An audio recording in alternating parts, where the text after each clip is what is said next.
Chapter 1303. Qin Min didn't expect Han Yunqi to say that. She felt that Han Yunqi's words seemed to have a hidden meaning. However, she didn't think too much about it and continued to play dumb. Actually, she didn't want to pretend either. She couldn't wait to lie down on the couch and have a good sleep. She was so tired that every bone in her body felt uncomfortable from sitting in the carriage. Although she had slept in the tent for the past few days, she couldn't get enough sleep. Helplessly, she had to be alert at all times, just like the days when she lived in Yuning City. She was afraid that if she got familiar with the Empress and the rest, she would easily give herself away. Mu Ling was fine, but the Empress and Ning Jing weren't easy to deal with. They had sharp eyes. She had already ruined Gu Beiyue's plan because of the child. If her relationship with Gu Beiyue and her marriage were to be messed up again, she wouldn't be able to face Gu Beiyue in her next life. She still missed the days in Yuning City. She had been away for so long, and she didn't know how Little Shadow was doing. She originally wanted to bring Little Shadow here, but after thinking carefully for a long time, she gave up. If she was so uncomfortable, it wouldn't be convenient for Little Shadow to come. She couldn't let the child suffer. Do they look alike? Qin Min asked curiously. They don't look alike, but their tempers are exactly the same. Mu Ling couldn't help but say, Sister Min, tell us secretly. Did Gu Beiyue set the rules for you? You're not allowed to do that at home, and you're not allowed to do that when you go out? Qin Min laughed. No, he's just like me.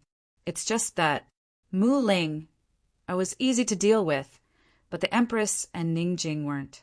She answered while thinking about how to change the topic. In the end, she pretended to be shy and whispered, It's just that I'm not allowed to eat anything. You're not pregnant, so why can't you eat anything? Mu Ling asked again. Qin Min said faintly, I'm still recuperating. He's watching me closely, afraid that I'll be careless again. Only then did Mu Linger remember that Qin Min had a miscarriage. She immediately corrected herself.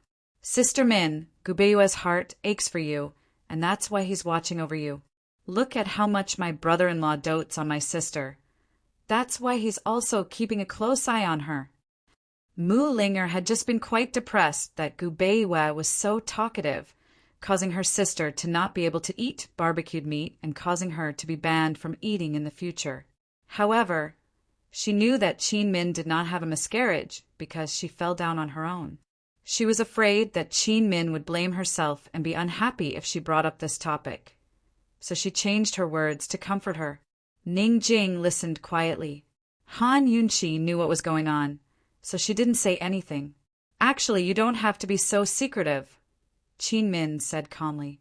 At this point, Mu Linger successfully changed the topic. Really? Mu Ling was overjoyed. Qin Min said seriously, after 3 months of pregnancy, you don't have to deliberately restrict your diet and daily activities. Sour and spicy, fried and roasted things, and if the ingredients are fresh, you don't have to ban them.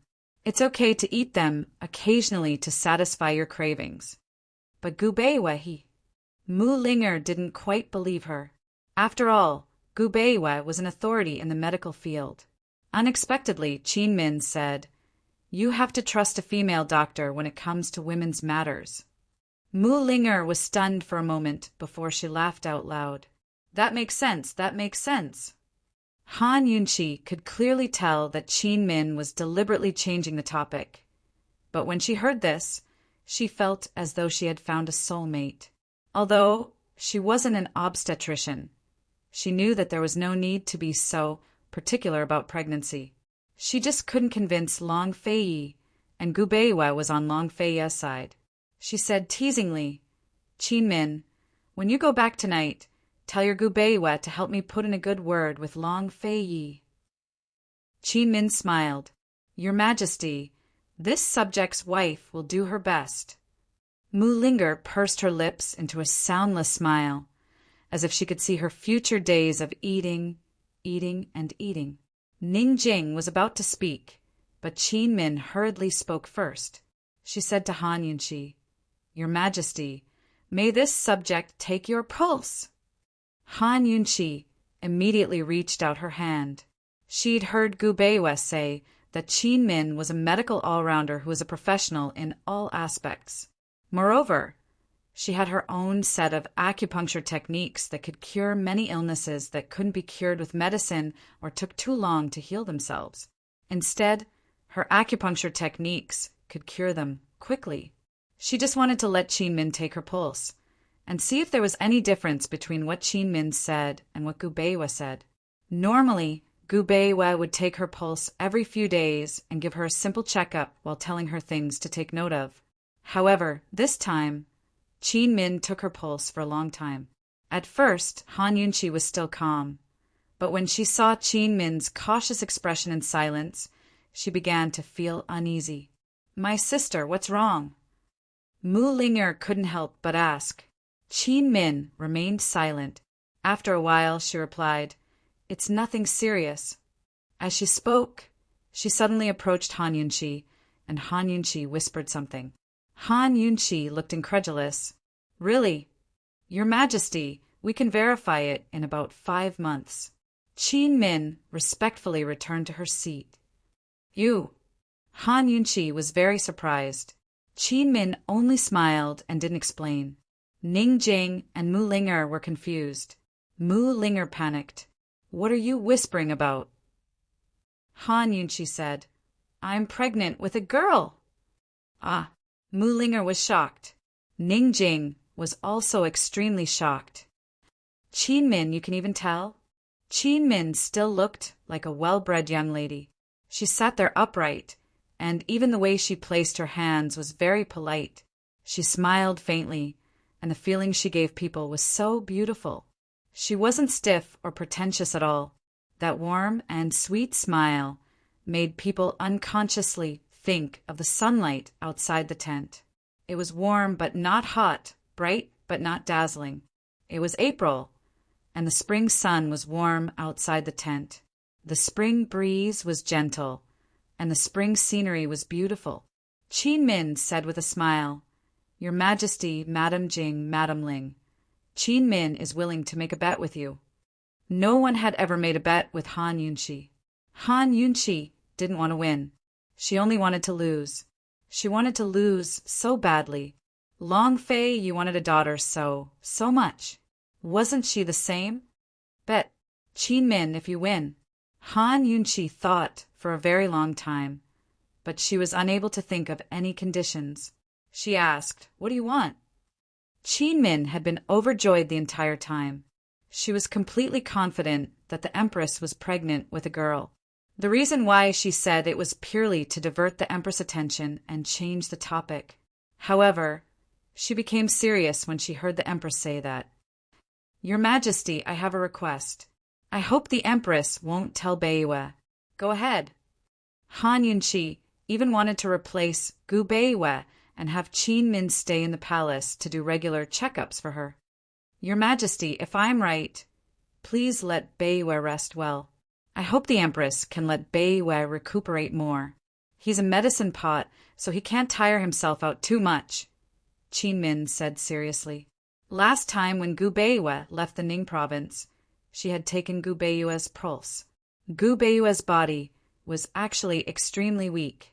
Although she had not completely understood what was wrong with him, she knew that what he needed the most was rest. She also did not know whether he would soak in medicinal soup often after leaving the Ning province. His illness could not be delayed. The longer it was delayed, the worse it would get. He said it could be cured and that it would be fine, so she obviously believed him. However, she was afraid that he would be busy, afraid that he would drag it out, afraid that he would not cherish himself. He was the grand tutor of the crown prince. He was not just teaching a child, but the heir apparent of the Great Qin, the person who would protect the Great Qin in the future. He was also the head of the Imperial Academy of Medicine and Medical City. From the nobles to the commoners, he was responsible for the heavy responsibility of the Great Qin's medical treatment. All matters related to human lives fell on his shoulders. He was also the emperor's internal advisor. He secretly controlled a group of strategists to share the emperor's burdens and solve his problems. He did his best for the great Qin. Although she did not know the real reason why he adopted Little Shadow, she knew that he wanted to have an heir, and it was related to the Shadow clan. He was also the only descendant of the Shadow clan. He had endless things to do. With his personality, why would he take the initiative to take a leave? Ning Jing and Mu Ling also knew that other than Long Feiyi, Gu Beiwe was the busiest. They only thought that Qin Min was complaining that Gu Beiwe did not have enough time to accompany her. Han Yunqi, on the other hand, realized that Gu Beiwe needed to rest. Han Yunqi knew that Gu Beiwe was a medicine bottle. Okay. Han Yunqi agreed immediately. However, she secretly thought that when she returned, she would find a reason to give Gu Beiwe a leave. Whether Qin Min won the bet or not, she had to do it. Han Yunqi and Long Feiyi stayed on the grasslands for a few days. Long Feiyi and Gu Beiwe personally made a trip to Wintercrow. When they returned, they had a secret conversation with Jin Zi for an entire day. Long Feiyi had made up his mind to take over Wintercrow's grasslands. He was just waiting for an opportunity. Although Han Yunqi was in charge of military affairs, Long Feiyi did not let her worry too much during her pregnancy. She also did not ask much about Wintercrow. Instead, she asked about Yao City. Although Mu Linger was married, she was still concerned about the medicine administration. On the day that Han Yunqi and the others returned to Qingyining, she had Jinzi accompany her back to the Mu residence.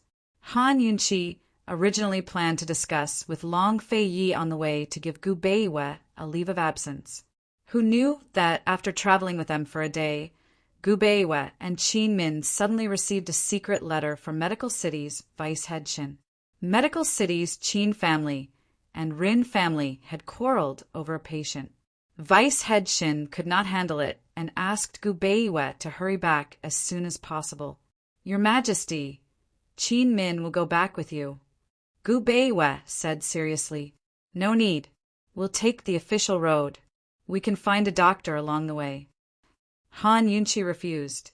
Gu Beiwe simply wanted to leave Qin Min behind to take care of her. She was pregnant. She was not weak to the point where she needed a doctor to be on standby. If news of this got out, she would definitely become a laughingstock. Instead, it was Gu Beiwe. Since he was busy, having a woman to take care of him was better than nothing. Your Majesty. As soon as Gu Beiwe said that, Qin Min, who had been very quiet the entire time, interrupted him. She said, Beiwe, it's about time we dealt with the matter of the Qin family. This might be an opportunity. Exactly. Han Yunqi was about to mention this as well. Mu Ling had already returned to Medicine City. Now that the great Qin's treasury was filled and the imperial might was awe-inspiring, it was time to break the monopolization of medicine by the two major clans in Medical City and Medical City. It's time. Long Feiyi nodded as well. Gu Beiwe glanced at Qin Min, but he said nothing more. Qin Min met his gaze and looked away in a hurry. She could not help but panic from her originally calm heart. She regretted it. When the carriage arrived at a fork in the road, it was already late at night.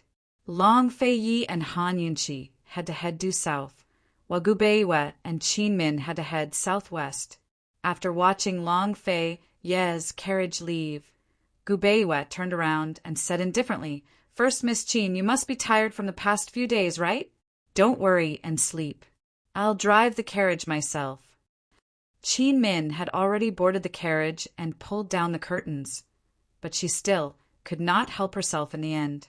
She said softly, Principal Beiwe, there won't be a next time. I promise. She had said too much earlier. Chapter 1304. Hearing Qin Min's words, Gu Beiwe's quiet face showed some helplessness.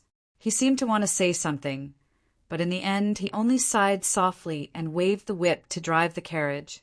Qin Min did not hear Gu Beiwe sigh. She did not wait for a reply and did not know if Gu Beiwe heard her and accepted her apology and promise, or if he did not hear her. She wanted to say it again, but on second thought the surroundings were so quiet and her voice was not soft. The two of them were separated by a curtain, so there was no reason for him not to hear it. She quietly sat back in the car and didn't say anything else. Finally, she was left alone in the carriage. She could sit and lie as comfortably as she wanted. However, she only lazily lay on the high pillow and did not feel sleepy at all. She lowered her head and seemed to be in a daze. No one knew what she was thinking. After a long time, she muttered, "There really won't be a next time." She secretly looked out of the window. It was the wilderness outside, and the night was quiet. She secretly lifted a corner of the curtain and saw Gubeyue's back view. The carriage was moving very fast. The wind that came from the front raised his sleeves and robes, as well as his long hair. She originally only wanted to take a look and obediently go to sleep. However, the road ahead was long and dark. She stared and stared and stared blankly. How great would it be if this path could go on and on and on and on without end? Gubeyue, how long is the longest road in the world? How long do you and I have in this lifetime? She was really afraid that it would be too late in a few decades. However, she did not know what she could do in time. Qin Min raised her head and looked at the bright moon in the sky. She suddenly felt very lucky. She was lucky that her legs were crippled since young and not her eyes. Otherwise, she would have missed out on so many years of moonlight. She had seen countless sceneries, but after meeting Gubeyue, she realized that the most beautiful scenery in the world was the moon. It was the eternal, quiet, and gentle bright moon in the sky. Qin Min gently closed the curtain and leaned to the side, sleeping peacefully. The next day, when Qin Min woke up, it was already noon. The carriage drove into the county, and the surroundings were bustling. She raised the curtain and found them in the street. Gubeyue asked as he drove, "Miss Qin, did you sleep well last night?" "You haven't rested yet?" Qin Min asked seriously. She had calculated the distance last night. They would arrive at a village early this morning, and Gubeyue would be able to rest. Who would have thought that he would pass through the village and rush to the county? After another sleepless night, how could his body take it? From Yuning to Northernly, he had stayed in Northernly for a few days. Plus, he had been on the road for the past 2 days. He hadn't soaked in medicinal soup for about a month and a half. She didn't know what kind of medicinal soup he used, but no matter what kind of prescription it was, it had to be soaked at least once a month. Soaking in the medicinal soup was not only to nourish the body, but it was also a good opportunity to rest. Both the body and the mind could be relaxed and recuperated. Medicinal therapy was not as good as food therapy, and food therapy was not as good as heart therapy. He wasn't talking about treatment, but about normal recuperation. If he was sick, the best way to treat him was to combine medical treatment with mental treatment. In Gubeyue's case, soaking in medicinal soup was the most suitable. The situation at Medical City is urgent, and we can't afford any delays. You can rest and eat at the inn in front. I'll go prepare some dry food. We won't be able to rest on the way, Gubeyue said lightly. No. Qin Min blurted out. It would take at least half a month to get to Medical City from here. Gubeyue was shocked and instinctively turned to look at Qin Min. In his memory, she had never spoken so loudly before. "Eldest Miss Qin, is there any inconvenience?" Gubeyue asked seriously. Qin Min originally wanted to say that she was soaking in the medicinal soup, but on second thought, Gubeyue would definitely find an excuse to refuse if she said that. She said, It's not convenient for me. I have to drink medicine, and that medicine will take at least 6 hours to brew. I also have to buy some things to use. Otherwise, it will be inconvenient for me on the way." Gubeyue frowned and asked, "What's wrong?" Qin Min stole a glance at him and lowered her head. She was clearly guilty, but in Gubeyue's eyes she was shy. A complicated look flashed past Gubeyue's eyes, but he didn't continue asking. Other than his grandfather, he had never admired anyone else's medical skills. Qin Min was the first. Qin Min's complexion wasn't bad, so it shouldn't be anything serious. She should be able to deal with it herself. If he guessed correctly, it was probably something that women encountered every month. Qin Min's tactful words meant exactly that. Many women would drink some medicine to nourish themselves when it was inconvenient. She thought that this reason should be able to fool Gu Beiwa. However, to her surprise, not only did Gu Beiwa compromise, he even said, "Your health is more important. Stay at the inn tonight. Take your time, there's no rush. Just one night. We can leave tomorrow morning," Qin Min hurriedly added. Once they arrived at the inn, Qin Min really wrote down a prescription and went to get the medicine. Gu Beiwa took the prescription and glanced at it. He knew what to do. He said, "Eldest Miss Qin, go eat first. Leave this to this one. Then I'll have to trouble Grand Tutor Gu," Qin Min said. For a moment, Gu Beiwa wasn't used to it. If she wasn't calling him esteemed Academy Head, then Academy Head Beiwa. This was the first time she'd called him Grand Tutor. Qin Min smiled. "Grand Tutor Gu, I hope that after this trip, there won't be a medical academy anymore, and that you'll no longer be the esteemed Academy Head." Gu Beiwa smiled as well. "I hope eldest Miss Qin's auspicious words are fulfilled." Gu Beiwa was about to leave when Qin Min called him back. "Grand Tutor Gu, you haven't had time to soak in your medicinal decoctions since leaving Tianing. Since you can't leave today, why don't you—" Before she could finish, Gu Beiwa cut her off.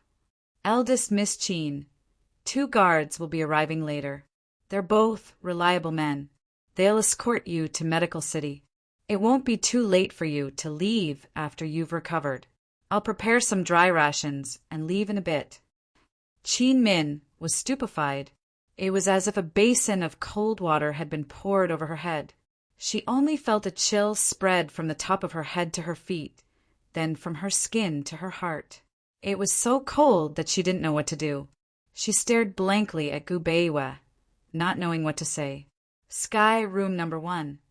Gu Beiwa handed the room card to her. She reflexively reached out to take it, but he turned and left. Gu Beiwa had already disappeared, but Qin Min was still standing there in a daze. A few passers-by bumped into her a few times, but she didn't move at all. Seeing this, the innkeeper hurried over to ask, "Is this young miss staying in Sky room number 1? This little one will take you up." It was only then that Qin Min regained her senses. She looked at the waiter, and her eyes suddenly turned red. "Young miss, are you all right?" The innkeeper was frightened. The Sky room was the best room in the entire inn. That white-robed gentleman had spent a large sum of money to reserve all the rooms, which was equivalent to the entire 3rd floor. This young miss was traveling with him, so her identity must be extraordinary. He was really afraid that he wouldn't serve her well. Qin Min stared at him blankly for a long time before she finally said, "I'm fine. I'm just hungry." "You can cry even when you're hungry?" The innkeeper was extremely curious and hurriedly comforted her. "Young miss, don't cry. What do you want to eat? This little one will immediately get the kitchen to prepare it." "Since when did I cry?" Qin Min looked serious. That's right, her eyes were just red. Since when did she cry? No, this little one's eyes are bad."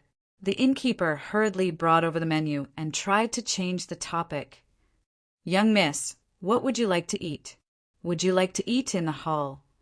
Or this little one will send it to your room." Qin Min looked at the menu and actually ordered a table full of dishes. "Send it to my room. I want it hot."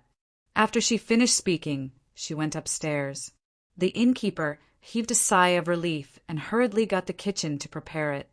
Soon, a table full of delicacies was placed in front of Qin Min. She took a glance and rolled up her sleeves, gorging herself on the food. Qin Min fed herself until she was full. Suddenly, she felt like she had regained her strength. She was afraid that Gu Beiwa would not be able to find her when he returned, so she left a few words with the innkeeper before leaving. She went to buy her own things and food. The moment Qin Min returned, she saw Gu Beiwa waiting for her at the door. He had changed his clothes, but he was still wearing white. He must have taken care of everything and cleaned himself up. Seeing Qin Min carrying a pile of things, Gu Beiwe strode over to help her. Qin Min threw everything to him. Just as she was about to speak, Gu Beiwe spoke first. "Eldest Miss Qin, don't go out alone in an unfamiliar place in the future. It's dangerous."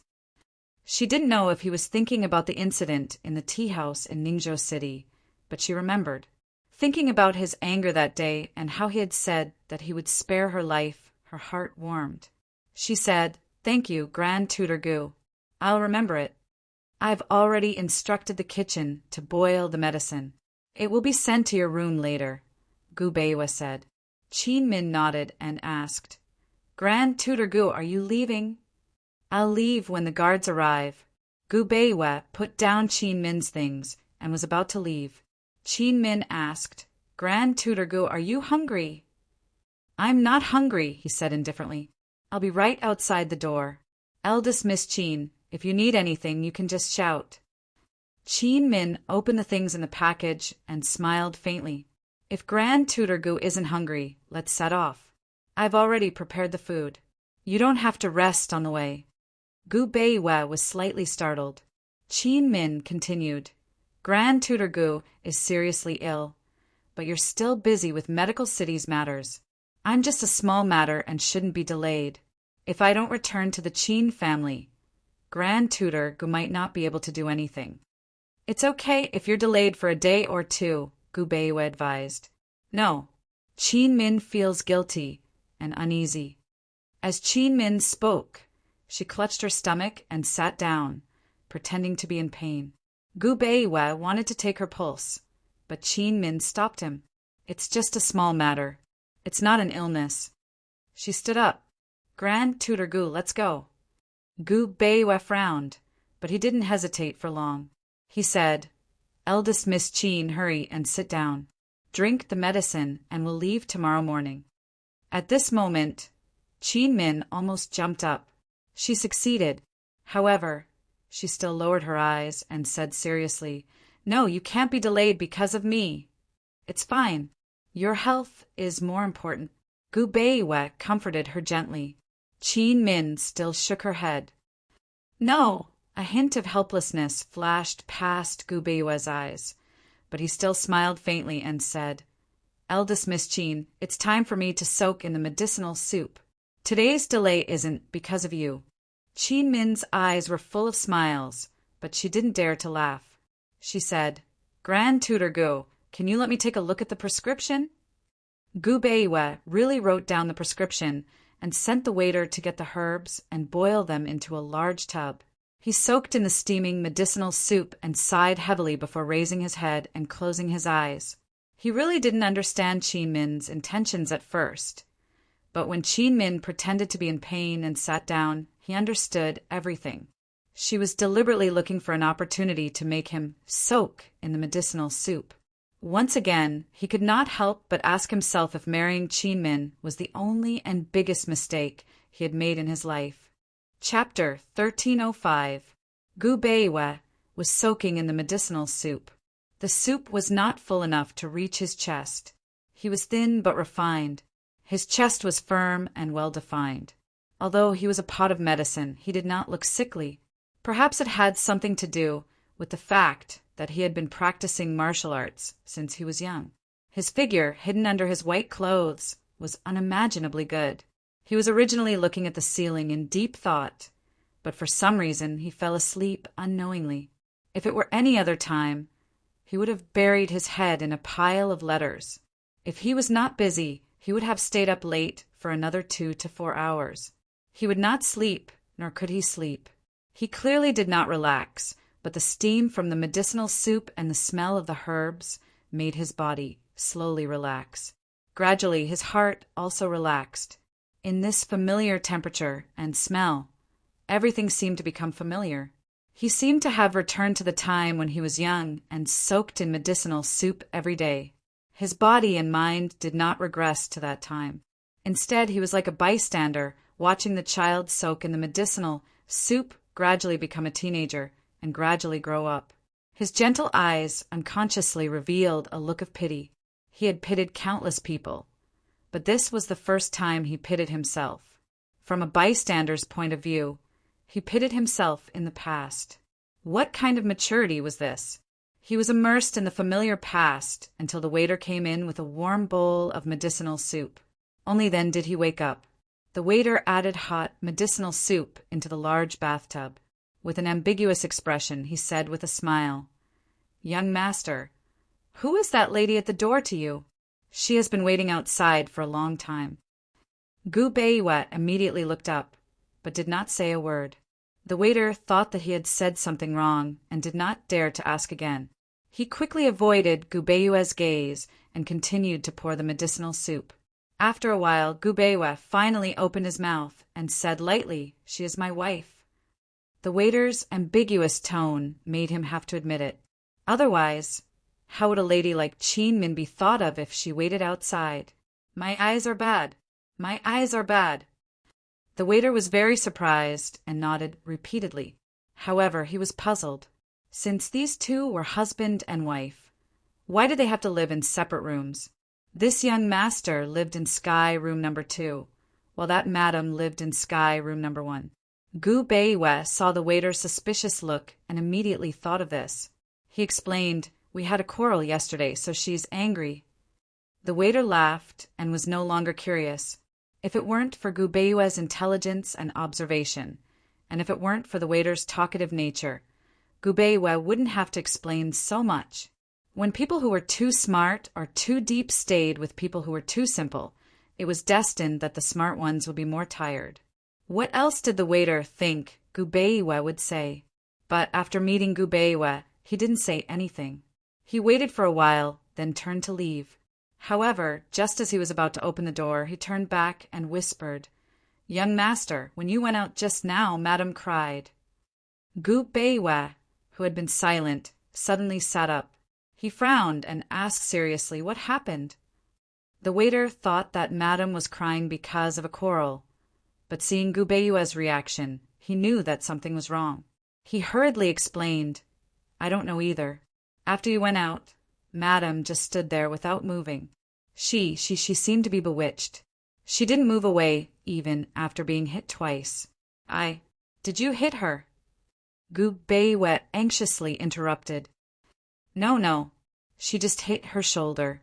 It's nothing serious," the waiter hurriedly explained. "Then why did she cry?" Gu Beiwet asked seriously. Based on his understanding of Qin Min, although Qin Min was born as the eldest daughter of the Qin family, she wasn't weak and wouldn't cry like this. "I don't know either. I was afraid that she was hurt, so I went over to take a look and saw that madam was crying. She said that she was hungry, so she ordered a table of dishes. After that, she went out," the waiter answered honestly. Gu Beiwet didn't ask any more questions after the waiter's words. His face was solemn as he silently waved his hand, indicating for the waiter to leave. Qin Min had been standing in the courtyard at the entrance. Seeing the waiter open the door and come out, she wasn't anxious. She waited patiently for the waiter to close the door and come down. Only then did she smile at the waiter and beckon for him to come over. Compared to facing Gu Beiwet, the waiter was more afraid of Qin Min. He couldn't understand how this madam could smile at him so beautifully when she was crying just now. Yes, this madam's smile was much brighter than other people's laughter. The waiter walked over fearfully. "Madam, what can I do for you?" "Is he asleep?" Qin Min asked in a low voice. The waiter shook his head at first, but he quickly shook it again. "What do you mean?" Qin Min became serious. "He was originally asleep, but I woke him up when I went in. But later he fell asleep again." The waiter could only explain it this way. He was afraid that if he said that the young master wasn't asleep, this madam would order him to do something. However, Qin Min didn't ask anything else, nor did she say anything else. She only wanted to know if he had truly relaxed and rested. She thought that as long as he could sleep, there shouldn't be a problem. Qin Min was happy and rewarded the waiter with an ingot of silver. This made the waiter extremely happy. Remember to come back later to change the medicinal soup. Don't delay too long, or you'll catch a cold easily. She instructed seriously. Yes, yes. I'm guarding it. I'm also guarding Madam's medicine. Qin Min sensed that something was wrong after the waiter said that. She asked, Who told you to call me Madam? This young man had just called her a young lady, but after going in for a while he had become Madam. Young master said so, the waiter answered. Qin Min's eyes lit up. She stood up and looked at the waiter thoughtfully. The waiter immediately realized that he seemed to have said something wrong again. He felt guilty. Madam, the medicine is still simmering on the stove. I'll go take a look. However, Qin Min walked in front of him. Her sweet smile was a little silly. She asked, He just woke up? I went in to change the medicinal soup and accidentally woke him up. The waiter could only confess honestly. Did he mention me? Qin Min asked again. The waiter couldn't take it anymore and could only tell the truth. Just now I was too talkative and said that you were waiting outside. Qin Min frowned. She didn't want Gu Beiwei to know about this. What did he say? Qin Min continued to ask. This way of getting to the bottom of things made the waiter unable to brush her off, so he told her the truth. Young master said that you were Madam. Qin Min looked at the tightly shut door and was a little stunned. Of course. She knew that he didn't want her to be the subject of ridicule. She sighed softly in her heart. Why do you have to be so tired? The waiter sneaked away, and Qin Min didn't pursue the matter. The waiter told Gu Beiwei that she was crying, but she didn't know about it.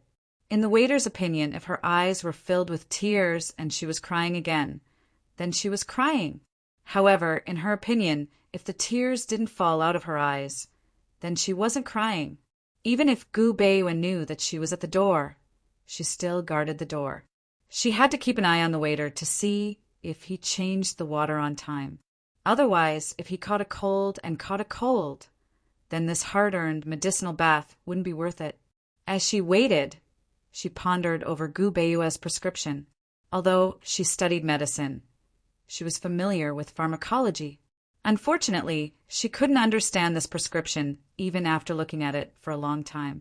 The last time she took Gu Beiwei's pulse, she diagnosed that he had an illness that he had since he was young. It affected his lungs and exhausted his heart and kidneys. Based on this prescription, it was indeed a medicine that could cure his illness.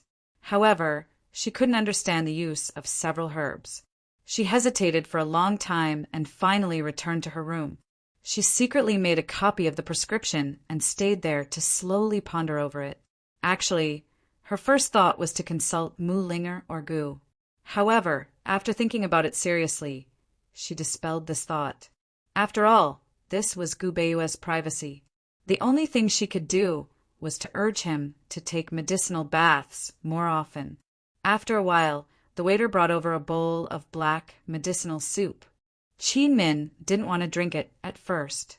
She didn't really need this medicine.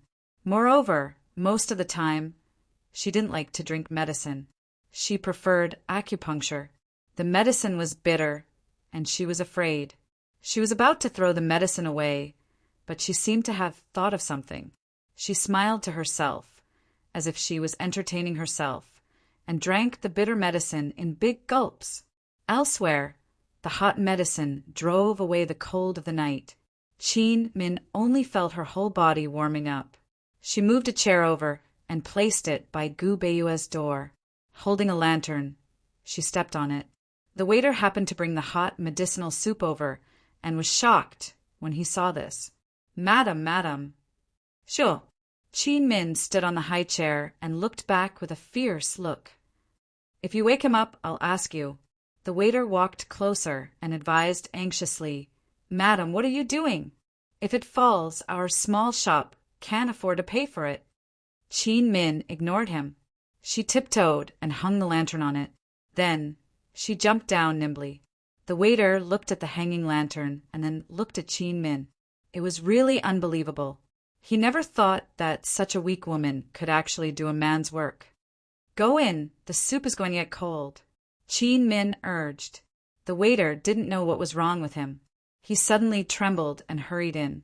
Inside the room, Gubeyue's eyes were closed. It wasn't clear if he was really asleep or just pretending to sleep. The waiter didn't dare to say more. He changed the medicinal soup and hurried out. When he arrived at the door, he was shocked by Min again. He saw Min sitting by the door with her back against the wall and reading a medical book seriously. Her serious look made him not dare to disturb her. He couldn't bear to disturb her. After 3 o'clock, the waiter brought in clean hot water. Gu Beiyue's medicinal bath was over. Min stretched lazily but didn't stay for long. She simply went back to her room without making a sound and fell asleep as soon as she laid down. The next day, she woke up very early again. However, after waiting for a long time, Gu Beiyue still didn't come out. She knocked a few times and asked softly, "Grand Tutor Gu, are you awake?" Gu Beiyue was already awake and was flipping through a few letters. He clearly heard Min's voice, but he was indifferent. Min knocked a few times but didn't get any response. She just thought that Gu Beiyue was still asleep. She didn't dare to disturb him. She would be happiest if he could rest for a while more. She went back to her room and continued to sleep. She originally thought that Gu Beiyue would wake her up when he woke up, but who knew that she would sleep in a daze until noon. When she woke up, Gu Beiyue had just packed up and left. When she saw him, she secretly heaved a sigh of relief and didn't say anything. "Eldest Miss Qin, are you feeling better?" Gu Beiyue asked. "Much better. We can set off now," Min said with a smile. The two of them only exchanged a few words before continuing their journey west. They didn't talk much along the way. They really didn't waste any more time and went straight to Medical City. Chapter 1306. Although Gu Beiyue kept his itinerary a secret and kept a low profile all the way. However, the Rin family and the Qin family still sent people to guard the entrance of the medical school day and night, waiting for Gu Beiyue's return. For the past month, the Qin family had sent Min letters almost every day. Unfortunately, Min never replied. Late one night, a carriage slowly stopped at the entrance of the medical school. Although the carriage was simple, the person driving it was like a banished immortal that could only be met by chance. Yes, Gu Beiyue had personally driven Min back. They had chosen to arrive late at night to avoid the eyes of the crowd. Unfortunately, Gu Beiyue had sensed many people lurking around when he arrived. He got off the carriage first and took the wheelchair from the back of the horse. Then he got into the carriage and carried Min. He whispered into the carriage, "There are people around. Be careful." "Understood," Min replied softly. Gu Beiyue reached out his hand. "Miss Qin, sorry for the offense." Min continued to smile. "Thank you, Grand Tutor Gu." Thus, Gu Beiyue carried Min. He supported her back with one hand and her legs with the other. It was a standard princess carry. Min's hands were placed on both sides of her body. It would be a lie to say that she was not reserved. It would be a lie to say that she was not nervous. Her entire body was stiff. Other than herself, Gu Beiyue's feelings were the clearest. Her expression was nervous. She lowered her eyes and frowned slightly. He carried her out of the carriage and stepped on air. It was as if he was walking on air and landed lightly on the ground. He placed her in the wheelchair and inadvertently saw her expression. He immediately looked away. He did not know why, but the corners of his lips curled up into a faint smile. It was faint and faint. She did not know whether it was out of helplessness, mockery, or just pure amusement. Perhaps only he knew.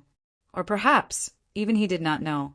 To Min, even if Gu Beiyue's lips curled upwards by 3 or 4 degrees, she would not be able to tell. She was too nervous, being in his embrace, being supported by his hands, and being enveloped by the faint fragrance of herbs on his body. She could no longer care about anything else. Her eyes were empty, and her mind was completely blank. She closed her eyes subconsciously. Many times when you like someone, the person is clearly in front of you, but you can't help but want to close your eyes and feel his existence. Perhaps it was because what was seen might not be remembered, but what was felt was the most eternal. Gu Beiwe placed Qin Min in the wheelchair and immediately got up. The first thing he did was to take off his cloak and cover Qin Min's legs. He said seriously, "Don't catch a cold and feel pain." Then he pushed Qin Min into the medical school. Before he even reached his residence, Vice Academy Head Shin came looking for him. "Lord Academy Head, you finally returned.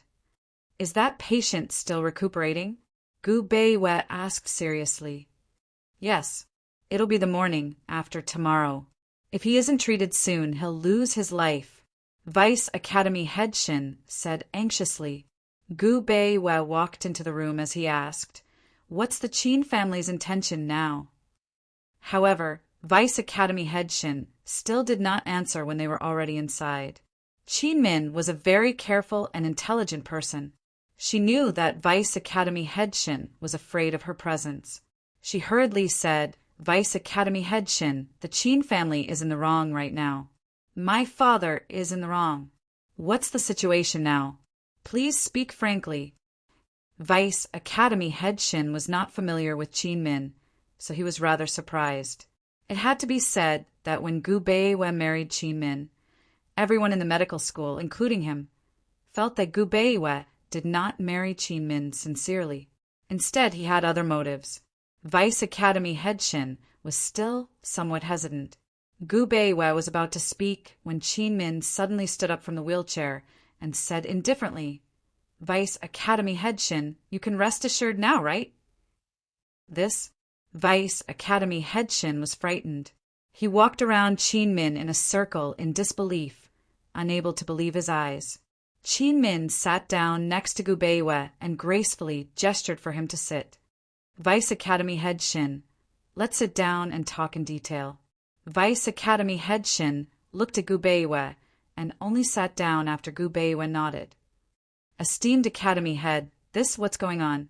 When Gu Beiwe told him about Qin Min's legs being poisoned, Vice Academy Head Shin immediately realized that there was something fishy going on in the Qin family. Moreover, he had a suspect in his heart. Qin Min's father was the head of the Qin family, Qin Fengli. Qin Min was the eldest miss of the family and had several younger sisters. However, she only had one younger brother who had just turned 16 this year. Whether it was his medical skills or qualifications, he was only a third-rank doctor. The most talented person in the Qin family was the eldest miss of the family. Unfortunately, her legs were crippled and she couldn't find a good family to marry into. Thus, she couldn't increase her younger brother's strength in the competition for the patriarch's position through marriage. Therefore, the eldest miss of the family wasn't favored and didn't receive the cultivation she deserved. So much so that she had only participated in the examination once, and she was only a third-rank doctor. Qin Fengli knew that her younger sisters were only SOZO, so he didn't cultivate them. On the contrary, he found many good families for his daughters by marriage. In the eyes of the patriarch, no matter how good his daughter's medical skills were, she was still a woman. It was far from being comparable to the power of a family by marriage. The patriarch only had one son, so he spent all his efforts on him. However, his son was young and disappointing. Qin Fengli's younger brother, Qin Min's second uncle, and the second head of the Qin family, Qin Fengxian, had an extremely talented and promising son. He was 26 this year and was ranked as a fifth-rank divine doctor. It was very likely that he would break Han Kongen's record and become the youngest sixth-rank doctor in the history of the medical school. In the fight for the head of the family, medical skills were the most important, but it didn't represent everything. Other than helping his son fight for the head of the family, it wasn't impossible for second Master Qin to harm Qin Min. It could even be said that he was the most suspicious. If it were any other family's internal strife, Vice Head Shin wouldn't pay so much attention to it. However, he wasn't the only one paying attention to the internal strife between the Qin and Ren families. Gu Beiwe had long been aware of it. After the former number one family, the Gu family, was defeated, the Qin and Ren families became the representatives of the medical school's two major powers. To a large extent, the medical school's decisions were controlled by the Qin and Rin families. Originally, the Rin family's medical skills and connections were superior. However, Gu Beiwa married Qin Min and became the Qin family's son-in-law, so the Qin family could contend with the Rin family. Of course, the Qin family's internal strife didn't have much to do with this matter, so it wasn't convenient for Vice Head Shin to ask about it. This time it was a battle between the Qin and Rin families, so the eldest miss of the Qin family ought to side with her father. It was best for her to avoid arousing suspicion. Vice Head Shin glanced at the Vice Head Shin. Seeing that the Vice Head still didn't have any intention of speaking, he could only drop the matter. He thought that as long as the Vice Head Shin trusted Qin Min, he could also trust her. Vice Head Shin, madam, Patriarch Qin still insists on not continuing the treatment. If he still doesn't change his mind the day after tomorrow, this patient will undoubtedly die.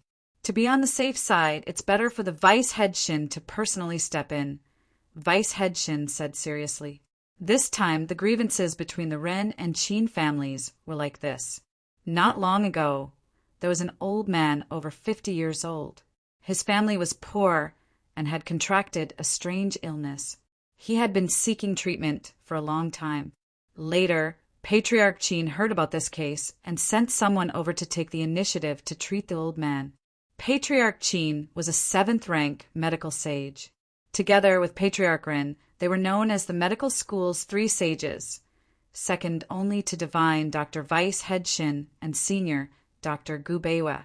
It wasn't that easy to find Patriarch Qin to personally treat a patient. When Patriarch Qin received a case, he either examined the patient or treated the patient. Only those with authority and rare illnesses caught his eye. At first, the old man was very happy and deeply grateful to Patriarch Qin. However, who would have thought that after receiving treatment for a month, there would be no effect at all? Instead, his condition would worsen.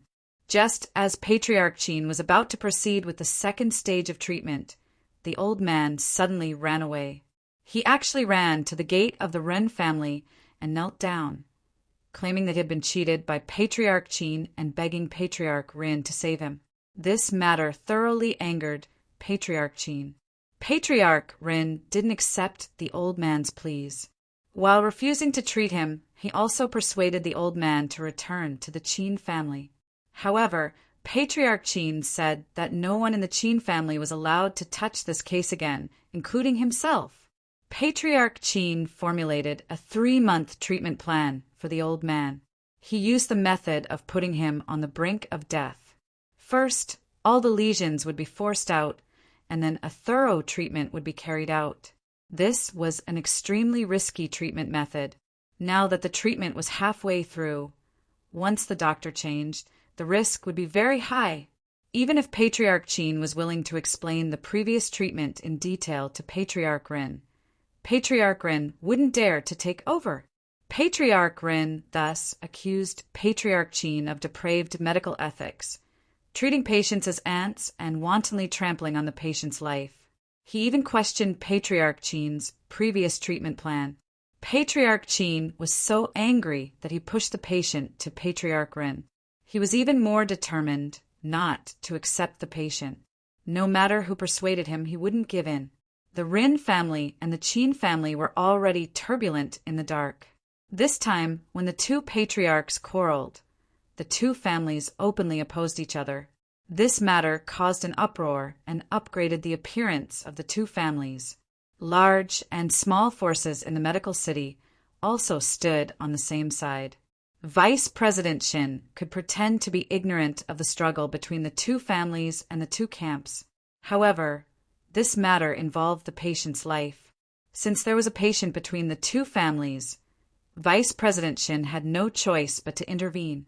His subordinates once proposed that the 2 families should fight. It would be best if the patient was exhausted to death.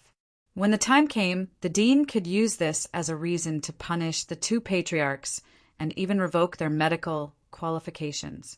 He could even take this opportunity to directly promote the reform of the medical school. He had to admit that this was an excellent idea, Any reform was inevitable without sacrifice. However, Vice President Shin was a doctor with a parental heart, so he couldn't be ruthless. He also knew very well that this young dean was even more unwilling to be ruthless. Therefore, he could only do his best to protect the patient and wait for the dean to return. Vice President Shin presented the case. If the patient had been handed to him from the beginning, he would have been able to cure him. In the current situation, he didn't dare to take the risk. He could only reluctantly protect the patient and prevent his condition from worsening. Gu Beiwa carefully read the case and asked indifferently, "This old man is from the Ren family, right?" Qin Min's lips curled into a faint smile.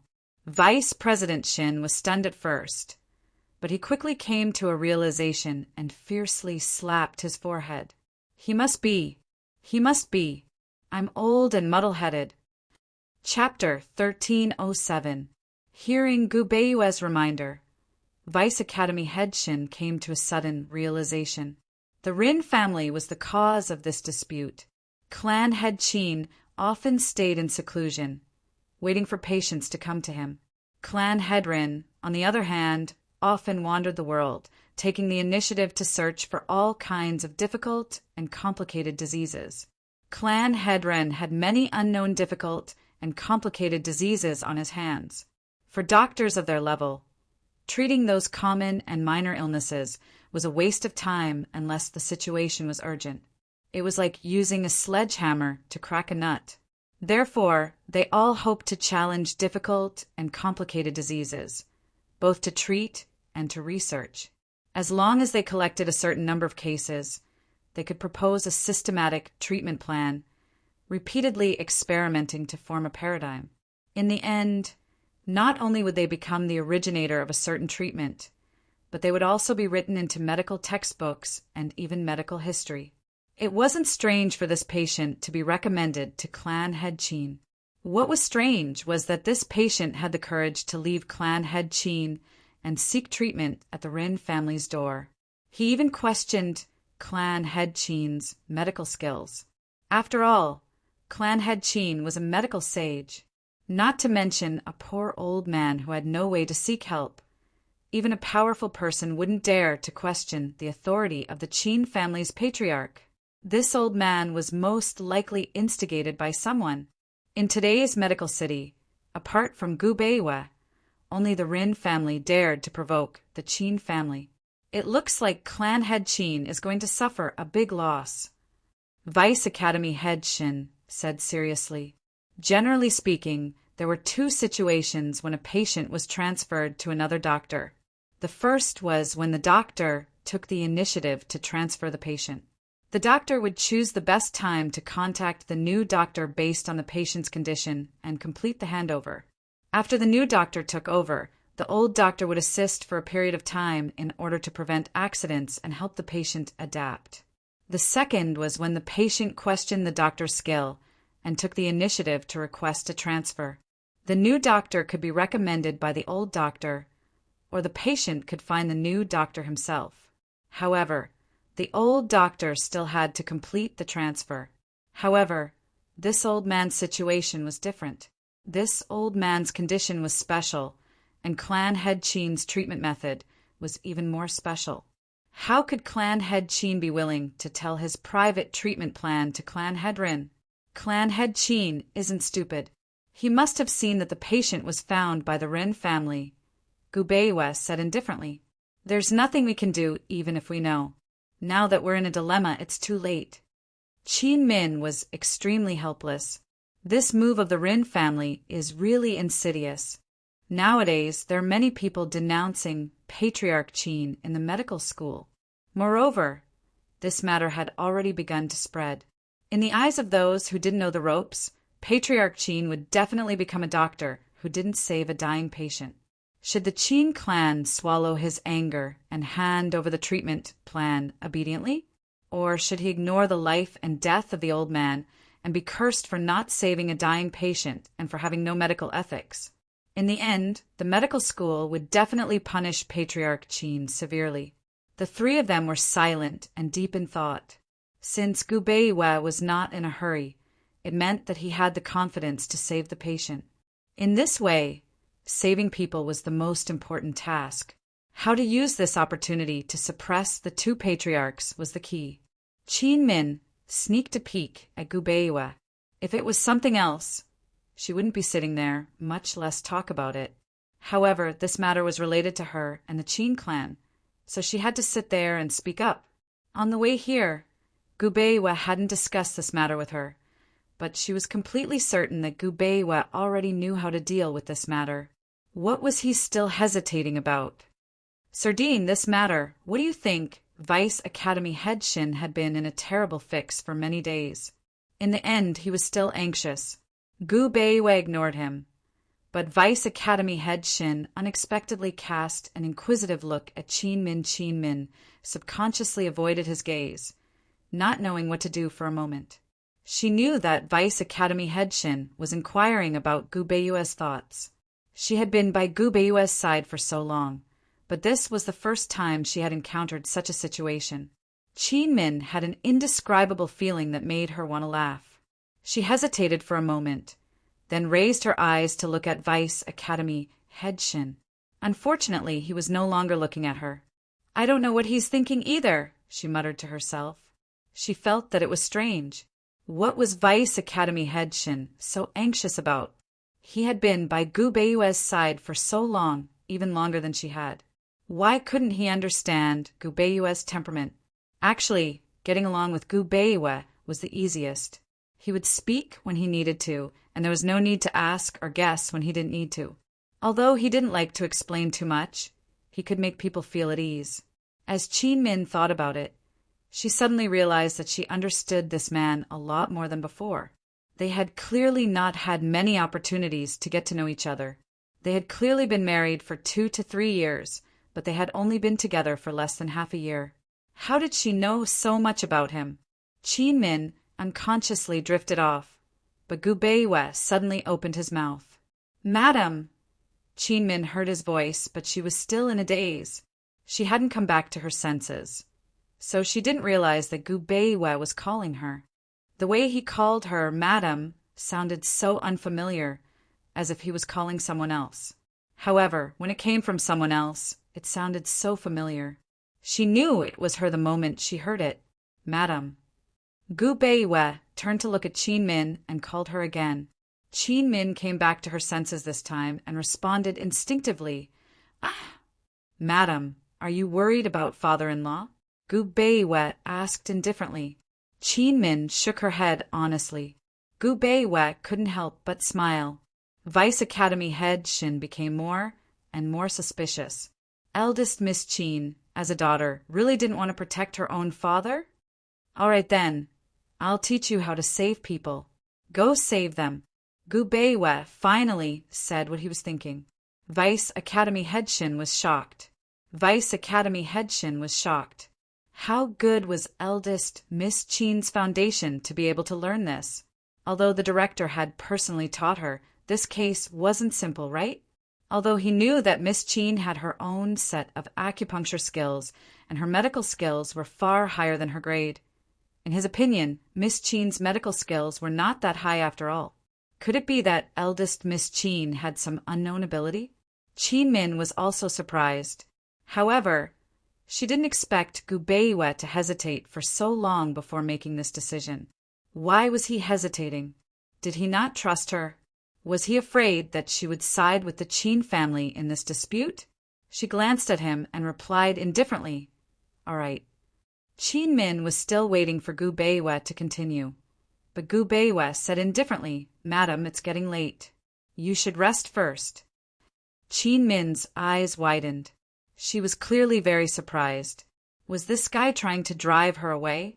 After she'd discovered that her legs had been poisoned, he told her to leave Medical City and go to Yining.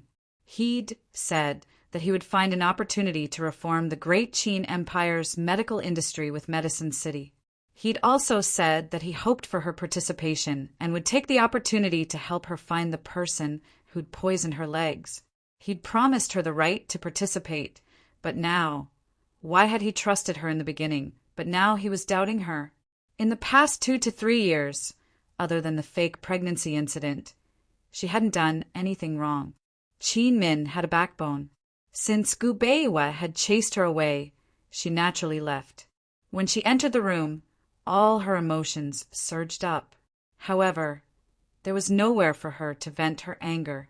She was so aggrieved that all her organs hurt. In the end, she vented all her anger on the quilt and punched it again and again. Gu Beiwa, don't you know what kind of person I, Qin Min, am? Why are you suddenly so guarded against me? Is there a point? As soon as she said this, she was suddenly stunned. After a while, she muttered to herself, Gu Beiwa, how do you know what kind of person I am? How do you know? The night passed just like that. Qin Min didn't ask about the Ren and Qin family matters anymore. The next afternoon, Gu Beiwa called her to the study and personally taught her the treatment method. Qin Min didn't say a word the entire time and just listened quietly. Her silence only made Gu Beiwa open his mouth to ask her if she'd understood. Did she have any questions to ask? Qin Min kept shaking her head until Gu Beiwa finished. She followed Gu Beiwa's instructions and explained all the medical and pharmacological principles she knew. She also simulated the acupuncture method. Although Gu Beiwa knew Qin Min's ability, he was still shocked by her super high learning ability and comprehension ability. In the end, he couldn't help but say, Miss Qin, it's really a pity. What was a pity? A pity that such a high talent didn't receive training and didn't become famous in Medical City and the world at a young age? Or a pity that she married him? Qin Min subconsciously shook her head and didn't want to think too much about it. She hated the state of being worried about gains and losses and being paranoid. If you don't ask for anything, you won't have to worry about anything, right? Qin Min didn't ask and didn't think too deeply about it. She had secretly made up her mind that when she finished her business in Medical City, she would go back to Ningzhou City and live a carefree life. She would take good care of and train little Shadow. Gu Beiwa, I like you, but I don't have to have you. She turned back and smiled at Gu Beiwa. It's not a pity. I'm living a carefree life. Unlike you, who carry lives on your shoulders every day and carry a lot of things that you can't talk about. Qin Min turned around and walked away gracefully, leaving Gu Beiwa with a beautiful figure. Gu Beiwa couldn't help but give a start. Suddenly, he felt a sense of familiarity, as if he'd returned to that moonlit night in Yuning. This woman had turned around just like that, her footsteps free and light. Yesterday, he pretended to think about it and deliberately asked her to leave. He wanted to break her heart. He would rather be the bad guy and make her resent him than make her think about him all the time. He clearly saw the hurt in her eyes last night, but it had only been one night. How could she smile at him like this and answer such a question? Qin Min, what kind of person are you? This was the first time Gu Beiwa thought about this question, but he didn't delve into it. In the afternoon, a group of young doctors from Medical City gathered at the Qin residence's gate to protest and denounce Master Qin. They demanded that Master Qin immediately save people, or they would leave Medical City forever. Gu Beiwa was discussing with Vice Academy head Shin about letting Qin Min save people. As soon as this matter came out, Gu Beiwa asked Qin Min to go to the Qin residence in place of her father to save people and quell public anger. Qin Min didn't know why Gu Beiwa did this, or what his next plan was. She just did as she was told. Qin Min waited for less than an hour before Xiaoyao rushed back. She didn't even have guards and had Xiaoyao push her over. Chapter 1308. Qin Manor's main gate was completely surrounded. At the very front, there were 3 rows of people who were demonstrating. They were all young doctors from Medical City, and their medical skills weren't low. Behind them stood 4 or 5 rows of people. There were low-ranked doctors, ordinary citizens, and many family members who had sent their relatives to Medical City for treatment. They were discussing animatedly, and from time to time, they would protest in unison. At first, they were only denouncing Patriarch Qin, but later, they vented their anger on the entire Qin family. Even a few of the Qin family's famous doctors were scolded. Qin Min was wearing a light yellow dress, which was simple and elegant. In the summer, she gave off an indescribable sense of freshness. She was sitting in a wheelchair, and Xiaoyao had pushed her out of a small alley.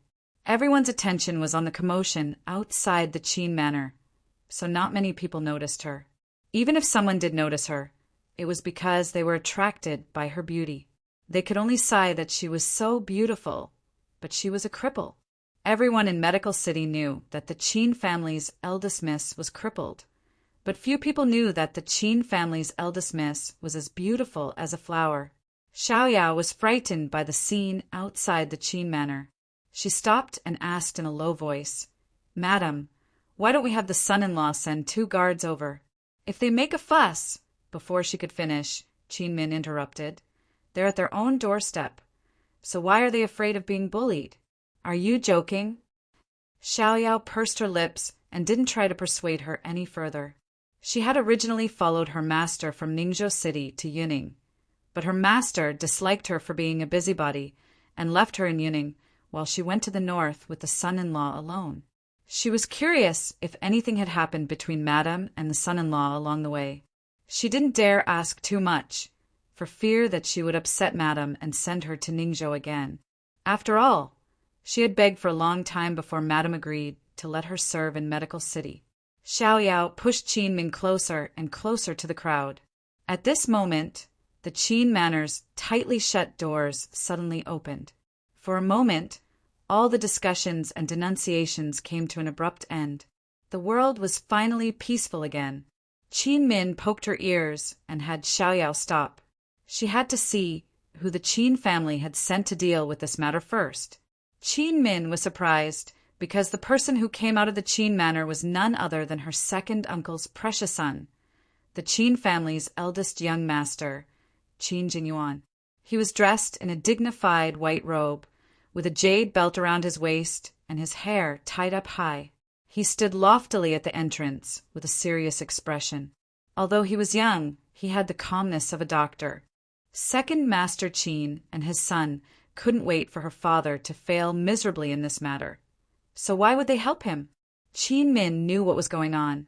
Sure enough, after Qin Jingyuan stood there for a moment, he personally closed the door and walked down the stairs step by step. Under everyone's gaze, he turned towards the tightly shut door and bowed seriously, saying loudly, "Jingyuan, I only ask Uncle to put your life first. If Uncle doesn't agree, I won't get up." There was no need for superfluous words. Just the 4 words, "Life is the most important," were enough to explain all the key points. Qin Zheng originally said no, but she actually knelt down in front of the young doctors who were demonstrating. In an instant, the previously silent crowd erupted into an uproar. It's rare that there are still people in the Qin clan who are sensible. He, Patriarch Qin, is a dignified medical sage. Yet, you're not as reasonable as a junior. In my opinion, Patriarch Qin is no longer fit to be the patriarch. It's better for him to give up his position as the patriarch. Otherwise, the Qin family's foundation will all be ruined in his hands. Patriarch Qin, First Elder Qin. Even your own Qin family members can't take it anymore. Why aren't you showing your face? Don't be dragged out by your own Qin family members when the time comes. At that time, your old face will be stripped bare. There was a flurry of discussion. Patriarch Qin was a dignified patriarch of the Qin family, a dignified medical sage. Yet he was being compared to a junior and was being belittled like that. This was simply the biggest joke and humiliation. However, the Qin family's main door was still tightly shut and didn't move an inch. "Madam, those people from the second branch might really be able to force Master out," Xiaoyao whispered. The more Qin Min heard this, the more she felt that something was amiss. She said seriously, "Xiaoyao, didn't I tell you not to call me madam? You're a maidservant of my maternal family. Why are you calling me madam?" Xiaoyao's way of calling her madam and master made Qin Min feel awkward no matter how she heard it. Xiaoyao was a maidservant of her maternal family. No matter whose madam she became, Xiaoyao still had to call her Mississippi. She really didn't understand why Xiaoyao was so used to calling her madam after calling her miss for more than 10 years. Madam, what time is it now? Are you still fussing about this? Xiaoyao asked anxiously. Qin Min turned back and glared at her. Xiaoyao was still in a deadlock with her at first. But as Qin Min's big clear eyes slowly narrowed, Xiaoyao felt guilty and obediently changed her way of addressing her. Miss, what time is it now? Let's not be fussy about this, all right? Qin Min was finally satisfied and said, Push me over. Although Qin Zheng was originally the most highly skilled in medicine among the younger generation of the Qin family, Qin Min had never taken her seriously. Xiaoyao continued to push Qin Min forward, but Qin Min was helpless and said softly, Xiaoyao, we're here to put on a show. Can't you shout a few times? Xiaoyao was still gloomy about the two forms of address and only recovered at this moment. Okay. As soon as she finished speaking, she suddenly shouted, Ah! This loud voice not only frightened Qin Min, but also caused the small 100 people in front to turn their heads in unison in shock. When Xiaoyao saw that everyone had turned their heads, she pushed the wheelchair and ran forward, like a mad woman. Move aside, move aside, move aside, quickly. If you bump into someone, you won't be compensated. Move aside, quickly. This is a matter of life and death. Hurry and make way. If you bump into someone and lose your life, you'll have to bear the consequences. Quick, quick, quick. If you don't move aside, it'll be too late to save someone. A life for a life. Not to mention the crowd. Even Qin Min herself was dumbfounded by Peony's words. What was she shouting about? Perhaps it was because Xiaoyao's shouting was effective or because the speed at which she was pushing the wheelchair was too frightening. But the crowd was very self-aware and quickly opened a path for the master and servant pair. They went straight to the main entrance of the Qin family. Even Qin Zheng, who had just left the harsh words of kneeling and not getting up, got up early and fled. When the wheelchair came to an abrupt stop, Qin Min almost flew out. Fortunately, she had the foresight to grab the armrest tightly with both hands. As soon as the wheelchair stopped, everyone around looked at Qin Min also swept her gaze over them, feeling extremely gloomy. It was clearly Xiaoyao who shouted, so why were these people staring at her as if she was a monster? In the silence, Qin Zheng suddenly exclaimed, Qin Min! As soon as she said this, those who recognized Qin Min in the crowd all spoke up. Isn't this the Qin family's eldest miss, Qin Min? This is the dean's wife, right? Why, when did the dean's wife come back? Those who didn't recognize Qin Min all felt that it was a pity. They didn't expect the most famous cripple in Medical City to be so beautiful. However, as they discussed, everyone wanted to know why Qin Min appeared here at this time. Was she here on behalf of her father or her husband? Those who could come here to protest were not friends of the Qin family and had always been hostile toward them. Qin Min had the title of the dean's wife, so everyone was more or less afraid of her and was much more polite. However, politeness did mean kindness. Her identity as the dean's wife became the key to everyone's difficulties. As a result, many people gathered around. Dean's wife, did you specially come back to persuade your father? Dean's wife, this is a matter of life and death. Will the dean personally appear? Dean's wife, your father is the head of the family and the dean's father-in-law. If he insists on doing things his own way, he's going to embarrass our medical school. Hurry up and persuade him. These words were still considered reserved. There were even people who chuckled and asked, Dean's wife, you're in charge of the Qin family now, right? You have to quickly make a decision on this matter. Qin Zheng didn't expect Qin Min to come, so he didn't dare to remain silent. He walked over and called out, Sister, you're finally back. Hurry up and persuade Uncle. Uncle listens to you the most. At this time, the Rin family members who were hiding in the crowd were waiting to watch a good show. So what if Qin Min could persuade Patriarch Qin? Now that things had escalated to this point, Patriarch Qin's reputation had long been ruined. Their goal had also been achieved. Moreover, When their master found and bribed that old man, he had already made it clear that even if Patriarch Qin tried to save him now, it would definitely be too late. The Qin family would definitely have to bear this life, as long as the Qin family had this stain. So what if the Qin family was the dean's wife's family? The Qin family would never be able to make a comeback. Qin Zheng originally had Qin Zheng's sinister intentions, and the Rin family had their own schemes. Qin Min could see through them, so she couldn't be bothered with anyone. She was only here to do what Gu Beiwe had instructed her to do. She would leave the rest to Gu Beiwe. She opened her mouth and said exactly what Gu Beiwe had instructed her to say. She didn't add in any of her own opinions. She said, "Everyone, let's go back. If my father doesn't save him, I will. If he can't be saved, it won't be too late for you to come knocking on my door." The moment she said this, everyone was shocked. Many people thought that they had heard wrongly and started discussing in low voices. What did she say? She wants to save him? What a joke. Even Vice Principal Shin doesn't dare to easily take over. She wants to take over? Haha, this is treating human life like grass. Everyone's discussion was still soft, but Qin Zheng suddenly said loudly, "Sister, what kind of joke are you making?" This time, everyone began to shout loudly. "Dean's wife, the appointment is a matter of life and death. It's not child's play. What right do you have to save him? Come knocking if he can't be saved? Then it'll be too late. This is simply treating life as child's play." So the Qin family's people are all like this. Qin Min's words angered everyone, and those from the Rin family who were hiding in the crowd were also very surprised. They couldn't keep their cool anymore.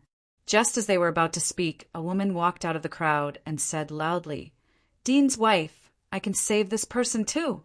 Please give this opportunity to me." This woman was none other than the Rin family's fourth young mistress, Rin Yulan.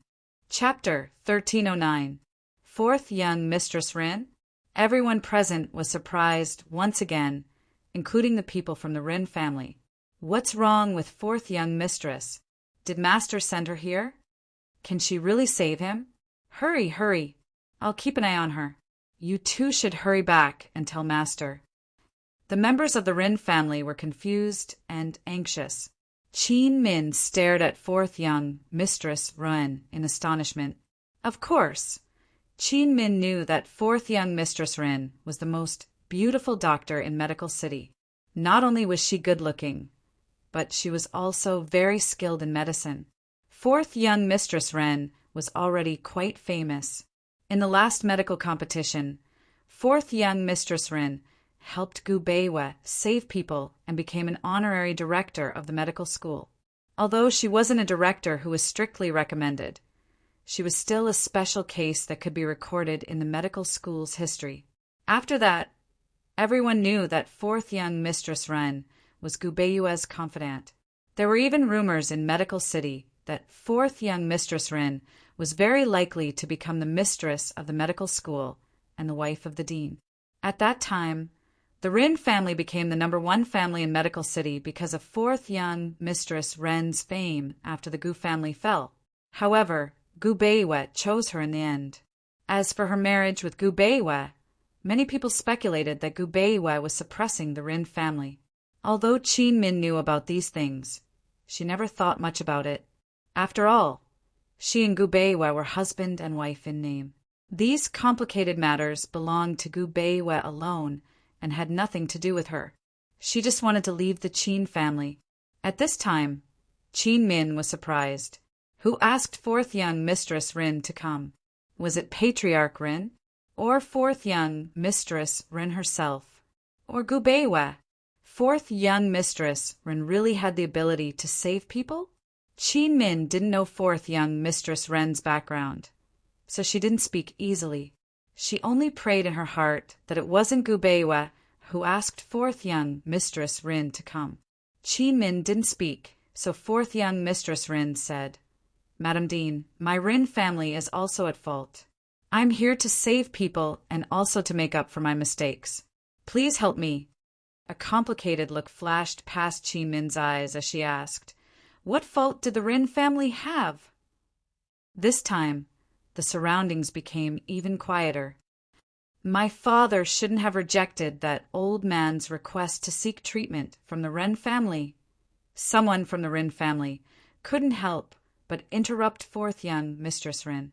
"Fourth young mistress, how is old master going to take over Patriarch Qin's treatment halfway?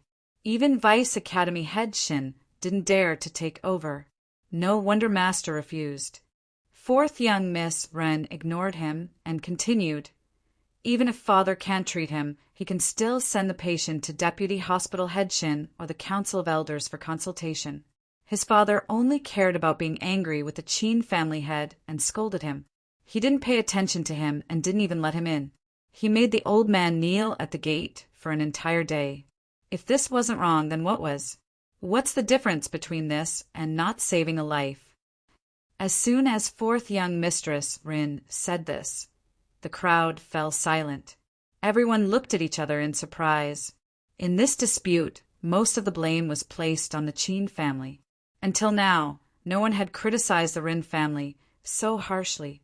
They didn't expect that fourth young Mistress Rin, Patriarch Ren's favorite daughter, would personally stand up and say this. Not to mention the others. Even Qin Min felt some admiration for her. Fourth young Mistress Ren's words truly showed that the sick person should be treated first. A doctor should treat the illness, not the person. Fourth young Mistress Rin looked at Qin Min and said seriously, "Madam, please grant my wish." It's rare for fourth young Mistress Rin to be so considerate. As a daughter, I also want to atone for the Qin family's sins. The old man originally sought refuge with the Qin family first. "Let me do it," Qin Min said lightly. Fourth young Mistress Ren was very persistent. "Madam, please grant my wish." A complicated look flashed past Qin Min's eyes as she asked, "Since you can treat him, why did you delay until now? Moreover, do you understand the patient's current condition? Do you know what treatment my father used?" Qin Min wasn't making things difficult for her, but she was testing her. If fourth young Mistress Rin knew everything, then it must have been Gu Beiwa who asked her to come. Unexpectedly, fourth young Mistress Rin retorted, "Madam, if you can treat him, then do you also know the patient's condition?" Qin Min sighed inwardly. Fourth young Mistress Rin was smarter than she had imagined. She wasn't a medical fool. No wonder Gu Beiwa had taken a liking to fourth young Mistress Rin and allowed her to participate in such an important medical skills competition. Fourth young Mistress Ren's question might be purely a rebuttal, but it could also be a test. No matter which it was, Qin Min couldn't refuse. Qin Min was thinking that she might as well bring this matter to Vice Principal Shen and Gu Beiwa and let them handle it, so that she wouldn't have to guess blindly. However, just as she was about to speak, the people around her all tried to persuade her. "Madam, your legs are inconvenient. Why don't you let fourth young Mistress Rin save him? That way, you won't tire yourself out. Madam, you just returned to Medical City and must be tired from the journey. Why don't you rest first? It's all for the sake of saving people. Don't worry about leaving this matter to fourth young Mistress Rin." "That's right, madam. Fourth young Mistress Rin has been practicing medicine for many years and has never failed. If she says she can save him, then she can definitely save him." Qin Min could tell that these people were being polite and tactful, and even using her legs as an excuse. First, they didn't believe in her medical skills, and second, they hoped that fourth young Mistress Rin would fight for a chance to atone for the Rin family sins. She glanced at the crowd several times, but couldn't see Gu Beiwa or Vice Principal Shen. The situation had developed to this point and had completely deviated from her original plan. Should she step aside? "Young mistress, why don't I ask the son-in-law before we make a decision?" Peony asked.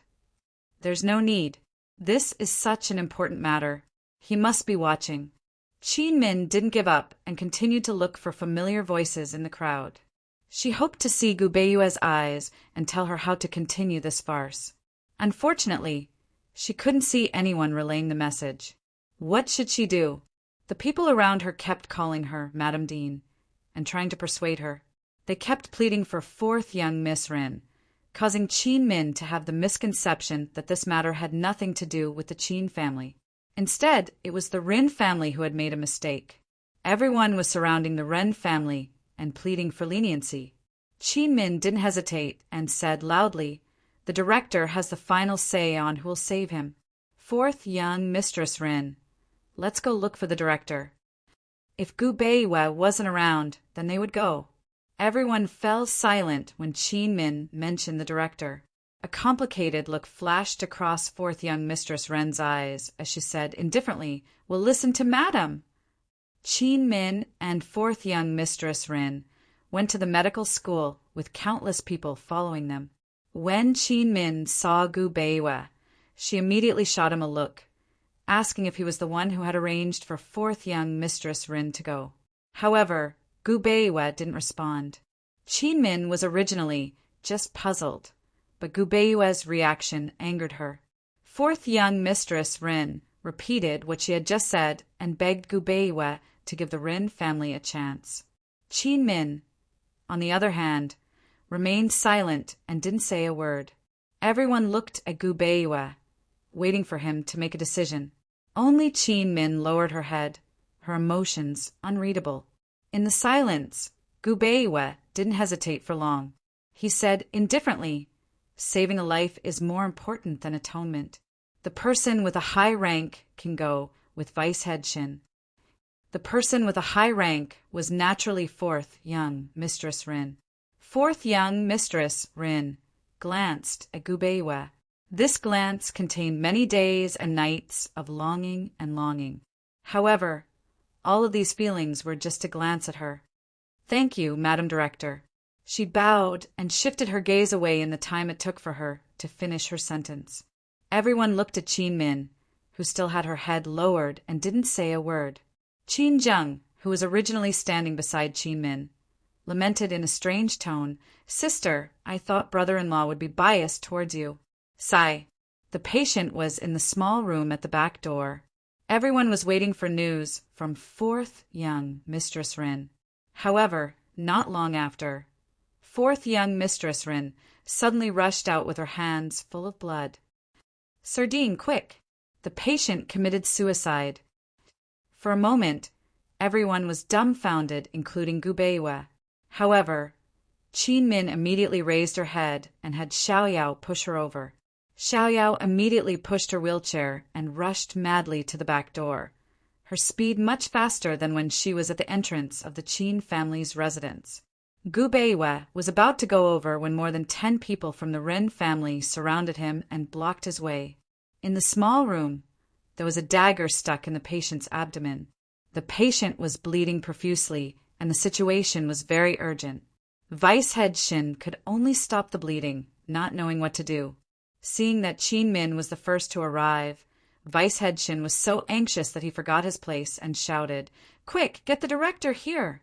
Quick!" Unexpectedly, Qin Min stood up from her wheelchair and rushed over, pulling Vice Head Shin aside. "Get out and close the door!" As soon as he finished speaking, Gu Beiyue reached the door and bumped right into Vice Academy Head Shin. Fortunately, Gu Beiyue held on, or else Vice Academy Head Shin would have tumbled to the ground. Vice Head Shin was about to speak when Qin Min began to rescue the patient. Xiaoyao shamelessly helped her and arranged all the needles Qin Min needed in order. Qin Min also used a method of searching for acupoints. It was similar to Han Yunqi's acupuncture technique, but also different. Han Yunqi detoxified the poison, while Qin Min treated the patient. Not only was Vice Head Shin stunned, but Gu Beiyue was also stunned. Not to mention Qin Min's acupuncture technique. Just the effect alone was enough to stop the bleeding. After Qin Min stopped the bleeding, she circled around to the front and began to perform acupuncture on the old man's forehead and shoulders. Her speed was extremely fast, and Vice Head Shin felt as if fireworks were swirling around him. Gu Beiwa watched without blinking. He could tell at a glance that Qin Min's treatment method hadn't been taught by him. In the old man's condition, his previous treatment method wasn't safe. As for whether Qin Min's treatment method was safe and effective, he could only wait and see. Before long, Gu Beiwa said in a low voice, "Let's go." Vice Head Shin finally understood and followed him out. He carefully closed the door after bringing the wheelchair inside. Sir Academy Head, Madam was actually so secretive. Vice Head Shin couldn't help but whisper, was that Madam's own acupuncture technique? Gu Beiwa didn't say anything and headed for the main hall. Unlike the others, he had never underestimated Qin Min's medical skills, but her medical skills still far exceeded his expectations. Was Qin Min's acupuncture technique really self-created, or had she learned it? When they returned to the main hall, everyone saw that Gu Beiwa and Vice Head Shin had both arrived.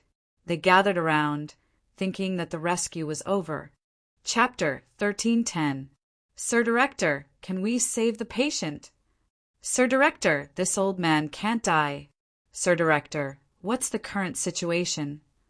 Everyone crowded around Gu Beiwa, asking questions one after another. Fourth young Miss Rin hadn't even washed the blood off her hands. Her eyes were red as she asked in a choked voice, "Sir Director, how is it? How is it?" When she'd first entered the small room, Assistant Head Shin had been taking the patient's pulse. The patient had been on the verge of death, but he'd still taken out a blade from his sleeve and stabbed it into the abdomen. In that instant, blood had gushed out. She'd been scared out of her wits. As a doctor, especially one of her rank, she'd been fighting with death almost every day and had long since become accustomed to death. But this time she was afraid. She was afraid that if this old man died, the Rin family would be completely finished. Gu Beiwa furrowed his brows and glanced coldly at the people who'd just blocked his way. He didn't say anything and simply walked to the side and sat down. Assistant Head Shin answered everyone's question. He's still in the emergency room. It's unknown if he's still alive. Everyone was stunned by his words.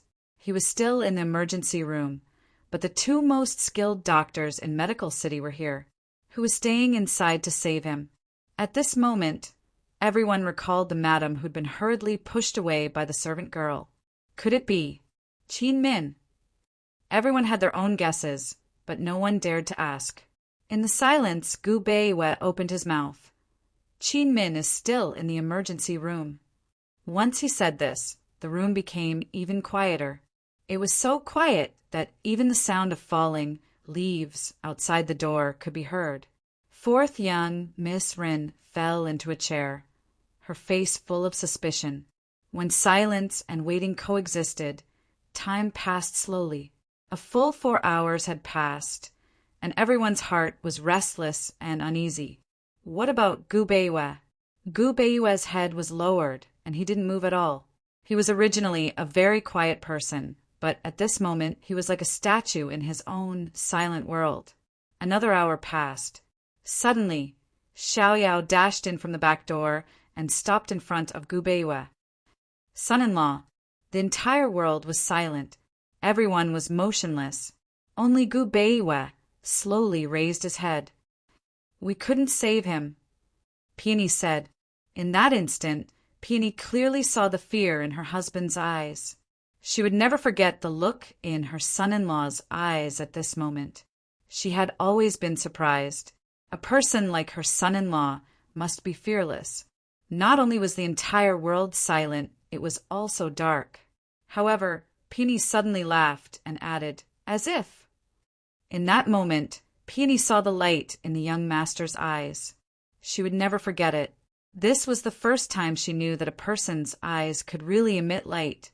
"Xiaoyao, what was going on? Speak clearly." Vice Academy Head Shin snapped. "Young." Peony paused, then immediately corrected herself. Madam Academy Head saved that old man and is now prescribing medicine. Madam said. Before Peony could finish, Gu Beiwe rose to his feet and walked out from the back. Department head Shin hastened to catch up with him, as did the other elders. The people left behind were all shocked. They couldn't believe what they were hearing. How could Qin Min possibly save someone with her level of skill?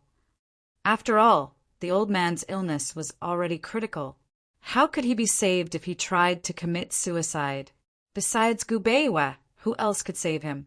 When everyone arrived at the rear courtyard, Qin Min was sitting in a wheelchair, wheeling herself out.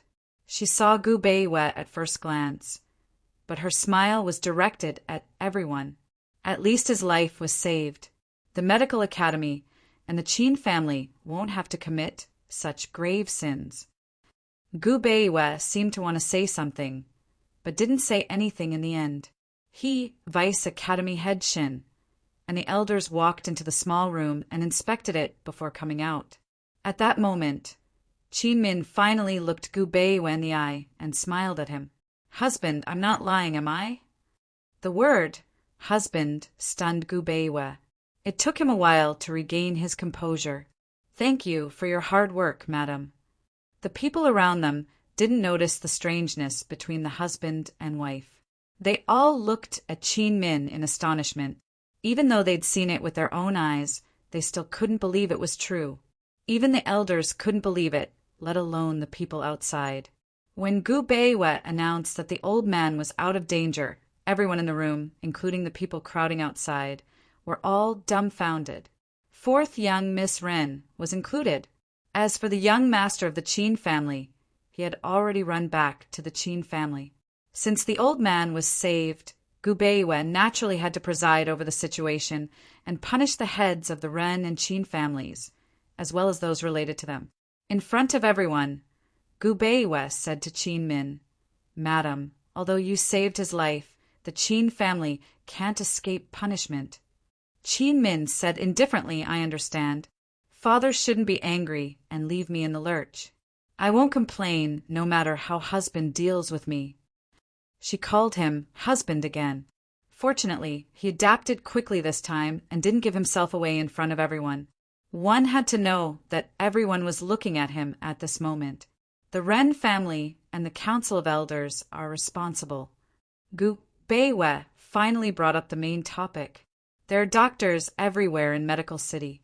Patients knelt in front of Medical City, but were turned away and ignored all day long. How did the Council of Elders manage things? How did the medical supervisor manage things? The upper part is not straight and the lower part is crooked. If you are already like this, then what about the other doctors? You only care about profit and leave people in the lurch. You treat human lives like grass. His Majesty's reports against Medical City and this director can be piled up to the sky. The more Gu Beiwe spoke, the angrier he became. Although he was acting, he was speaking from the bottom of his heart. After all, what he said was the truth. It had to be said that Gu Beiwe was very scary when he was angry. When that quiet face turned cold, it looked more and more like it was carved by God. No matter which direction you looked at it from, he was so handsome and cold. It was as if he was an emotionless deity who wouldn't show any mercy when his bottom line was crossed. No one had ever seen Gu Beiwe so angry and cold, including Qin Min. Qin Min was right beside him. When she turned to look at him, she wasn't afraid, but there was an indescribable feeling of unfamiliarity. For a moment, she couldn't tell if he was acting or if he was really like this. In the silent hall, Gu Beiwe's voice was cold and dignified, as if it had descended from the sky.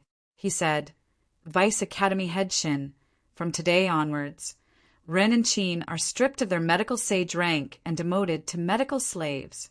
All practitioners will be demoted by 1 rank. As for the Council of Elders, it will be discussed." After Gu Beiwe finished speaking, he immediately got up and left. Qin Min didn't say much and had Xiaoyao push her back to her room. Once the two of them were far away, the crowd broke into an uproar and left one after another. Smart people could hear Gu Beiwe's best words. There was going to be a great upheaval in Medical City. Fourth young Miss Ren was the last to leave. She didn't go back to the Run residence, but went in the opposite direction. She went to a small clinic hidden in an alley. This was where Gu Beiwe secretly taught in the past. She was one of the few students he valued. If she really wanted to call him master, she should be calling him master. However, he didn't allow her to call him master, nor did he allow the other apprentices to call him master. Before, everyone called him Dr. Gu, but now they called him director. His former classmates were scattered all over Medical City and the Great Qin Empire. However, this small clinic hadn't been abandoned. She imitated him and secretly taught here. She took in people who were talented and kind, but couldn't enter medical school for various reasons. There were no classes today, so this place was empty. Fourth young Miss Rin sat down in her old seat. She didn't know why, but tears streamed down her face when she heard that he went to the Qin family as a matchmaker. She didn't even cry so miserably on the day of his wedding. She could hold it in, but today she couldn't hold it in at all. She knew that she was wrong, very wrong. She had long known that he wanted to reform Medical City. She also knew that he wanted to suppress the Ren and Qin families. She had even participated in his reform plan, initiating some changes in the field of obstetrics and gynecology. However, she couldn't bring herself to harden her heart for today's matter. She had long known that her father had bribed that patient. The whole thing had been planned by her father in order to destroy the Qin family head, implicate Qin Min, and benefit second Master Qin. Her father had already studied several cases of that patient's strange illness and had detailed medical records and treatment methods. There were many treatments for that strange illness, but the first course of treatment was the same. It was the Qin family head's treatment, which was to kill the patient. It was the Qin family head's first time coming into contact with such a case, so of course he didn't understand. However, her father knew very well that he was in control of the situation. After learning the truth, she had struggled several times, wanting to tell Gu Beiwe and Deputy Shin. However, in the end, she couldn't get over herself. She couldn't betray her father, so she could only persuade him. When she realized that she couldn't persuade him, she went to steal. She stole her father's medical records to learn the treatment. When she heard that Qin Min could cure the old man, she panicked and stood up without thinking, wanting to steal this opportunity. She didn't want to make things difficult for Qin Min, but she could guess that everything Qin Min had said and done was arranged by Gu Beiwe. She knew that he was going to take action and use this opportunity to get rid of her father. She was so panicked that she lost all reason. She only wanted to do her best to redeem herself and atone for her sins before being sentenced. While fourth young Miss Rin was immersed in her own remorse, a long blade suddenly flew in from outside and landed at her feet. Fourth young Miss Rin recognized it at a glance. It was the same blade that the old man had used to commit suicide. She subconsciously looked up and saw Gu Beiwe walking in with a cold expression. At this moment, fourth young Miss Rin couldn't stop the tears that she had tried so hard to stop. Gu Beiwe stopped at a distance and looked at fourth young Miss Rin coldly. He was indeed very surprised when fourth young Miss Rin appeared at the Qin family's gate. However, he immediately determined that fourth young Miss Rin knew the truth behind the Rin family head scheme. He didn't give Qin Min any warning because he wanted her to bring this matter to him and Deputy Shin. He had chosen fourth young Miss Rin based on her rank because he wanted to obtain sufficient evidence to prove that the Rin family could cure the old man's illness. He wanted to pretend to be innocent and shift all responsibility to the Qin family. Chapter 1311. No one had expected that the old man would choose to commit suicide. Now that Gu Beiwe didn't have enough evidence to prove the Rin family's conspiracy, his punishment of the Rin and Qin families was unfair to the Rin family. If he guessed correctly, the Rin family was already making their move. It was very likely that more than half of the family heads in Medical City would join hands to plead for leniency on House Head Ren's behalf tomorrow morning. It wasn't that Gu Beiwe couldn't deal with the Rin family. If he couldn't do it this time, there would be a next time. Even if he didn't have the chance, he could still set up a trap for House Head Rin to jump into. But he didn't want to waste his time on such a battle. His time was becoming more and more precious. Moreover, he didn't want to see more scandals in Medical City. Only a doctor with good morals could win the trust of his patients. Many times, trust was also a good medicine. If too many scandals were exposed in Medical City, how would the people of Cloud Realm view the Medical Academy's doctors? How could they give their lives to them? That was why Gu Beiwe came here to find fourth young Miss Rin. It had to be said that fourth young Miss Ren's shielding this time had bitterly disappointed him. Gu Beiwe didn't explain, only saying, "Fourth young Miss Rin, I'll have to trouble you to pass on a message to your father. Just say that if I want to protect the entire Rin family and its rising stars, including you, don't act rashly.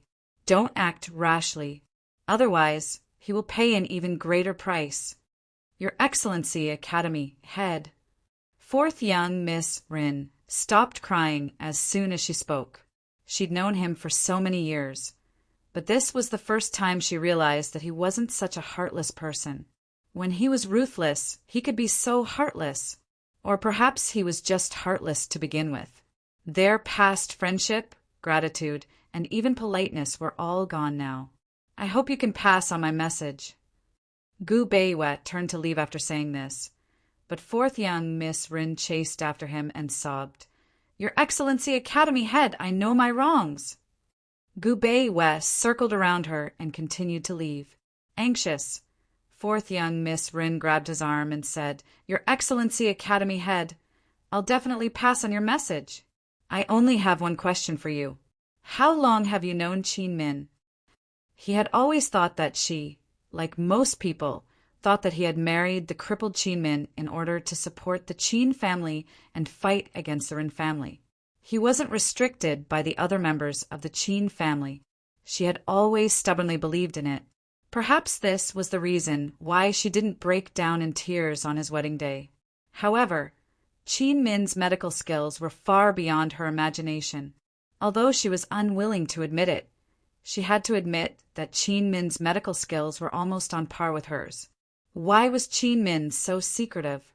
Did he already know about Qin Min's true capabilities? How long had they known each other? Perhaps all the questions could be summed up in one thing. Did he really want to marry Qin Min?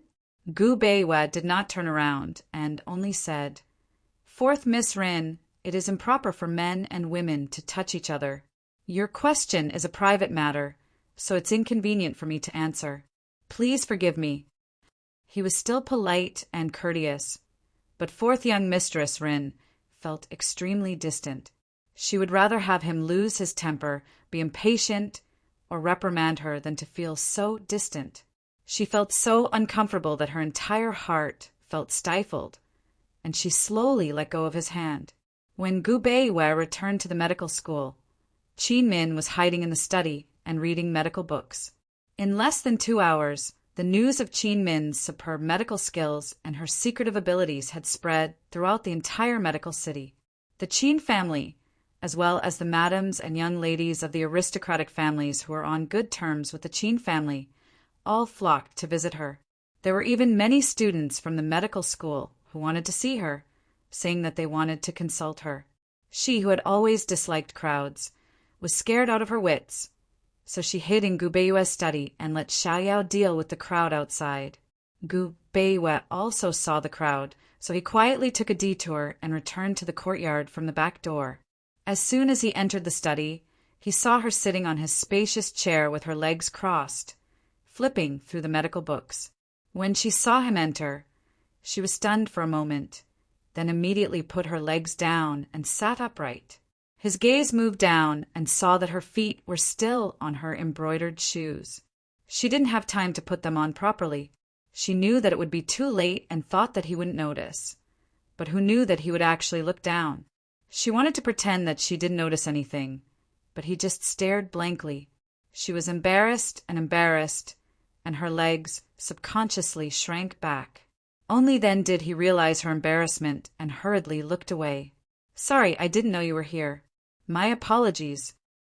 After he finished speaking, he immediately left. She couldn't wait to find a hole to hide in.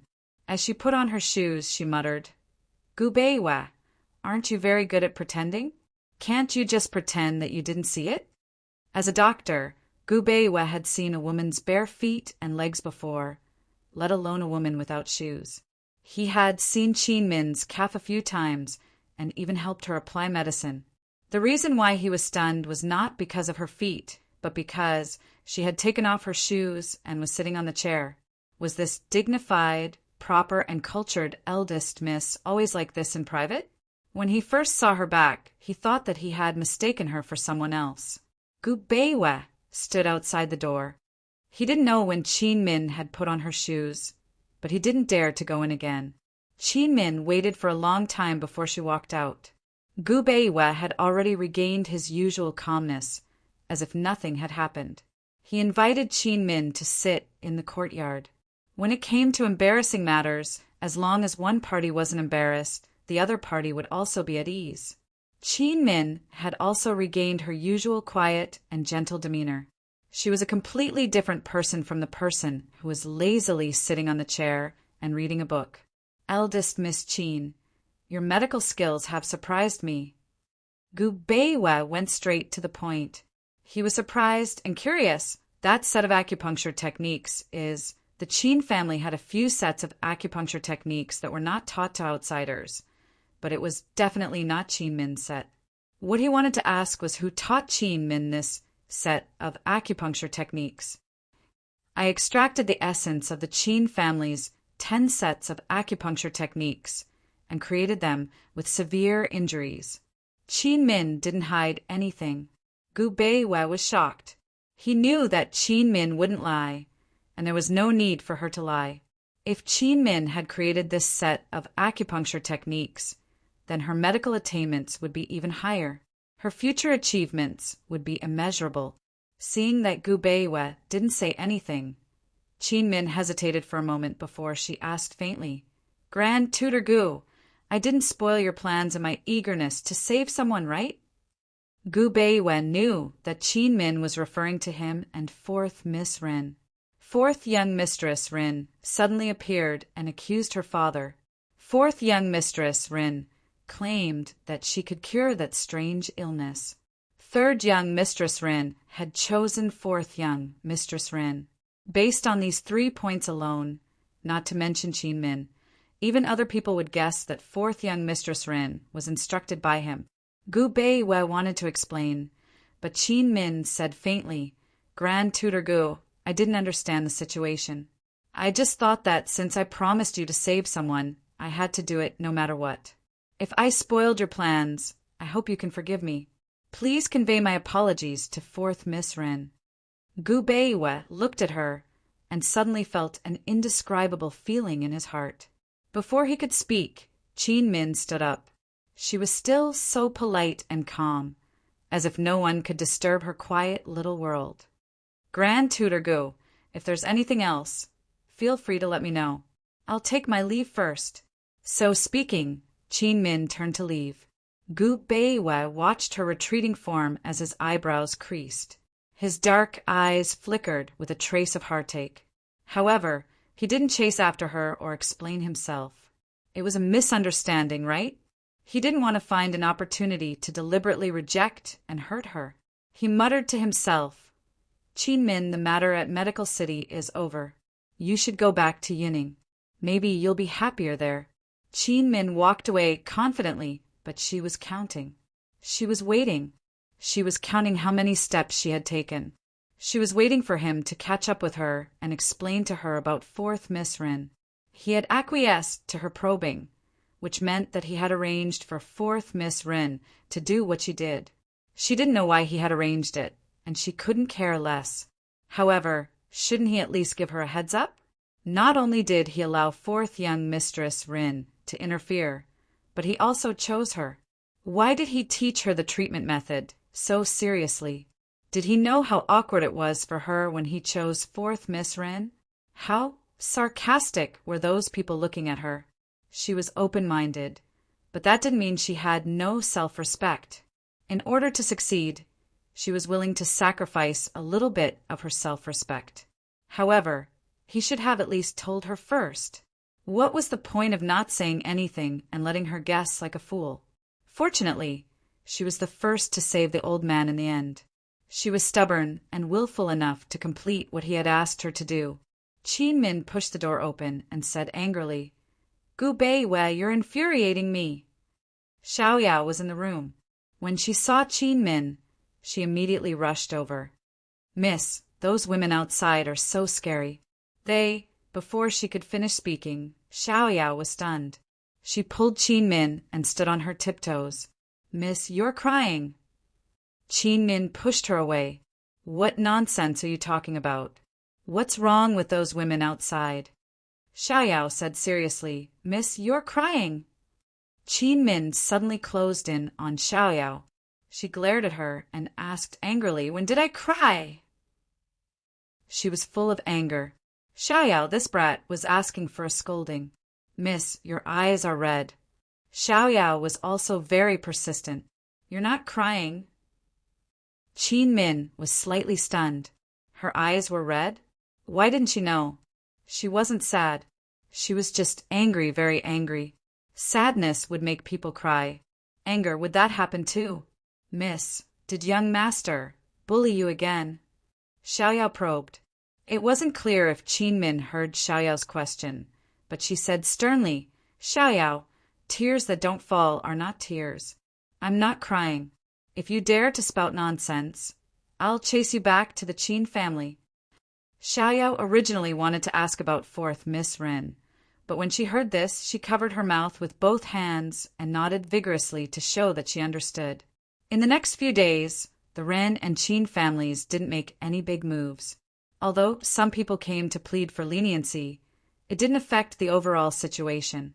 The warning that Gu Beiwei asked fourth Miss Ren to bring back seemed to be very effective. As for Patriarch Qin knew that he was done for this time. He didn't lose to the Ren family, but to Gu Beiwei, his son-in-law, and he was willing to accept it.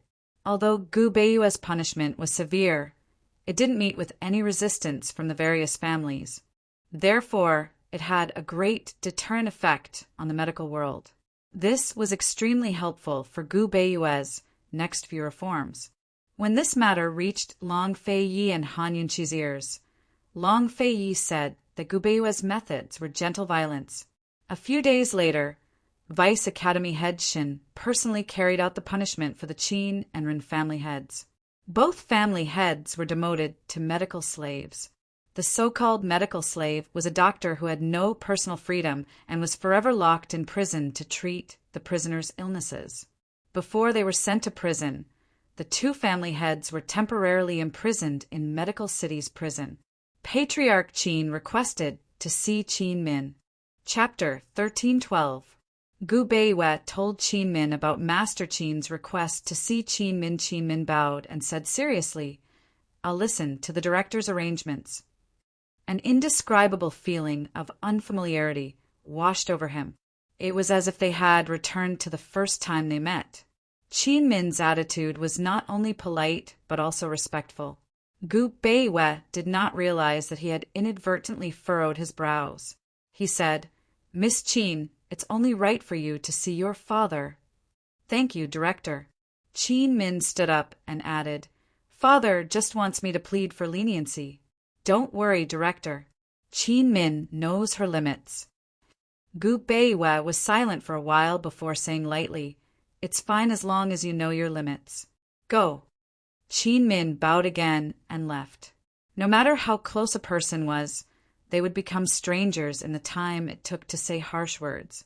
Moreover, they were not close. His back was facing the door. She walked out of the door and brushed past him. Qin Min did not turn back, but Gu Beiwei did. He looked at Qin Min's gradually disappearing figure and sighed unconsciously. After bumping into her in the study that day, they had not seen each other. When she lived in this courtyard, he was always busy until late at night and slept in the study. Today, when they met, she was even more polite than that day and even seemed distant. He knew that she was still angry. Anger would turn into forgiveness, and also into despair. He was waiting for the latter. Qin Min had the title of the director's wife, so it was easy to order people around in the medical school's prison. She ordered someone to change her father's cell to a more comfortable one and send him hot food. She originally thought that her disappointing younger brother would come to the prison. Although he could not bail him out, he could at least ensure that her father had enough to eat and wear. Unfortunately, her disappointing younger brother didn't come, and even her sisters didn't come. If she didn't remember wrongly, just yesterday, her younger sisters had come to ask for an audience, but Xiaoyao had turned them away. She sat in the wheelchair and quietly watched her father wolf down his food. It was not that the prison did not provide 3 meals, but her father had been pampered since he was young. How could he get used to food? Her heart was stifled, but she did not show her emotions. After filling his stomach, Qin Fengli opened his mouth and said, "Min Er, since you're willing to come and see me, I have no more regrets in this life." One had to know that ever since Gu Beiwe sent people over to ask for her hand in marriage, he had been constantly asking his daughter for this and that. After his son and daughter got married, his secret letters never stopped. He wanted his daughter to fight for the benefits of the Qin family in front of Gu Beiwe.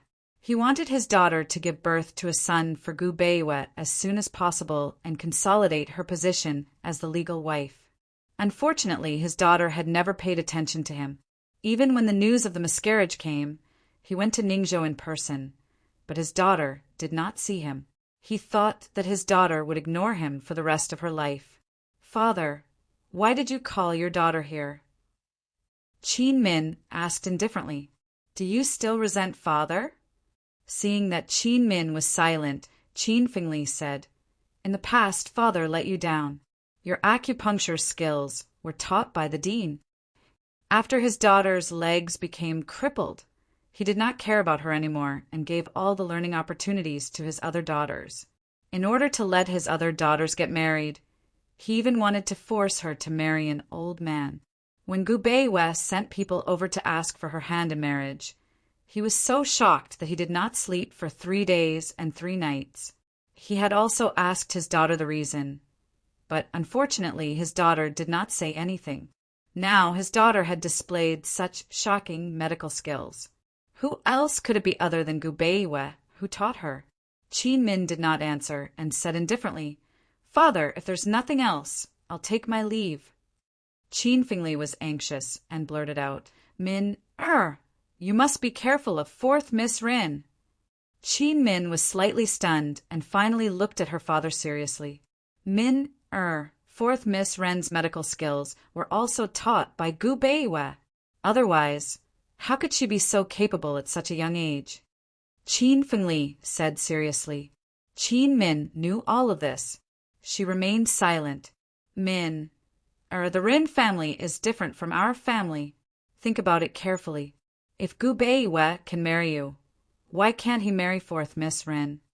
Seeing that his daughter was indifferent, Master Qin simply laid it out and analyzed it carefully for his daughter.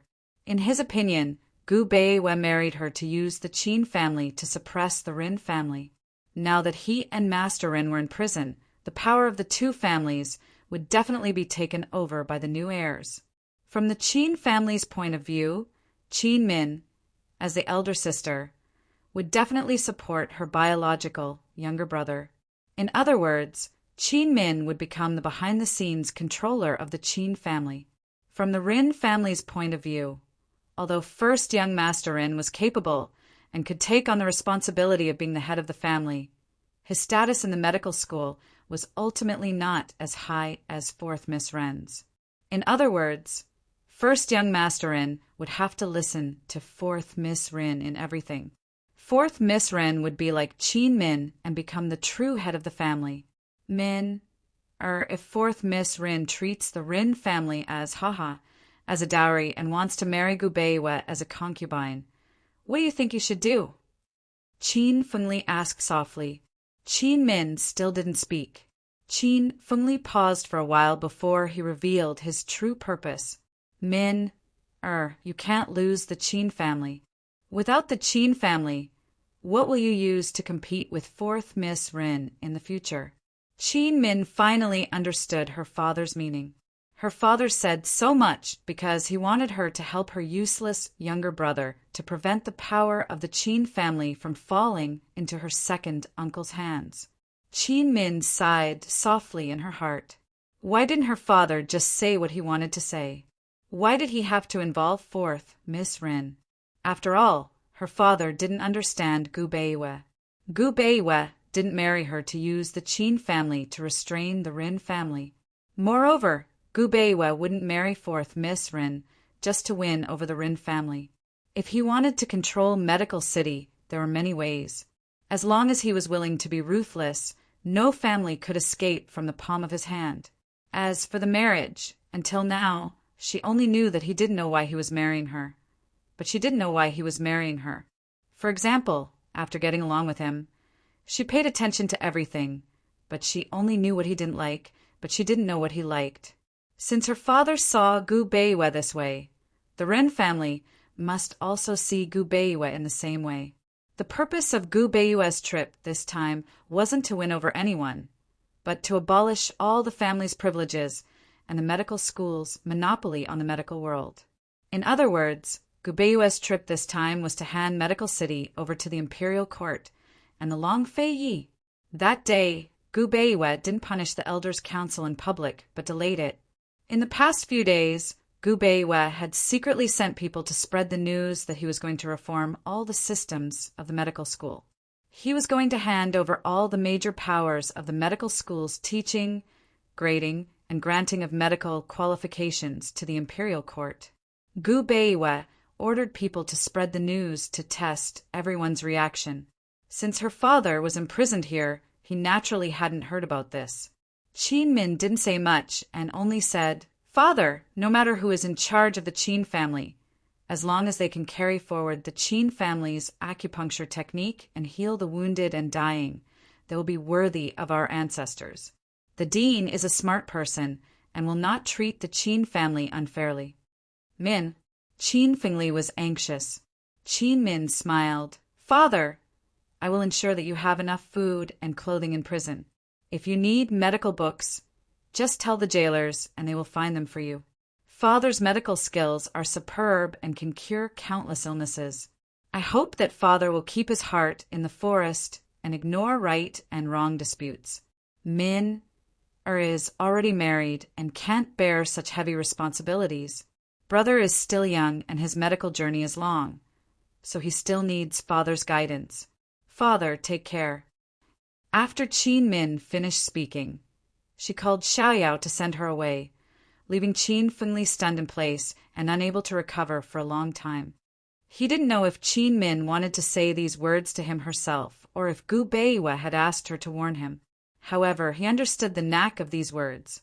He had lost his position as the head of the family, his title as the medical sage, his power, and his wealth.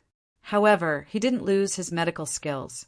He could still treat illnesses and save people, and he could still impart his medical skills. The Qin family's biggest bargaining chip was his medical skills.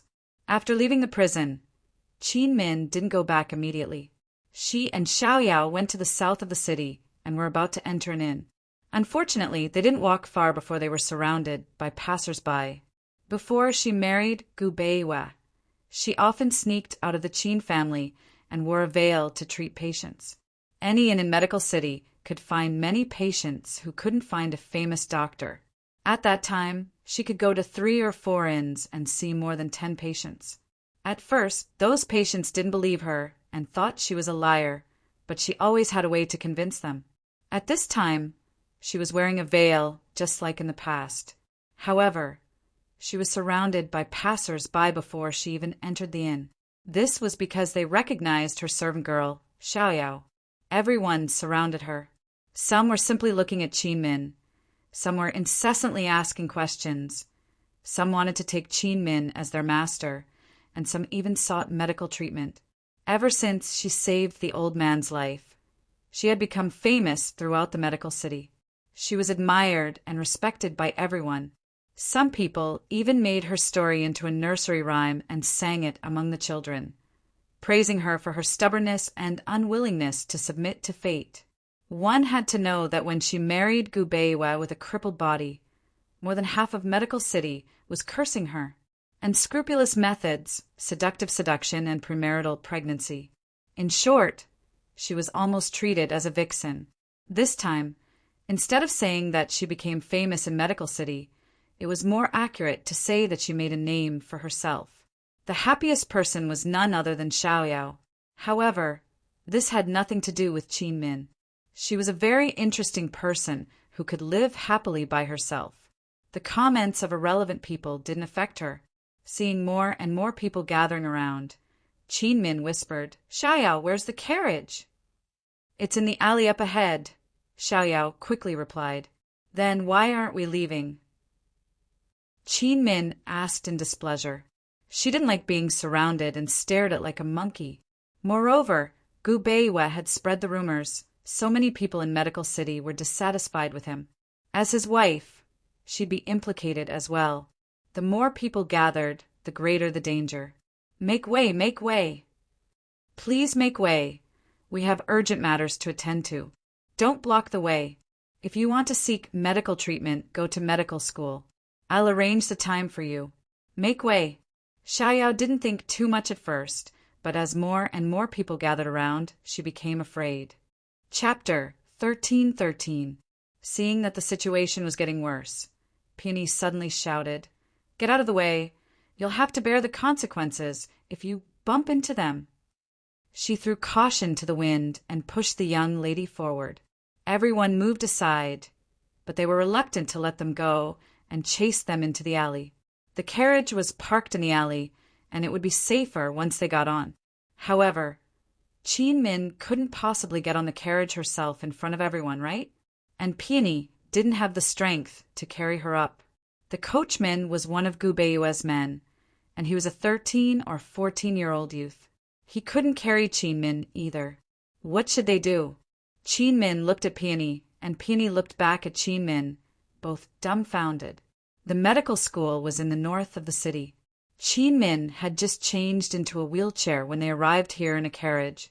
Did Peony have to push her back? The youth saw that the situation wasn't right and whispered to Peony, "Hurry and get help. I'll hold them off." Peony didn't dare to move.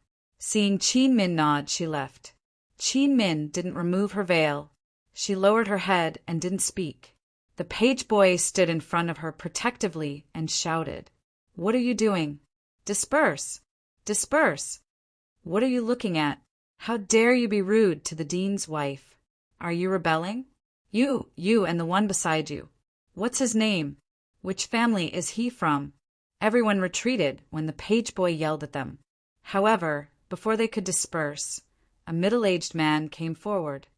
"My surname is Li Zhao. I've heard so much about the dean's wife. It's my great fortune to meet you today." "Dean's wife?" Before he could finish, the youth interrupted. "Dean's wife is resting. Please don't disturb her. Let's go." Li Zhao ignored the youth and continued. "Dean's wife, I've contracted a strange illness. My heart hurts every day, and I can't eat or sleep at night. I beg the dean to be kind and take a look at me." Qin Min saw his expression and knew that he was faking it. His health was very good. She wasn't stupid and didn't argue. She only said, "Go to the medical school. There'll be a medical assistant to arrange the time." Unexpectedly, Li Zhao suddenly clutched his chest and shouted, "Ouch, it hurts!" Then he knelt on one knee and pretended to be having difficulty breathing. "Dean's wife, save me! Save me!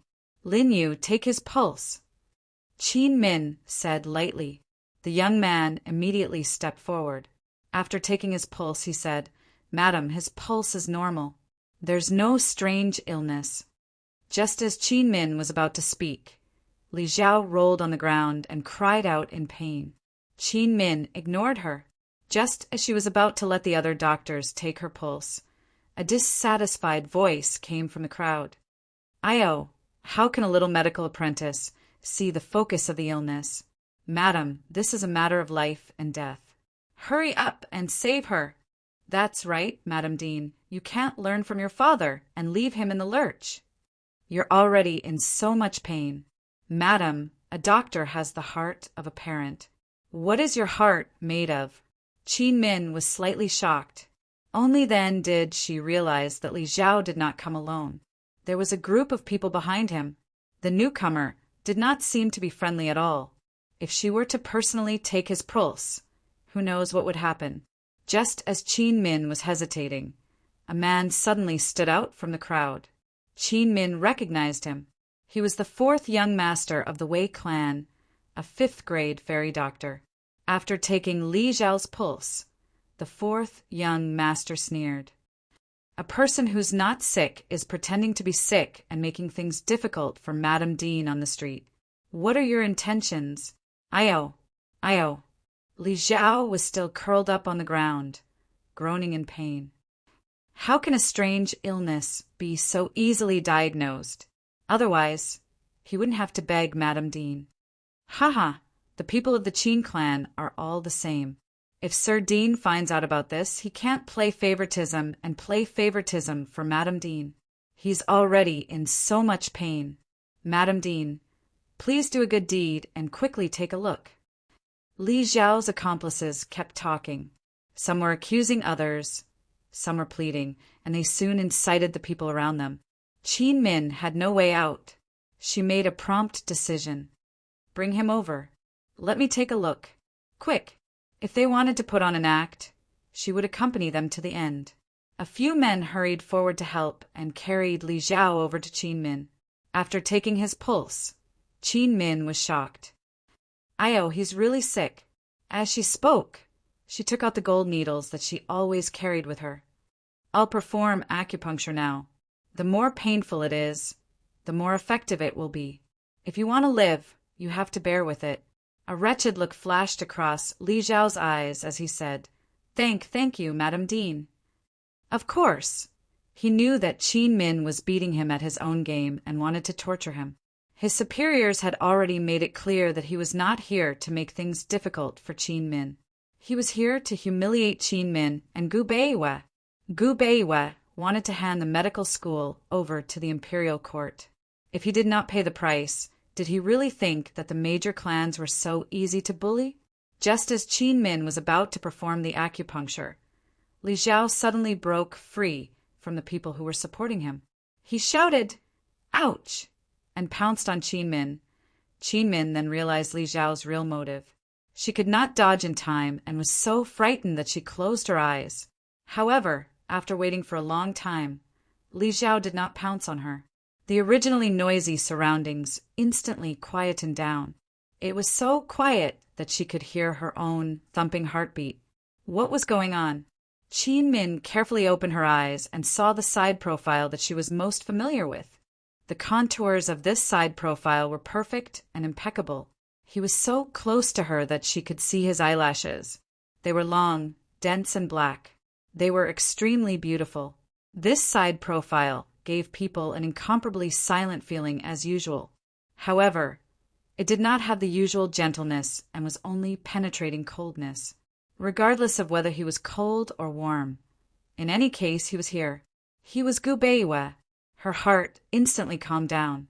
Gu Beiwei bent over in front of Qin Min.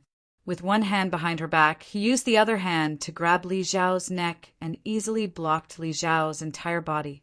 The surroundings were completely silent. No one clearly saw how Gu Beiwei had arrived. They only felt that this Dean had appeared out of thin air.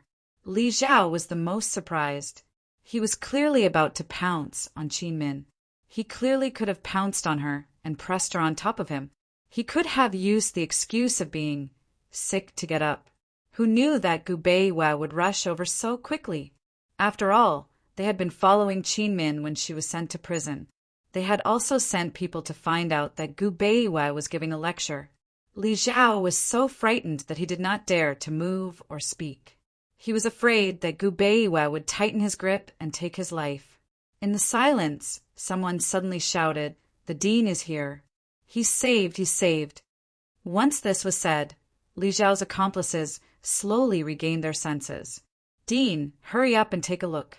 This person was in so much pain that he was rolling on the floor. That's right. Io, He's really lucky that the dean came personally. Now, does it still hurt? Gu Beiwei's voice was as gentle as ever, but he still held Li Zhao's neck and did not let go. Li Zhao did not dare to answer, nor did he dare to look into his eyes. He was so frightened that he almost wet his pants. With Gu Beiwei's actions, everyone present could basically see that something was wrong. Li Zhao's accomplices actually did not give up. One of them actually asked directly, "Dean, are you saving a life or killing a person?" Gu Beiwei turned around and looked over. He asked calmly, "Saving a person? There's a pulse on the neck.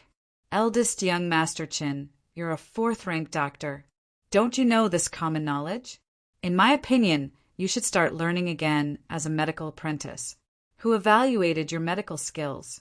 Later, I'll have to ask them properly." That eldest young Master Chen's eyes widened, and he was speechless. He did not expect Gu Beiwei to know his background, and even more did not expect that Gu Beiwei would answer with the words, "There's a pulse on the neck." Eldest young Master Chen's medical skills were basically going to be crippled, and he would even implicate the person who gave him the medical skills. For a moment, everyone else shut up. Everyone could see that Gu Beiwei was angry. Gu Beiwei's slender fingers lightly touched Zhao's pulse. He said calmly, "It's indeed a strange illness that my wife can't treat. I'll personally treat you and guarantee that you'll be cured within 3 days." His voice was always calm and clear. No one could hear any emotion from it, but it was enough to send chills down one's spine. Li Zhao's legs turned to jelly. Gu Beiwei let go of him and said calmly, "Men, take him back to the medical school and take good care of him." Li Zhao finally could not take it anymore. He fell to his knees with a thud. "Dean, this little one knows his mistake. This little one was ordered by someone. I beg Dean to spare my life." The surroundings were quiet, and Li Zhao's pleas were especially loud. Gu Beiwei did not look at him. Instead, he turned to look at the crowd. A hidden dart flew out from that direction, and its target was Li Zhao. There was no doubt that the person behind this was going to silence him. Gu Beiwei watched quietly. As the darts drew near, he suddenly kicked Li Zhao aside and used his other hand to send the darts tumbling back to where they'd come from. The dart hit the culprit's shoulder, and the culprit was so shocked that he turned around and fled. Gu Beiwei ignored him, but the guards who came with him had already chased after him. Everyone present finally understood what was going on, and no one dared to make a sound. Li Zhao was also scared silly and allowed the guards to take him away. Qin Min witnessed everything and sighed in her heart. She did not dare to imagine what would have happened if Gu Beiwei had not arrived in time. Gu Beiwei turned to look at her and said gently, "Madam, you must be frightened." It had been a long time since she heard him call her madam, and Qin Min was a little startled. She felt that he was not calling her. Gu Beiwei did not say anything and leaned over to hug her. Whenever he came close, she would become nervous, whether it was the first time or now. He placed one hand on her knee and the other on her back. She was sitting in a wheelchair, and her hands were still restrained. It was difficult for him to carry her. He tried a few times, but to no avail. Under the watchful eyes of the crowd, he could only whisper in her ear, "Eldest Miss Qin, I'll carry you to the car. Sorry for the offense." Qin Min's body was as tense as a rock. Her previous anger was all gone, leaving only nervousness. "Thank you for your trouble," she said, but she still did not move. Gu Beiwei had no choice but to whisper again, "Eldest Miss Qin, please lift your hand." Qin Min finally understood what he meant and hurriedly lifted her right hand. Gu Beiwei's hand passed under her right hand and held her back. Only then did he find some strength to carry her into the carriage. This scene made all the women present envious. This was probably the first time anyone had seen Gu Beiwei so intimately with a woman, right? All along, everyone had regarded the title of Madam of the Dean as a symbol of honor and status. But at this moment, everyone realized that the title of Madam of the Dean was equivalent to Gu Beiwei's woman. Gu Beiwe also sat in the carriage and ordered calmly, "Lin Yu, return to the medical school." Chapter 13-14. Under everyone's watchful eyes, the carriage slowly drove towards the medical academy. Inside the carriage, Gu Beiwe sat on the left while Qin Min sat on the right. The two faced each other, but both of them lowered their heads in silence. Gu Beiwe sighed inwardly, but he still spoke in the end. "Eldest Miss Qin, this matter has implicated you. Since I've taken on the title of Madam Dean, I should bear this burden." "It's not considered a burden, Sir Dean. You don't have to feel guilty," Qin Min replied. The title of Madam Dean seemed to be a status of power to both of them. It had nothing to do with feelings or their relationship. "Fortunately, Xiaoyao ran quickly," Gu Beiwe said lightly.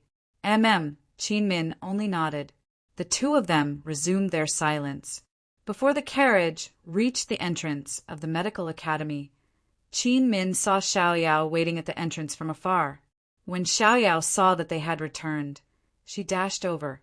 Her speed and momentum frightened the horse. The horse raised its head and neighed incessantly. Fortunately, Lin Yu was experienced and steadied the horse in time. "Miss, are you all right?" "Son-in-law? Where's son-in-law?" Xiaoyao asked anxiously. Qin Min looked from the window and said unhappily, "What are you making a fuss about? Isn't he back now?" Xiaoyao was stunned. Then her little face immediately bloomed into a brilliant smile. Yes. This servant is making a mountain out of a molehill. It's son-in-law who can settle any matter as big as the sky. Miss, you should bring son-in-law with you when you go out next time. With him around, those people on the road won't even dare to look at you." Qin Min couldn't be bothered with Xiaoyao. Instead, it was Gu Beiwe who looked over. Xiaoyao didn't expect this and was so frightened that she lowered her head and shut her mouth. Actually, Gu Beiwe didn't mean anything else and just looked over casually. He said, "Lin Yu, bring the wheelchair over." He was about to tell Qin Min to speak, but Qin Min beat him to it. "Sir Dean, there's no need to trouble yourself. I want to go back to the Qin residence to stay for a few days. Let Lin Yu send me over. I won't go down." Gu Beiwe thought for a moment and said in a low voice, "That's fine. It's time to settle the Qin family matters." "Okay." Qin Min still nodded. Gu Beiwe hesitates for a while and finally makes up his mind. "Miss Qin, I'm afraid that the medical city will be in chaos soon. After the mole of the Qin family is caught," before Gu Beiwe could say anything, Qin Min interrupted him and said, "Sir Dean, I'll go back to Ning province after we catch the mole. Last night, I sent someone to Yuning to bring the little shadow back to Ningzhou. We won't disturb you any further." She actually had a plan all along? She actually used the word, sir. Gu Beiwe didn't know whether to laugh or cry. He nodded without hesitation. "Okay, when the time comes, I will send someone to send you back." "Thank you, Mr. Dean." Qin Min was overjoyed. Gu Beiwe heaved a huge sigh of relief in his heart. He didn't expect things to come so quickly and so easily. One had to know that he had been hesitating over this matter for a few days. Xiaoyao was called into the carriage, and the three of them went to Qin Manor together. Xiaoyao didn't know what had just happened, but she didn't dare to act rashly when she saw that the young miss and the young master were silent. After all, the look that the young master gave her just now made her tremble with fear. When they were about to reach the Qin Manor, Gu Beiwe opened his mouth to talk to Qin Min about how to catch the mole. Unexpectedly, Qin Min refused and said that she wanted to deal with the Qin family's domestic affairs behind closed doors. Since she had already said that, Gu Beiwe didn't insist and only told Qin Min to pay attention to her own safety. When they arrived at the Qin Manor, Gu Beiwe personally carried Qin Min out of the carriage. Just as Gu Beiwe placed Qin Min in the wheelchair, Qin Min said indifferently, "Sir Dean, this is probably the best time to trouble you." Gu Beiwe didn't stop moving, but his heart was slightly startled. After he got up, he still couldn't help but sigh softly. He didn't know when he started to sigh in the face of Qin Min's various matters. He also didn't know how many times he had sighed because of her, towards a person. He couldn't love or hate them. He couldn't accept them or reject them. He couldn't make up for them or hurt them. There was only helplessness. Gu Beiwe looked up at Qin Min and said indifferently, "Eldest Miss Qin, you don't have to be so polite." The Qin family didn't expect that Gu Beiwe would personally send Qin Min back. Nor did they expect that Qin Min would stay in the Qin manor for a few days. Just as the husband and wife returned to Qin Min's boudoir, the Qin family members all surrounded them. After a while, Qin Min's married younger sisters all rushed back with their families. After Qin Min's legs were crippled, she became the biggest joke in the family. Not to mention the second branch. Even her younger sisters looked down on her. She asked Xiaoyao to block everyone at the door and not let anyone in. "Miss, this servant told them that you were tired and wanted to rest, but they still didn't leave. Young master," he mumbled that he wanted to see young master. He wanted young master to let old master out. Xiaoyao said helplessly, "Go guard outside and tell them that young master also wants to rest, so tell them to disperse. If they disturb young master, they'll bear the consequences." Qin Min said ruthlessly. Xiaoyao was shocked, but thinking about it with Mrs. Current Status, it wasn't a big deal to tell those people outside. Thus she left happily. "Young master, miss, rest at ease. This servant will keep watch outside. No one can enter." Xiaoyao closed the door and left, leaving behind an awkward atmosphere. Gu Beiwe, who was sitting at the side, only then did he realize that this was Qin Min's boudoir. He stood up and listened to the movements outside. Just as he was about to speak, Qin Min said, "We can't go out now. It's rare for us to come to the Qin manor, so we should at least have a cup of tea before leaving. Sardine, please follow me." As Qin Min spoke, she walked into the inner room. Gu Beiwe didn't move from his spot, hesitating. This boudoir was divided into an inner and outer room. The inner room was the bedroom, and the outer room was the study room. The middle was separated by heavy hanging curtains. Gu Beiwe had privately looked for Qin Min before the wedding, so it wasn't his first time entering this boudoir. However, he had always stopped at the outer room and had never set foot inside. Moreover, Qin Min said that she wanted to treat him to tea, but the tea house was on his right and not in the inner room. Qin Min waited for a long time. Seeing that Gu Beiwe didn't follow in, she came out to urge him. She said jokingly, "Sardine, are you afraid of entering the tiger's den? I'm not a tiger that can eat you." Only then did Gu Beiwe realize Qin Min's ulterior motives. He smiled and followed her inside. The inner room wasn't big. There was only a bed, no tea house, and no extra chairs. This made him feel rather awkward, and he could only stand. Qin Min personally lowered the hanging curtains. Once the hanging curtains were lowered, the room seemed even smaller. A man and a woman in the same room. Perhaps it was ambiguous, or perhaps it was awkward. In any case, Gu Beiwe gradually felt uncomfortable. He said indifferently, "Eldest Miss Qin, if you have something to say, you can say it now." Qin Min didn't reply. She actually sat on the bed. With one hand on the bed, she hooked her finger at him with the other, indicating for him to come over. Not to mention her coquettish actions. Just the seductive smile on her face was enough to make many men restless. However, to Gu Beiwe, this scene was only a shock. He had probably never been so frightened by a woman in his life. He was stunned. He was dumbstruck. At this moment, his mind went blank and he couldn't think. How did Qin Min? How did she suddenly, seeing Gu Beiwe in a daze? Qin Min finally couldn't hold it in and burst out laughing. Ah! She gently pressed her hand against the headboard of the bed. The headboard split into two, left and right, and a secret passage appeared below. Gu Beiwe regained his senses and subconsciously walked forward. However, Qin Min stood up and stopped him. She asked with a serious face, "Gu Beiwe, tell me honestly, did you think of me as that kind of woman just now?" Gu Beiwe was stunned again. This was the first time Qin Min had called him by his name. He didn't know why, but when Qin Min called him that, he had a feeling that Qin Min was a different person. She was clearly someone he was familiar with, but at the same time, she felt very unfamiliar. For a moment, he didn't know how to answer her. Qin Min stared at him sternly. However, after a while, she laughed. "Sardine, I was just joking with you. Please don't take it to heart. This is a secret passage that leads to the back door of the Qin residence. You can go through this way. I'll deal with the matters outside." She stepped aside, but Gu Beiwe didn't move at all. It seemed that he hadn't completely regained his senses. "Sardine, you can go," Qin Min said again. Gu Beiwe still didn't answer her question and didn't say much. He went down the secret passage. When Qin Min closed the entrance, he said, "Qin Min, be careful." The bed board slowly closed, and Gu Beiwe's figure gradually disappeared.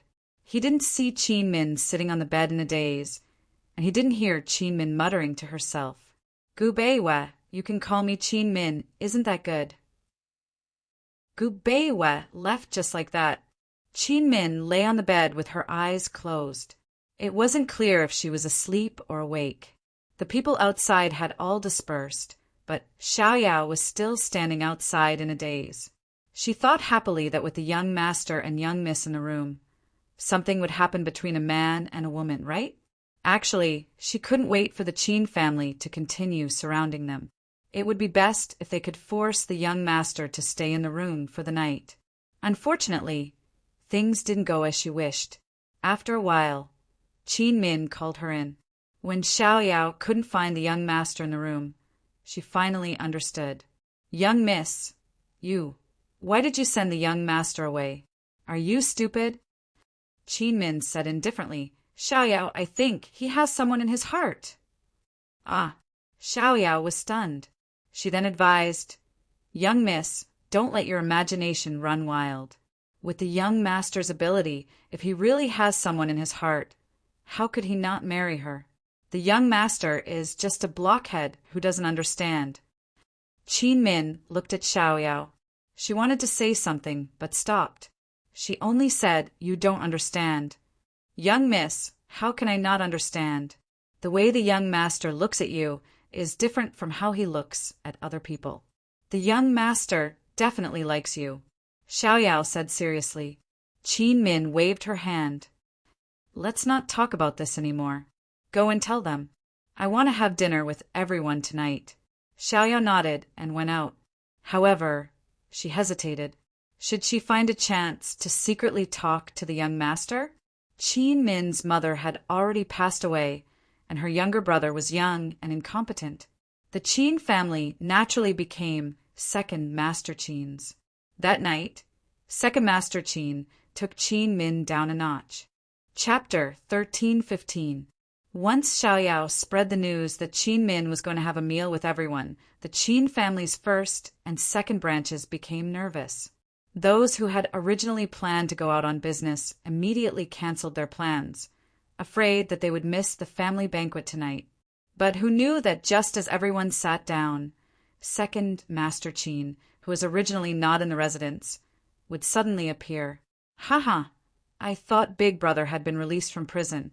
I didn't expect the dean's wife to come." Second Master Qin said strangely. Although he was wary of this dean's wife, he couldn't care less when he thought of the possibility that she was back to help his younger brother fight for power. No matter what, he didn't want to lose the position of the Qin family's head. He didn't believe that Qin Min, a married daughter, could care so much. So what if she was the dean's wife? Not to mention her. Even if Gu Beiwe came personally, he could forget about meddling in the Qin family's domestic affairs. In terms of status, Qin Min was naturally the highest among everyone present. But in terms of seniority, second Master Qin was the highest. The moment second Master Qin walked in, everyone stood up to leave with him. Only Qin Min sat alone. After everyone left, Qin Min said lightly, "Second uncle, it's inconvenient for Min to move around.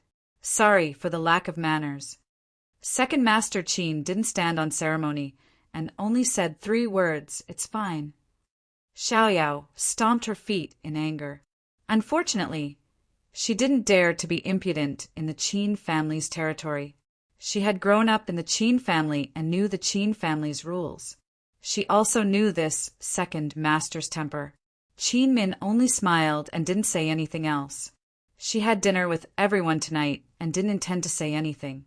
The more one spoke, the more mistakes one would make. If one didn't speak, one would be at a loss. With her current status, if she didn't say anything during the meal, it would be enough to make everyone lose sleep for an entire night while they pondered over her thoughts. Although she knew that Gu Beiwa had a very thorough plan to help her uncover the mole, she still wanted to take the risk. However, she still decided to take a risk and do it herself. After all, she had been wronged for more than 10 years. She had to vent this anger herself. Moreover, she didn't want to owe him too much. Qin Min originally thought that Second Master Qin would sit down and eat with everyone. But unexpectedly, Second Master Qin actually sighed. "Sigh, I've been busy outside these past few days. Unfortunately, I still can't bail Big Brother out. It's even hard to see him. Second uncle is old and can't do much. I have a few things to tell you." "Father, did something happen?" Qin Zhenyuan asked anxiously. Second Master Qin didn't answer.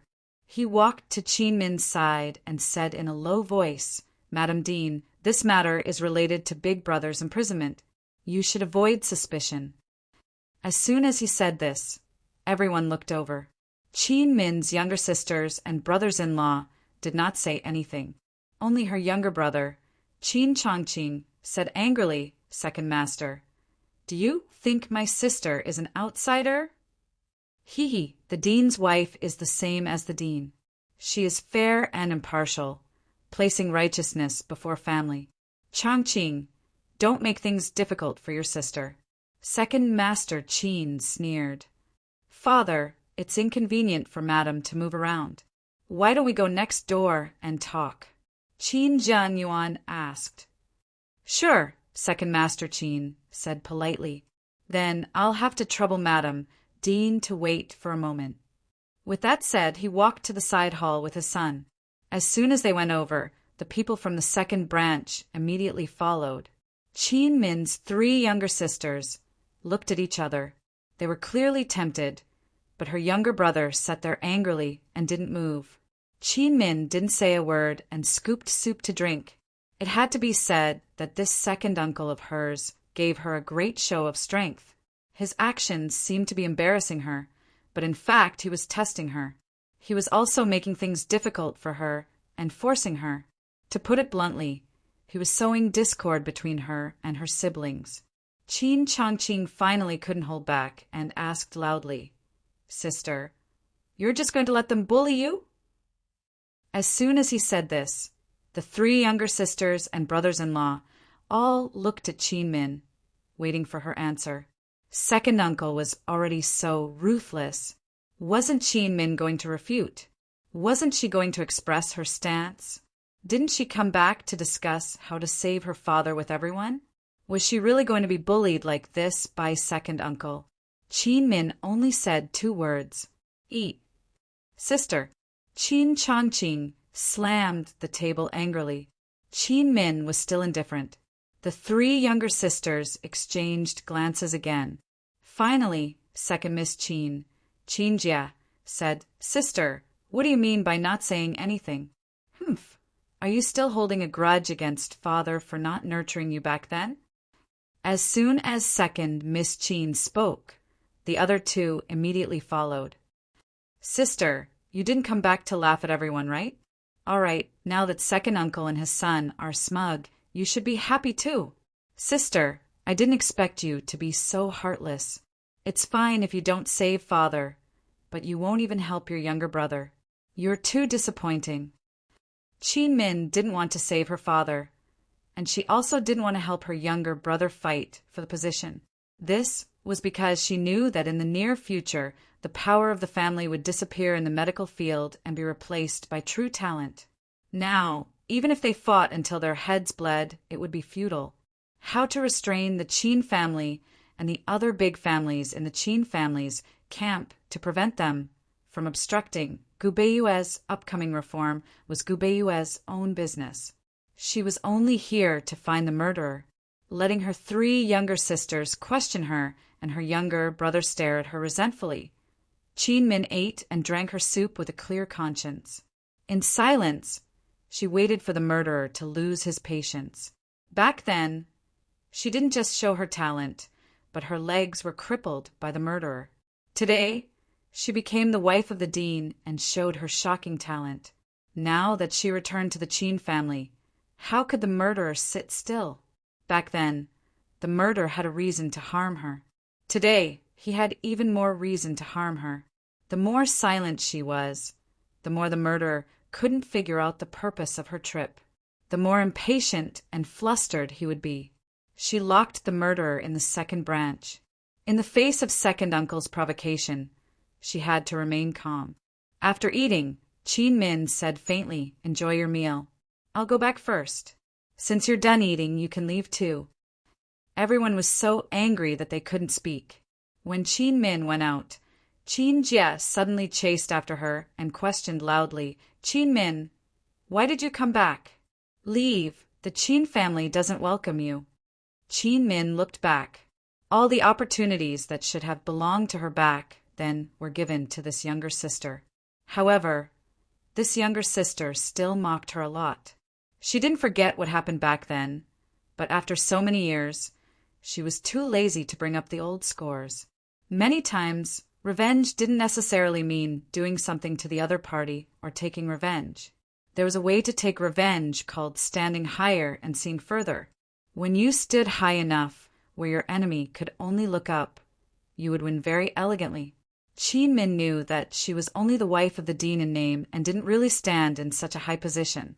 However, she didn't want to let down the height and elegance of the title, wife of the dean. Qin Min ignored everyone and went back quietly with Xiaoyao. Second Miss was flustered and exasperated. She rushed back and said to Qin Chongqing, "Eldest sister is here to laugh at us. Chase her away. Chase her away right now." Qin Chongqing had always been protected by his father. Now that he had fallen to this state, he was completely helpless.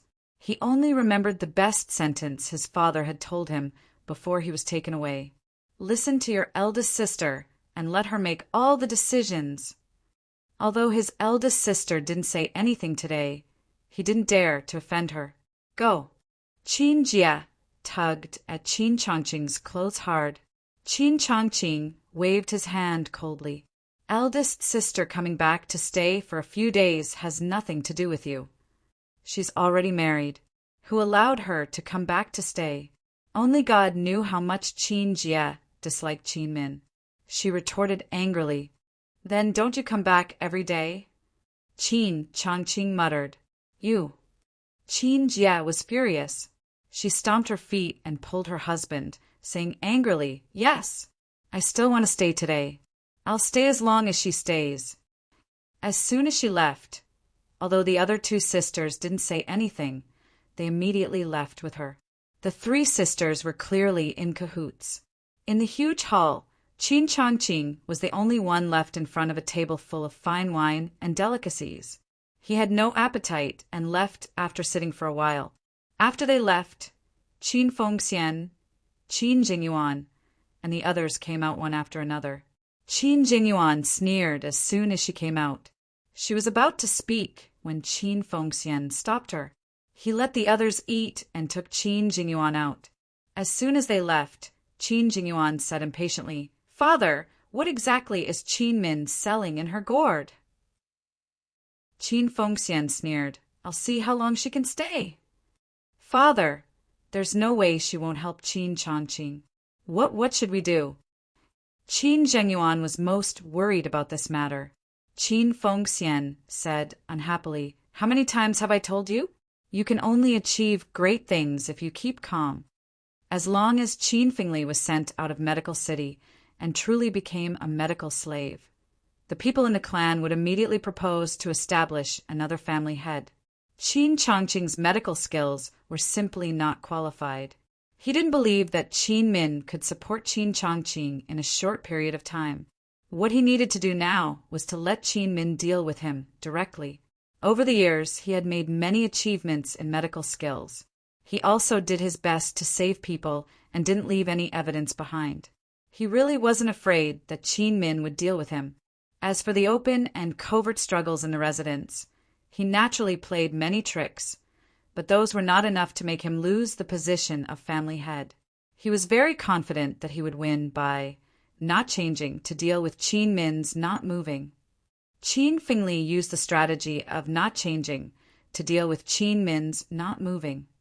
At the same time, Qin Min also used not moving to wait for Qin Fengli to take the bait. However, 3 days later, the situation took a big turn, which caught Qin Min somewhat off guard. During these 3 days, Qin Min didn't go out of her courtyard. Qin Chongqing came to find her several times every day, but she didn't say a word.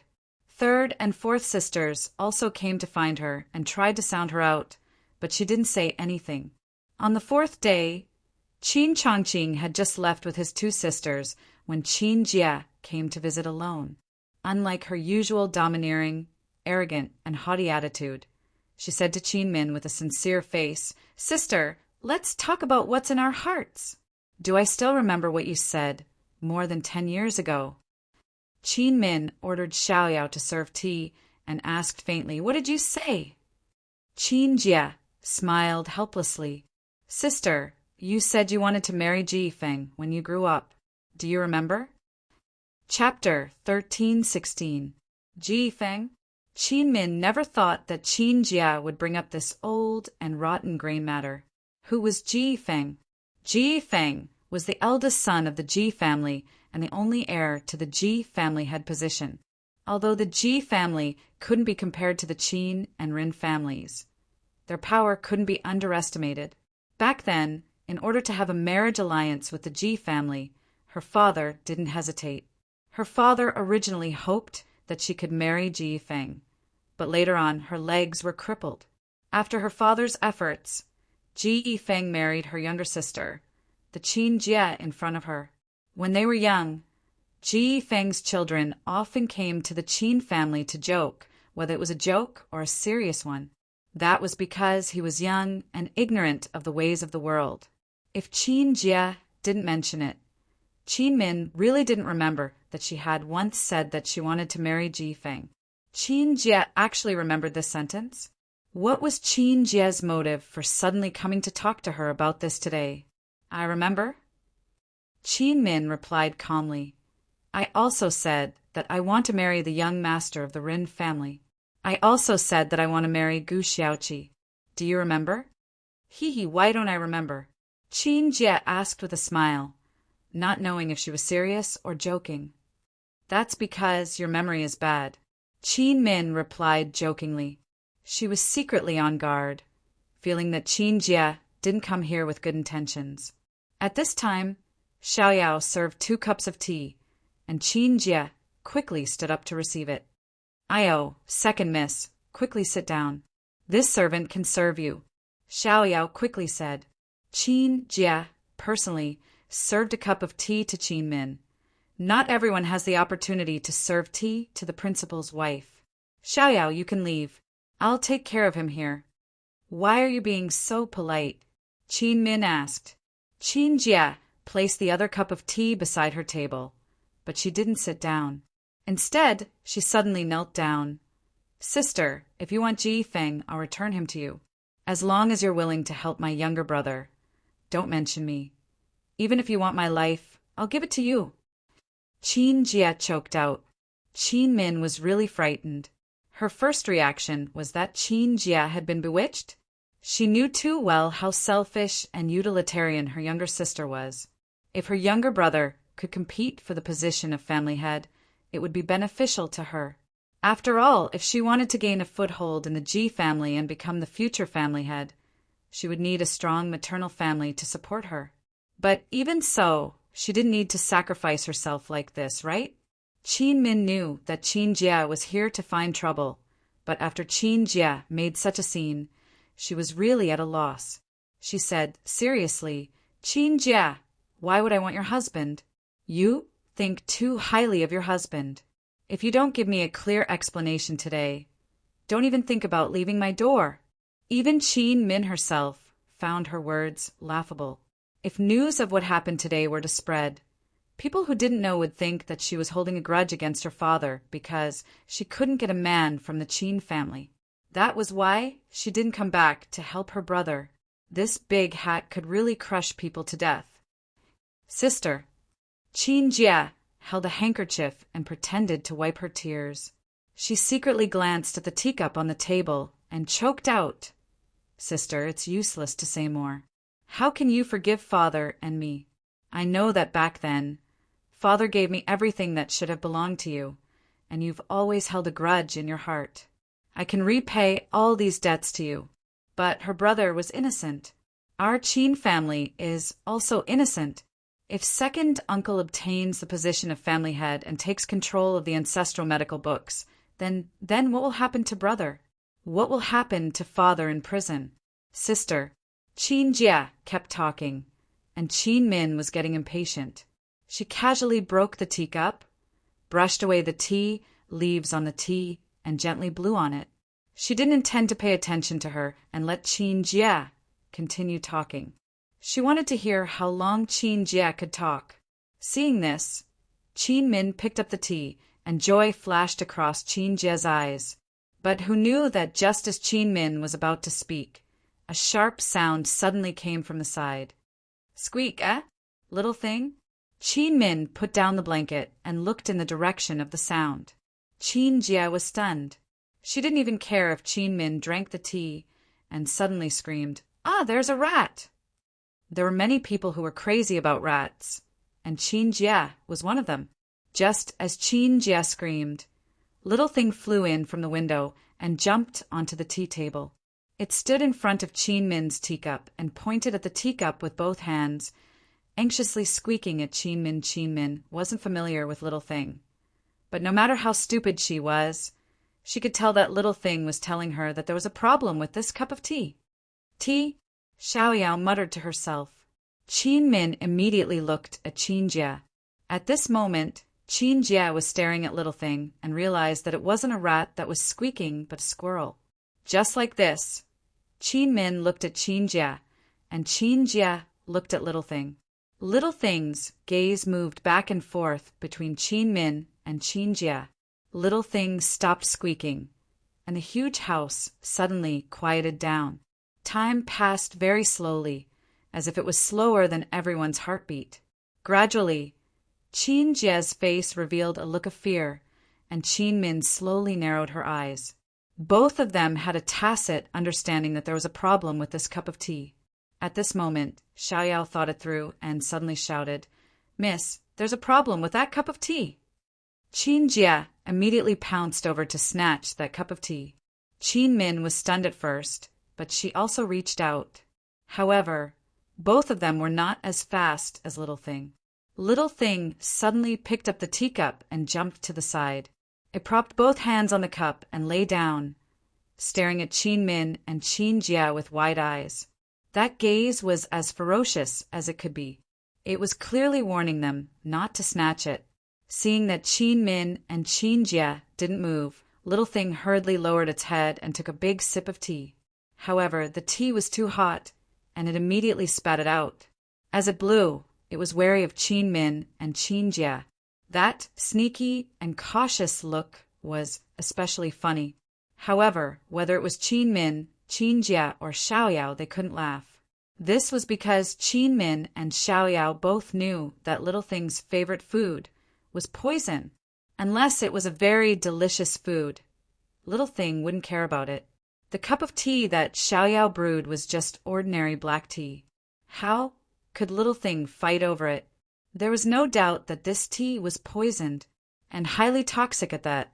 Qin Jie finally realized that the little squirrel in front of her was the poison beast that had been sitting on the headmaster's shoulder all day long. "There's poison in the tea. You poisoned it." This time, it was Qin Min herself who spoke. "Xiaoyao couldn't have poisoned it.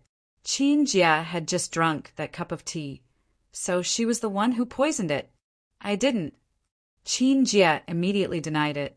You poisoned it with lethal poison. Where did you get it from?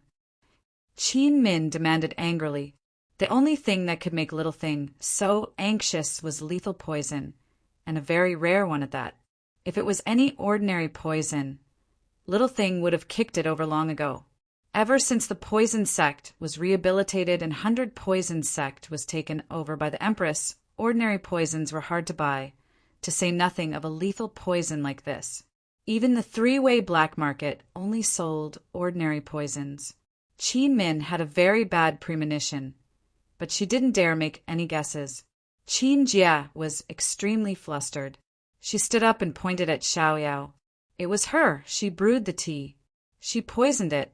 I don't know anything. Qin Min made a prompt decision. Xiaoyao, go and find the son-in-law.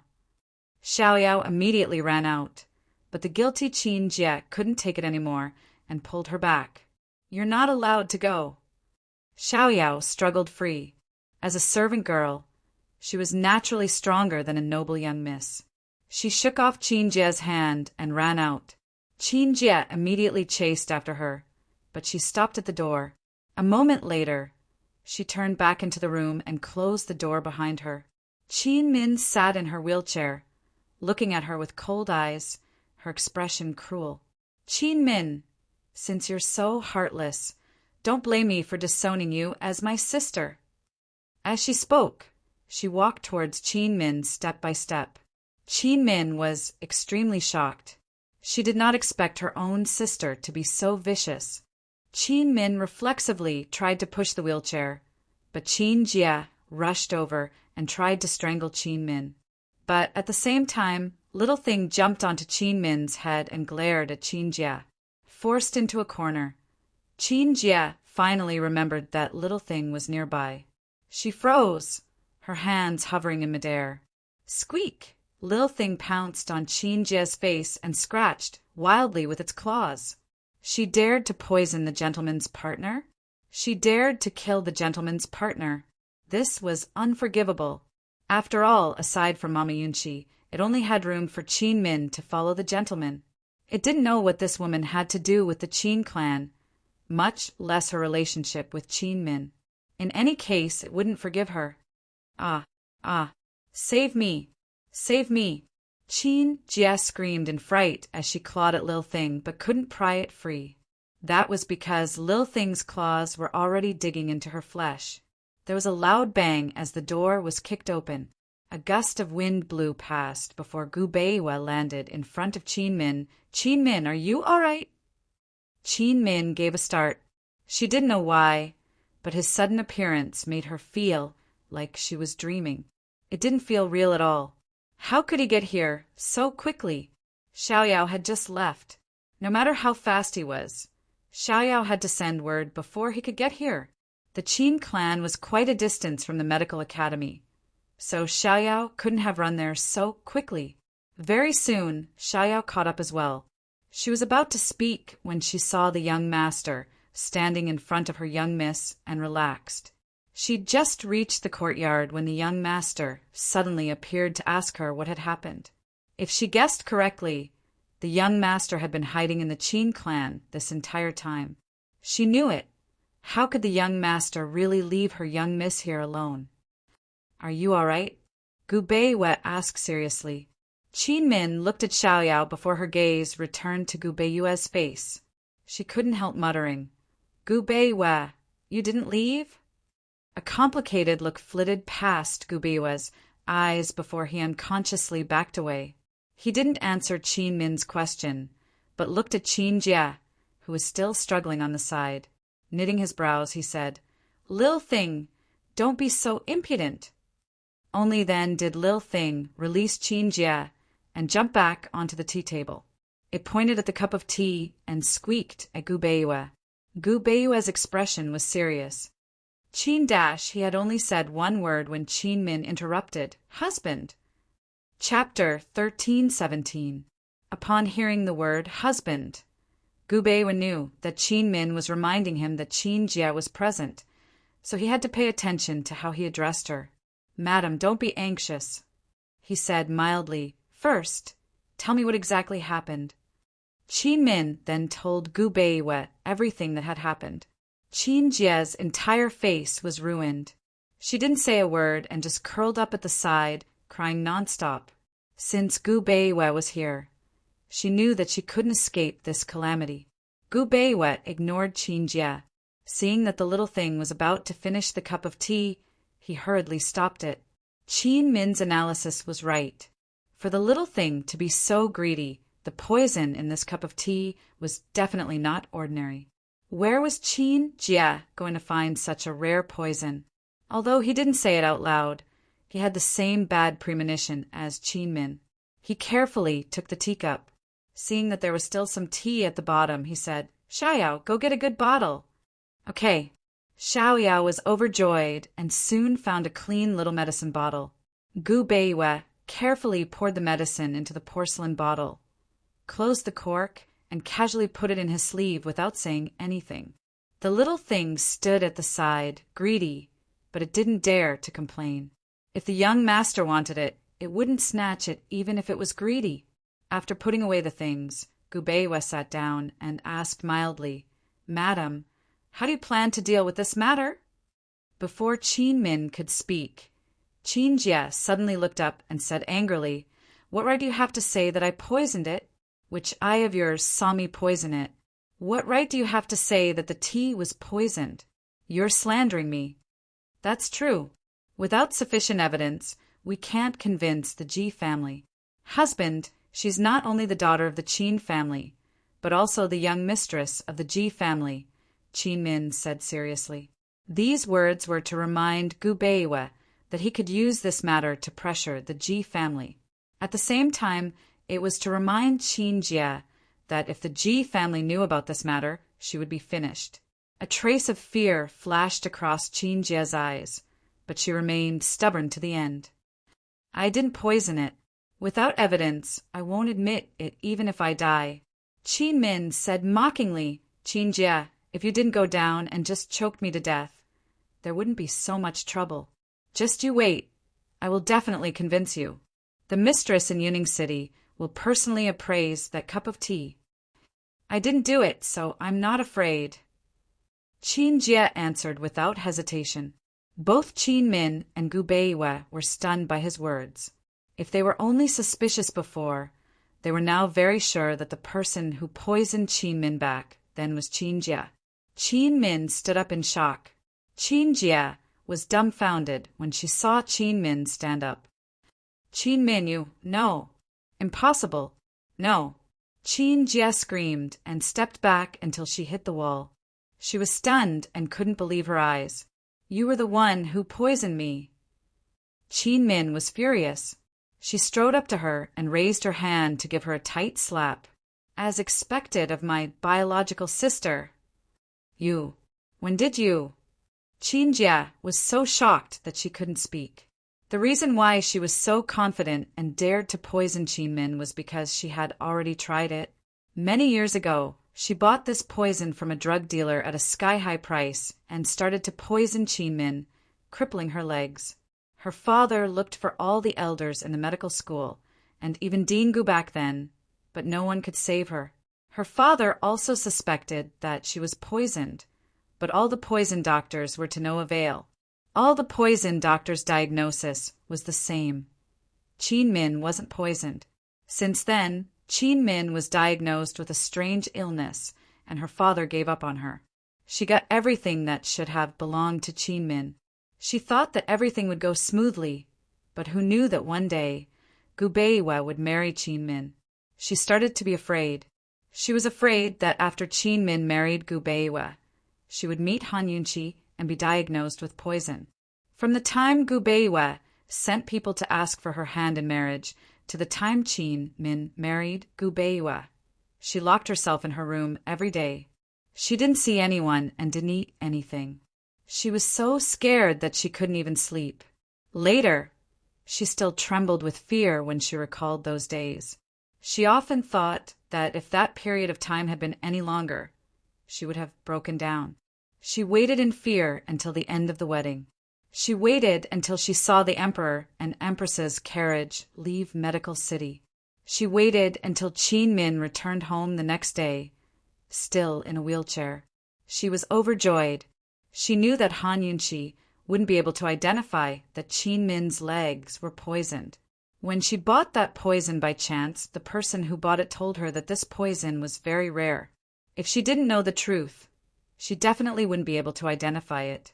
She found that after she survived this ordeal, her conscience was at ease. But who knew that such a big change would happen to the Qin family? Qin Min had such good medical skills and was in the limelight as soon as she returned to Medical City. On the night that Qin Min saved that old man, her husband, the eldest young master of the Ji family, Ji Feng, got drunk and refused to return home no matter how she persuaded him. He even grabbed her hair and told her that he regretted marrying her. He said that even if Qin Min's legs were crippled, he wouldn't mind. He said that she was the one who seduced him back then. Perhaps from that moment on she went crazy. When Ji Feng was drunk on the bed, she searched for the remaining poison like a madwoman. She only had one thought, and that was to kill Qin Min. Qin Min's body was already poisoned. As long as she used up the remaining poison, Qin Min would definitely die when the toxicity reached a certain level. Qin Jia, do you really think that the Empress didn't see the poison in my legs? Let me tell you, I stood up on the day of my wedding. The person who detoxified the poison was Her Majesty. Qin Min said coldly, Qin Jia, you disappoint me too much. Qin Jia was speechless, and Qin Min didn't want to pursue the matter. She said to Gu Beiwa indifferently, Husband, send the tea to Her Majesty. The daughter-in-law of the Ji family murdered the wife of an official of the imperial court. This is a serious crime. This was already a big deal in the Medical City. If it escalated to murdering the wife of an official of the imperial court, when Her Majesty personally appeared, there would be no room for redemption. Qin Jia then realized that not only would she have to pay the price for this matter, but the entire Ji family and even the Qin family would not be spared. The first to be implicated would definitely be her husband, Ji Feng, the person whom she had loved deeply since she was young. No, she shouted, Qin Min, I admit it. I admit it all. Qin Min, I beg you, don't implicate the Ji family in this matter. Don't. Qin Min really couldn't see through this younger sister of hers. Just now, she was willing to give up her husband, but now she wanted to bear all the blame and protect the Ji family? Seeing that Qin Min didn't speak, Qin Jia became even more anxious. Her blood-stained face was already hideous, and with her tears blurred, it looked even more terrifying. Qin Min, on account of the fact that you wanted to marry him before, can you let the Ji family off? Qin Jia cried. When she said this, Qin Min subconsciously looked towards Gu Beiwa. At the same time, Gu Beiwa was also looking at her. Qin Min, you know best whether you liked him or not. Ji Feng is innocent. He just advanced to a godly doctor and will be the head of the household in a few years. You will ruin him. Qin Jia's face was covered in tears. She put down all her dignity and begged, Qin Min, just take it that I'm begging you. Qin Min, he also likes you. He still likes you to this day. Sob, he already regrets marrying me. Gu Beiwa and Qin Min were both very awkward. Qin Min wanted to say something, but stopped. Gu Beiwa slowly turned his head and looked elsewhere. Xiaoyao was also stunned, but she quickly regained her senses and said angrily, Second Miss, how can you slander Miss like this? This servant has served Miss for so many years. This servant can guarantee that Miss has only liked young master in her entire life. She will only like young master forever. Perhaps Qin Jia had really gone crazy and became stupid? She suddenly realized that Gu Beiwa, her husband, was also present. With her pleading, how could Gu Beiwa let Ji Feng off? She looked at Qin Min and Gu Beiwa, speechless. All she could do was cry and hope that this was all a nightmare. When she woke up, she'd still be lying by Ji Feng's side as if nothing had happened. Seeing that young master had turned his head away, Xiaoyao became even more anxious. "Young master, you must believe, miss. This servant has grown up with miss since childhood. This servant knows everything about miss. Miss only has you in her heart. She has never had anyone else. Don't be deceived. Young master, miss has." Qin Min's face turned red. She really wanted to interrupt Xiaoyao, but Gu Beiwei turned around and looked at her. "I naturally understand Madame's intentions. This is, after all, a family matter of the Qin family. Madame can decide how to deal with it. I will wait for Madame outside." After he finished speaking, he left without consulting anyone. Xiaoyao wanted to chase after him, but Qin Min stopped her with a sharp look. Xiaoyao resentfully retreated to the side. Little Thing, who was completely unaware of the situation, had already cleaned up its claws. It seemed to be in a good mood as it bounced out the door after the young master. Qin Min looked at Qin Jie. She really didn't feel any hatred, nor did she feel the joy of revenge. After a long time, she said indifferently, "Qin Jie, you should go back. Discuss this clearly with your husband. Either we hand this matter over to the authorities, or let Ji Feng persuade his father to let him create less trouble during this period of time." Qin Min originally wanted to explain, but when she thought about it, even if Qin Jie didn't understand her warning, the elderly head of the Ji family would definitely understand. Gu Beiwei had already spread the news that he would start the reform in a few days. The Ji family would also be a big obstacle. "I'll give you 3 days to think clearly before you answer me." Qin Min's expression was calm. She was about to leave when Qin Jie stopped her. "Qin Min, don't you hate me?" Why? Why couldn't she see any anger or hatred in Qin Min's eyes? Why could Qin Min be so calm? Hate? Qin Min frowned and thought about it. She really couldn't hate her, even if this younger sister in front of her had done everything to ruin her life. She was just disappointed. She really didn't expect it to be Qin Jie. She had always suspected the second branch of the family. Qin Min looked back and smiled faintly. "I don't hate you. If not for your actions, the one who married Ji Feng might really have been me. I wouldn't have been able to wait for him." By him, she was naturally referring to Gu Beiwei. Qin Min originally didn't feel any sense of revenge, but when she inadvertently said those words, she actually felt an indescribable sense of joy. Yes, she had taken revenge. She was satisfied. She even felt a mysterious sense of happiness. She opened the door and saw Gu Beiwei standing in the courtyard, looking up at the moon in the sky. His brows were tightly knitted, as if they would never disappear. Chapter 1318. What was it that hit Gu Beiwei's heart that had been calmed for so many years? What kind of sorrow was that frown on his handsome brows? If even he couldn't resolve it, then who else could? Qin Min watched quietly for a long time. At first, she looked at Gu Beiwei, but eventually, her gaze moved up and landed on the bright moon in the sky. It was summer, but there were no stars. There was only a bright moon in the vast night sky. Many times, the moon's light was too bright and would overshadow the light of the stars. In the absolute light, no other shining point could be seen. Qin Min walked over. Gu Beiwei was a vigilant person, but he didn't notice her until she was standing behind him. He turned around and saw Qin Min, and his heart skipped a beat. It had been a long time since he had been so absent-minded. His heart was in turmoil, but his face was still gentle and calm. He asked mildly, "Eldest Miss Qin, have you settled the matters in the house?" Qin Min looked up at the moon and asked mildly, "What were you looking at just now?" She didn't call him Grand Tutor, nor did she call him Gu Beiwei. This was the first time she spoke to him without addressing him. Gu Beiwei was not used to it, but Qin Min asked again, "Have you been at Qin Manor all this time? Otherwise, how could you have rushed over so quickly?" Qin Min looked back at him and stared straight into his eyes. She continued, "Aren't you very busy?" Qin Min asked 3 questions in a row. Actually, she was afraid that he would answer. However, there was a limit to her questions, and she couldn't finish them all. She waited and smiled as she looked at him. Gu Beiwa, since you didn't leave, then give me a reason to stay. A reason to stay in Medical City. Gu Beiwa's brows didn't relax.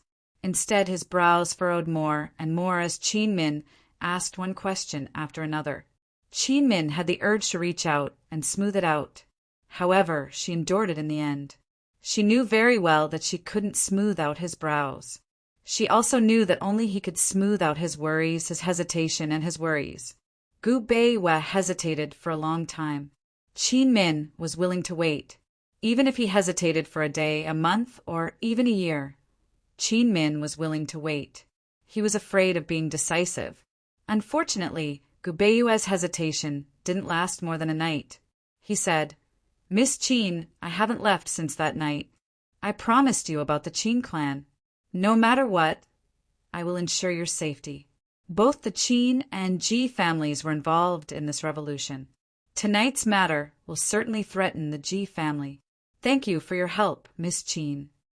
The moment she said that, Qin Min's heart turned cold. He actually asked her for help at this time? Is there anything you can't do in Medical City? His begging was clearly telling her that he came to the Qin family to protect her for another purpose. He didn't come here just for her. Grand Tutor Gu, Qin Min shouted, but she didn't continue immediately. She also hesitated, but her hesitation was not as long as his. She said indifferently, "I don't want to help you." Just like that, she honestly said, "I don't want to," without giving any reason. However, there was still a reason for "I don't want to." Was it because she didn't want to implicate Ji Feng, who she once wanted to marry, or because she hated him and came here with ulterior motives? Qin Min turned and walked into the room. When she was about to enter, she turned back to look at Gu Beiwa. She said, "The Qin family matter is over. Grand Tutor Gu, you can go back. I'll leave tomorrow. I won't disturb you any longer." Qin Min's expression was calmer than his, and her tone was even more indifferent than his. Even her action of closing the door was so light, as if this was nothing more than an ordinary thing to her. The door closed. Gu Beiwa was still standing as he watched. Unconsciously, he reached out and furrowed his brows, then rubbed his face with his hand. He turned around, and in an instant he disappeared. That night, Vice-Chancellor Shin looked for Gu Beiwa everywhere in the medical school, but he couldn't find him. Qin Min sat by the window, but she still couldn't find Gu Beiwa. No one knew where he went that night. That night, Qin Min helped Qin Jia treat the wound on her face. Although it was done, it was inevitable that there would be a scar. Qin Jia had no idea what Qin Min was up to. She was so scared that she didn't dare to make a sound. After daybreak, Qin Min said to her mildly, "This matter ends here. If you don't want to implicate the Ji family, you'd better keep your mouth shut. As for the wound on your face, look for it yourself." Qin Jia was about to nod, but after thinking about it seriously, she couldn't help but ask, "Qin Min, why should I believe you? Will the dean let go of this opportunity?" Qin Min smiled brightly and said, "The dean is henpecked. Listen to me." Qin Jia was even more confused. Looking at Qin Min's smile, she didn't know why, but she felt a sense of sadness. She felt that although Qin Min's smile was bright, it wasn't pretty. "Qin Min, I'll believe you this time," Qin Jia said, and left as if she was escaping. After she left, Qin Min turned to look at Xiaoyao, who had been standing at the side. She said mildly, "Have you packed everything?" "Yes." Xiaoyao lowered her head and was about to cry. "Where's the carriage?" Qin Min asked again. "It's waiting at the entrance of the secret passage," Xiaoyao replied truthfully. "Then why are you standing there? Let's go." Qin Min personally activated the mechanism on the bed and opened the secret passage. Xiaoyao chased after her, choking with sobs. "Miss, don't be angry with young master, okay? It's not like you don't know young master's temper." "Miss, young master has such a bad temper. He has you in his heart. Otherwise, he wouldn't have come. He has so many subordinates. Any one of them can protect us. Miss, just give in to young master. Miss, if you're not by young master's side, what if he falls sick? Who's going to supervise young master's medicinal bath? Are you coming or not? Qin Min asked with a frown. Xiaoyao sniffled, her eyes turning red. Miss, you don't want young master anymore. Qin Min didn't say anything. Carrying her bag and carrying the lantern, she walked step by step into the secret passage. What else could Xiaoyao do? She could only pick up her luggage and chase after her. After both master and servant had left, Qin Min activated the mechanism and sealed the secret passage. She knew that she would never return. She didn't want to care about the Qin family's struggles. Soon, when the revolution began, there wouldn't be anything to fight about in the Qin family. She walked along the secret passage quietly. Unexpectedly, when she was about to reach the exit, she saw a person leaning against the wall of the exit from afar, seemingly asleep. She stopped abruptly in her tracks, shocked. Xiaoyao was even more shocked and blurted out, "Young master!" Gu Beiwa woke up and seemed surprised to see Qin Min and the rest. He stood up and brushed the dust off his clothes. Qin Min suddenly rushed over and stood in front of him. She was obviously very excited, but when she stood in front of him and looked at him, she didn't know what to say. It was as if there were thousands of words, but they all condensed into one sentence. Why are you here? This was the first time that Gu Beiwa didn't address her. He didn't call her eldest Miss Qin, nor did he call her by her name. I'm here to send you off, he said with a smile. Qin Min was clearly startled, but she quickly smiled back at him. Thank you very much. He really did send her off. They walked all the way out of the secret passage, which was actually less than 10 steps away. The carriage was waiting outside. She didn't need to bother him anymore. She stepped on the stone and boarded the carriage herself. She sat in the carriage and looked out of the window. She was still smiling. Remember to take the medicinal bath frequently. He nodded quietly. Unexpectedly, she didn't finish speaking. She continued, Otherwise, I will present that prescription to the 2 masters in Yuning City. After she finished speaking, she lowered the curtain without hesitation and said to the coachman, Let's go! The carriage slowly drove away. Xiaoyao couldn't help but cry in the carriage. She couldn't tell whether Miss didn't want young master anymore, or young master didn't want Miss anymore. Qin Min leaned against the window with her eyes closed. No one looked back.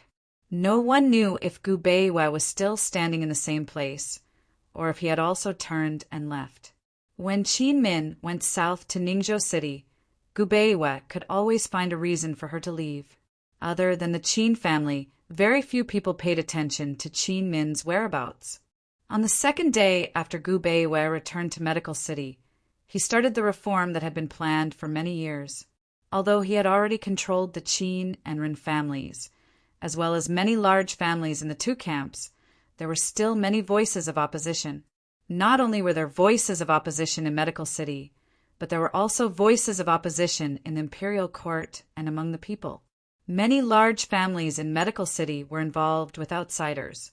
Gu Beiwa changed his usual gentle style and adopted an oppressive and iron-blooded policy. Many of his methods could even be considered sinister. Even Vice Academy head Shin was shocked by him. For example, dealing with the acupuncture family in Medical City, the Gu family. Gu Beiwa didn't give the head of the Gu family any time to hesitate. He directly laid out the various scandals that the Gu family had committed in the past 3 years, including misdiagnoses and deaths and inflated treatment fees. For example, dealing with the medicinal bath family in Medical City, the Yu family. Gu Beiwa tossed over a thick ledger that recorded all of the dealings between the Yu clan and Medicine City's Li clan. Almost every page had something fishy going on, but Gu Beiwa had marked them all out personally. For example, dealing with the massage family in Medical City, the Zhang family. Gu Beiwa used Madame Zhang's affair to threaten the head of the Zhang family. If he didn't support the reform, He would let the entire medical city know that he had been cuckolded. The head of the Zhang family was so angry that he vomited blood, but there was nothing he could do. As for the Ji family, they wouldn't be spared either. Gu Beiwei didn't use Qin Jie's matter, but he still found other weaknesses that could be used against the Ji family. He didn't say much about this matter to Qin Min, and Qin Min didn't ask. Everyone thought that Gu Beiwei wanted to curry favor with Long Fei Yi. However, Long Fei Yi didn't just sit back and enjoy the fruits of others' labor. On the 5th day of Gu Beiwei's reform, Long Fei Yi made his move without warning. He pulled out all the officials who had colluded with the major families in Medical City. His methods were more direct and even more cruel than Gu Beiwei's. It took them half a year to finally take back the various privileges of Medical City. Gu Beiwei reformed Medical City, while Long Fei Yi, with the assistance of Han Yunqi, changed the deep-rooted medical system. Chapter 1319. Originally, the imperial physician court only served the royal family, nobles, and officials. The imperial physician court's doctors were not only doctors, but also medical officers. Now, Long Fei Yi had retained the imperial physician court and established a medical division, which was in charge of Great Qin's medical treatment. The medical division was higher than the imperial physician court, and it was Great Qin's highest medical institution. It was in charge of the opening of medical schools and medical halls, as well as the evaluation of doctors' qualifications. The medical division's biggest problem was the lack of doctors. As such, after establishing the medical division, the most important thing was to open medical schools and lower the entry requirements. After all, studying medicine was not an easy thing to do. First, one had to be able to afford the expensive school fees and find a good teacher.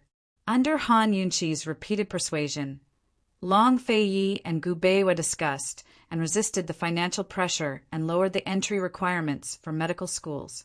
At the same time as opening medical schools, Gu Beiwei personally did something big.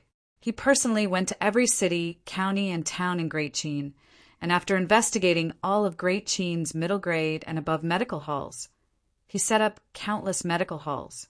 At the same time, he set up a large medical hall in every large county, where rank 4 doctors and above were stationed. They only treated serious and difficult illnesses, and regardless of whether they were rich or poor, they only charged 10 taels of silver. Gu Beiwei spent 3 whole years before Great Qin's medical reform was complete. What guaranteed the success of this reform was that the state treasury gave a lot of support, and all rank 3 doctors and above were supported by the imperial court. This idea was naturally given by Han Yunqi, and because of this, Long Fei Yi felt even more financial pressure. Medicine could never be separated from medicine.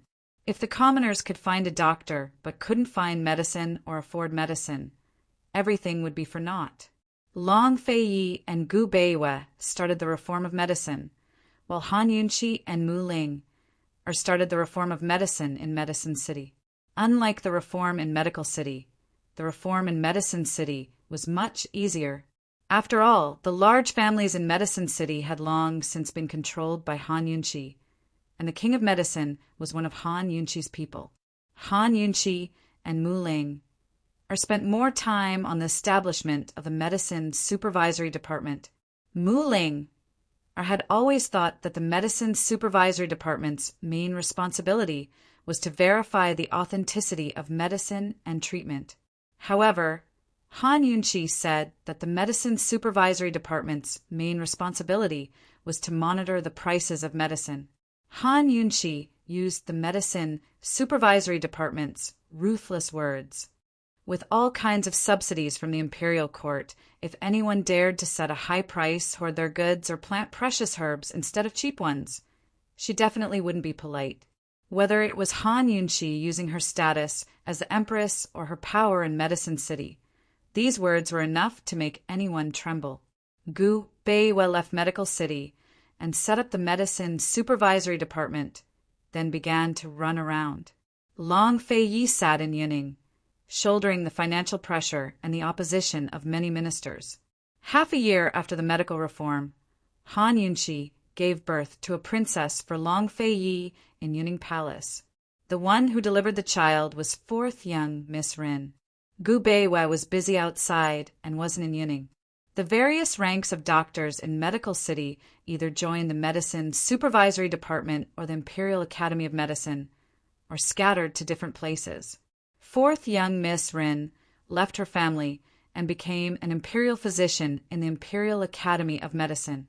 It had to be mentioned that on the morning of the princess's birth, there was a magnificent spectacle in Yuning Palace.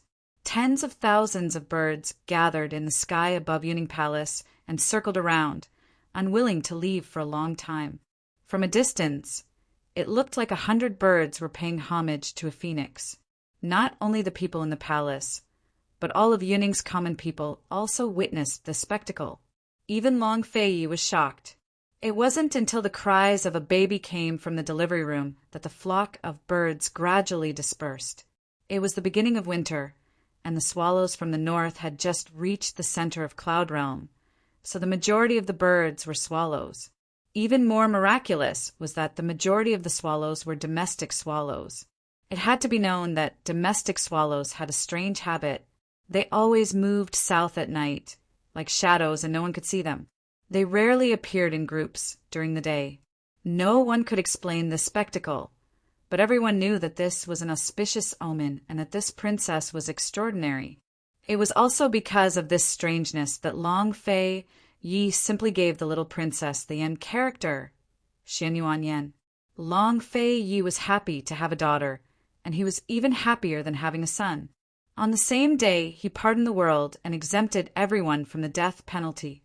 Only the heavens knew how much he liked this little princess, and he even used the country's name as a title and gave her the title of Great Qin Princess. Unlike Rui, who was afraid of Long Fei Yi since he was in his mother's womb, this little princess was very close to Long Fei Yi.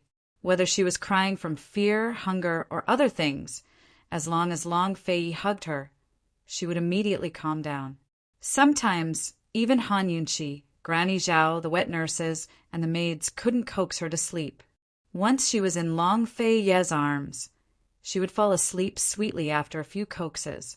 Rui didn't mind and was very happy to let his sister have her way.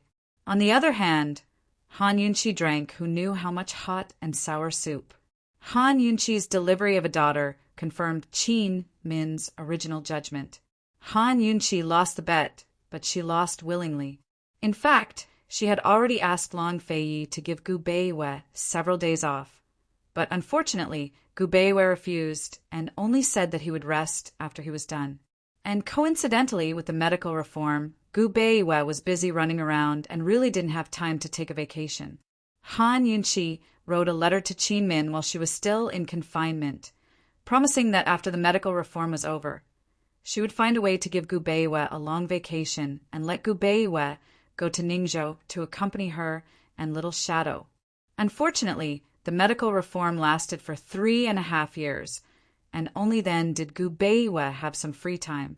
After Qin Min left Medical City, she never asked about Medical City's affairs, nor did she ask anything about Gu Beiwei. However, there was one thing that she had always been in charge of. Every month, she would send Gu Beiwei medicine packets to soak in medicinal baths and ask Gu Beiwei to send back the dregs of the medicinal bath.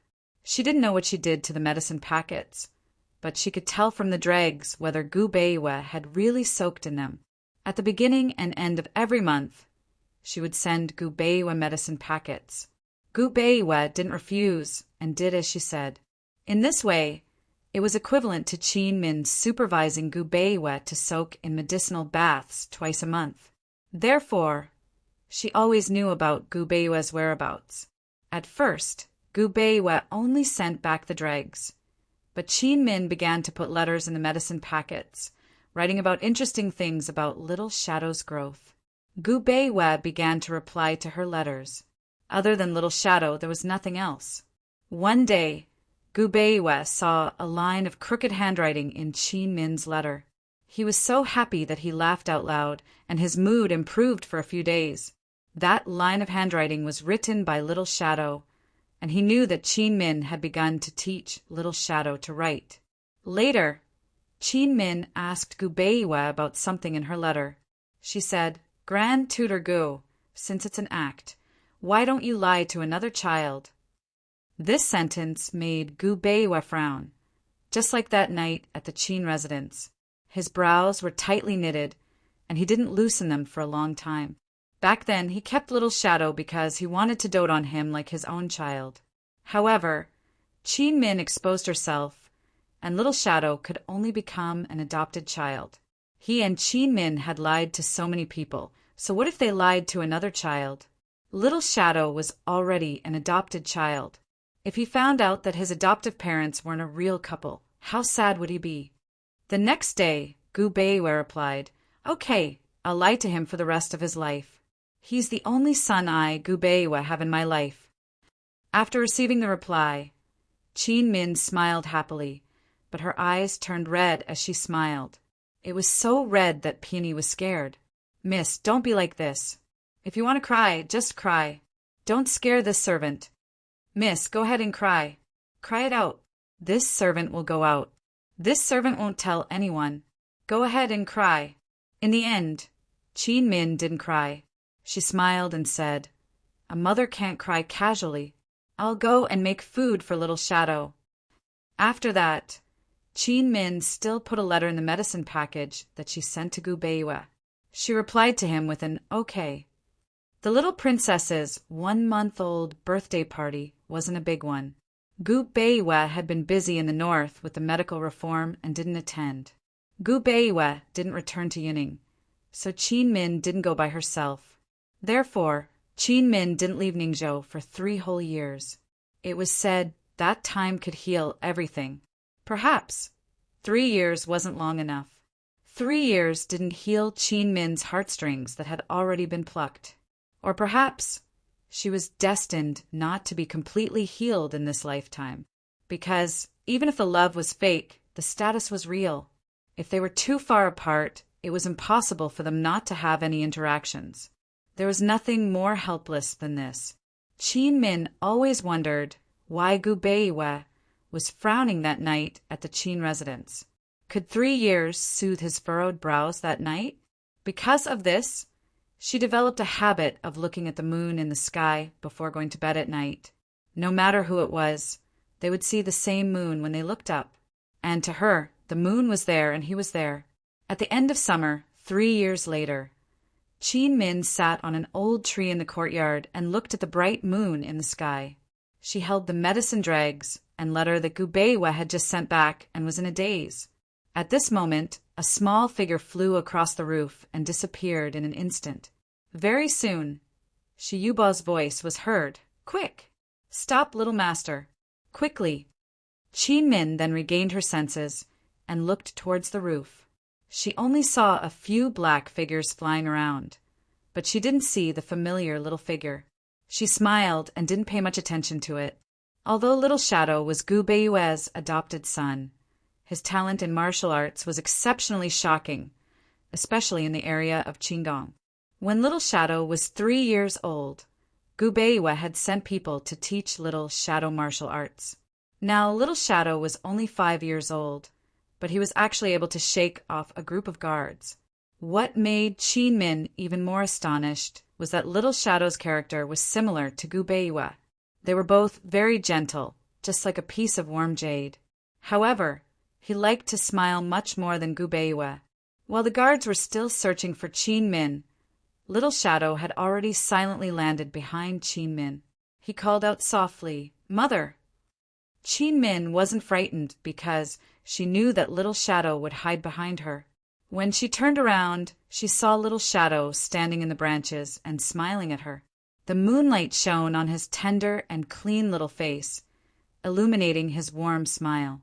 At this moment, Qin Min only felt that little Shadow was like a piece of white jade, gentle, flawless, clear, and quiet.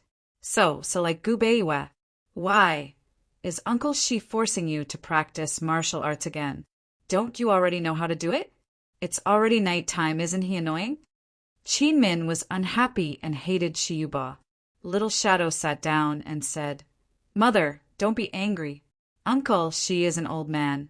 Let him go, and I'll just escape. Chapter 1320. Facing such a warm little shadow was like facing Gubeiwa. However, Min could reject Gubeiwa, but she would never be able to reject the little shadow. She said, "Okay, let's not argue with him." She carried the little shadow over and let him sit on her lap, snuggling in her arms. She could never forget the timid and distant look of the little shadow when she first met him. She also could not forget the scene of the little shadow sitting at the gate waiting for her after she returned from Medical City. The wet nurse said that after the child came back from Yuning, he would sit at the gate every night, waiting for her to come back. That day, as soon as she got out of the car, he rushed over and called her godmother. She had never been a mother, but at that moment, she really felt that the little shadow was her biological child and that she was the child's everything to rely on. She said to him, "It's not godmother, it's mother. Call me mother from now on." The 2-year-old little shadow was more or less sensible, and it took him a whole month to correct himself. Occasionally, he would even call her godmother inadvertently. But now he was 5 years old, and he never called her godmother again. He would always call her mother, softly and sweetly. When he was serious, he would even call her mother.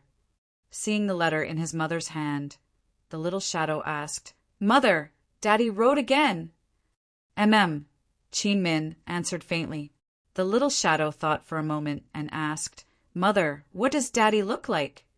The number of times the little shadow had seen Gubeiwa could be counted on one hand. After he was 2 years old, he basically never saw him again.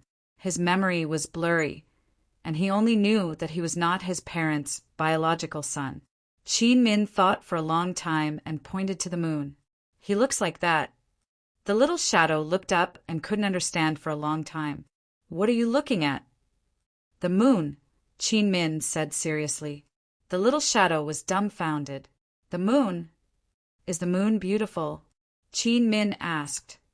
"It's beautiful," the little shadow answered without hesitation. "Your father is as beautiful as the moon," Min said and laughed. As the mother and son chatted, Shiyuba came over. "Madam, young master should sleep. I still have to wake up early tomorrow morning to practice." After Gubeiwa left, he warned Shiyuba once. Now, when Shiyuba saw Min, it was the same as when he saw Gubeiwa. He was always respectful and did not dare to be presumptuous. Don't all the shadows know how to do it? Even with all of you working together, you still couldn't catch him. In my opinion, you should dismiss all of your people. With the shadow around, it's enough. Min's half-serious, half-joking tone made Shiyuba unable to figure out what she really meant. Shiyuba could only smile foolishly. "Madam, little master is very talented and learns quickly." "Good that you know. Later, I'll get North Moon to switch to a new group of people." "Let the shadow rest for a while," Min said. Shiyuba was in a difficult position. If the shadow platoon wasn't trained well enough, it would be hard for him to report back. Yes, he agreed first, thinking about how to report to his master. At this moment, little shadow suddenly jumped down from Min's arms and landed on the ground. He was especially serious and said loudly, "Guards, protect madam. Someone has broken in." As he said that, he shot off to the right. Min and Shiyuba used their mental states to place many guards in the surroundings of the room. Someone who could break in so silently definitely had to be extraordinary. However, Min and Shiyuba waited for a very long time, but they did not see any guards come to protect them. Instead, they saw 2 figures, one small and one large, begin a chase on the roof. Min was dumbfounded by the tall and lanky figure. She rubbed her eyes subconsciously, thinking that her eyes were playing tricks on her. However, Shiyuba blurted out very soon, "It's Master. Master has returned." "Yeah, it's Gubeiwa." Min probably would never forget that figure under the moonlight for the rest of her life. She had only received his letter and medicinal dregs today, so why had he come? Min stared at the familiar figure in a daze. She was unable to think anymore. She just stared and stared. Gubeiwa could obviously slow down and let Little Shadow chase after him. In the beginning, the distance between him and Little Shadow was still a little wide. However, gradually, Gubeiwa slowed down even more, and Little Shadow became even closer to him. He originally wanted to keep a distance between him and Little Shadow to provoke this child. However, who knew that once the distance between them was shortened, Little Shadow would not continue to chase after him. Instead, Little Shadow turned around and landed beside Chinmin. Gubeiwa was very surprised. He turned around to look. He saw Chinmin and Little Shadow standing under the tree, looking at him under the moonlight. 3 years had passed, and Little Shadow had grown up. Chinmin did not change much other than being a little thinner. He stood on the roof, and the moonlight shone on him, washing away the impurities on his body. His white clothes looked especially pure. He looked at Chinmin and her son. He didn't know why, but he just didn't chase after them. Little Shadow held his mother's hand and muttered, "Mother!" Chinmin regained her senses. "Hm?" Little Shadow was silent for a moment before he muttered again, "Mother, the moon has fallen." Chinmin subconsciously raised her head to look at the sky. She saw that the moon was still hanging high in the sky, and the night sky was silent.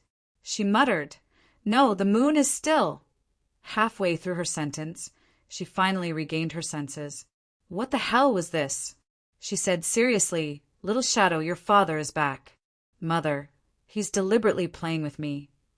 Although Little Shadow was not as mature as other children, 3 years of Chinmin's personal teaching had made him smart and introverted.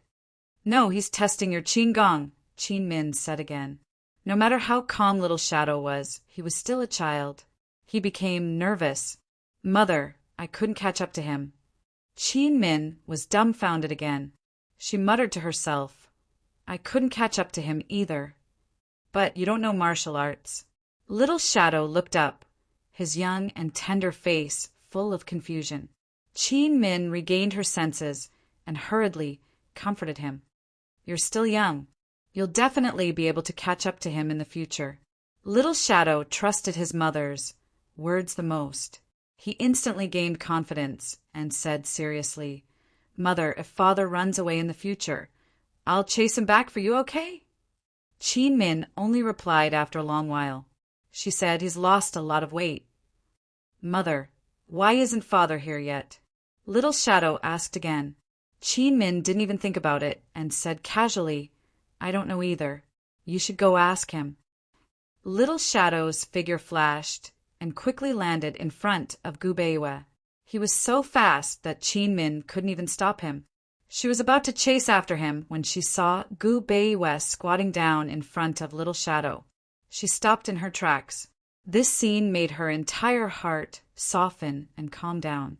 She believed that this person whose heart was as cold as ice would definitely not hurt the child. Gubeiwa studied Little Shadow's face seriously. He didn't expect that the timid child from back then would be so bold as to stand in front of him and look at him. He smiled gently and said, "Little Shadow, do you know who I am?" Little Shadow nodded seriously. He also studied his father's appearance and didn't make a sound. "Who am I?" Gubeiwa asked again. Little Shadow looked pensive. He didn't know what he was thinking about. Gubeiwa didn't rush him and waited patiently. However, Little Shadow pondered for too long. He couldn't help but ask, "Since you know, why are you still thinking?" Only then did Little Shadow answer, "You're the clan leader of the Shadow clan. You're the Crown Prince's teacher. You're the head of the medical department." What kind of person his father was and what kind of person he was. Mother had told him all about it. Gubeiwa was surprised, and a part of his heart faintly ached. He unconsciously drew Little Shadow closer and let Little Shadow lean into the crook of his arm. Little Shadow had long been unafraid of strangers, and he was even more unafraid of this father. In these 3 years, his mother had told him too many things about his father. He had even freeloaded a few letters from his mother and chatted with his father a few times. Gubeiwa asked seriously, "What else?" Gubeiwa wanted to call him father, but Little Shadow said, "Also, you're still Mother's moon." Gu Beiwe was stunned. He subconsciously looked at Qin Min, but Qin Min immediately averted her gaze. Gu Beiwe also immediately retracted his gaze and asked gently, "Anything else?" Little Shadow thought for a long time. In the end, he shook his head. "That's all I know." Gu Beiwe picked Little Shadow up and looked at him. He said seriously, "Also, I'm Gu Nanshan's father." Qin Min originally wanted him to give Little Shadow a name, but he had been thinking about it. After she returned from Medical City, she didn't let him give it. She named Little Shadow Nanshan. Nanshan literally meant the stars in the south. As for what it meant, she didn't say, so he didn't ask. North Moon Nanshan. Anyone who knew his name would easily guess Little Shadow's identity when they heard Little Shadow's name. He immediately replied to Qin Min and said, "Okay." Seeing how serious his father was, Little Shadow suddenly broke into a smile. Only then did Gu Beiwe realize how brilliant Little Shadow's smile was. Little Shadow said, "Your father to begin with. Do you still need to say it out loud?" Gu Beiwe was actually speechless. He couldn't help but chuckle. Suddenly, he felt like everything had become simple. It was as if all the complicated matters could be cleared up and smoothed over by this child's innocent words. Little Shadow stopped laughing and said seriously, "Father, I finally met you. I missed you very much." Gu Beiwe's heart was filled with guilt. Even though they'd exchanged letters, he owed the child too much over the past 3 busy years. Whether he was his biological father or not, he was still the child's father. He hugged Little Shadow tightly and said gently, "Father missed you too." Did Father miss Mother? Little Shadow asked again. Gu Beiwe paused, but he answered very soon, I missed her too." "Father, why haven't you come down yet? Mother has already waited for you for so long. You can't make her wait. Her legs will get sore." Gu Beiwe replied indifferently and said nothing more. He descended with Little Shadow in his arms, slowly landing before Qin Min. The two of them smiled at the same time. At the very least, they smiled. The two of them avoided each other's gaze. Little Shadow looked at her mother, then at her father. She quickly moved close to her father's ear and whispered, "Father, Mother has been looking at the moon every day. She misses you every day." Gu Beiwe looked at Qin Min again. He couldn't help but slowly move his gaze down from the side of her face. He studied her and discovered that she was even thinner up close. "Father," Mother was still looking at the moon earlier. "I'm not lying to you," Little Shadow emphasized softly.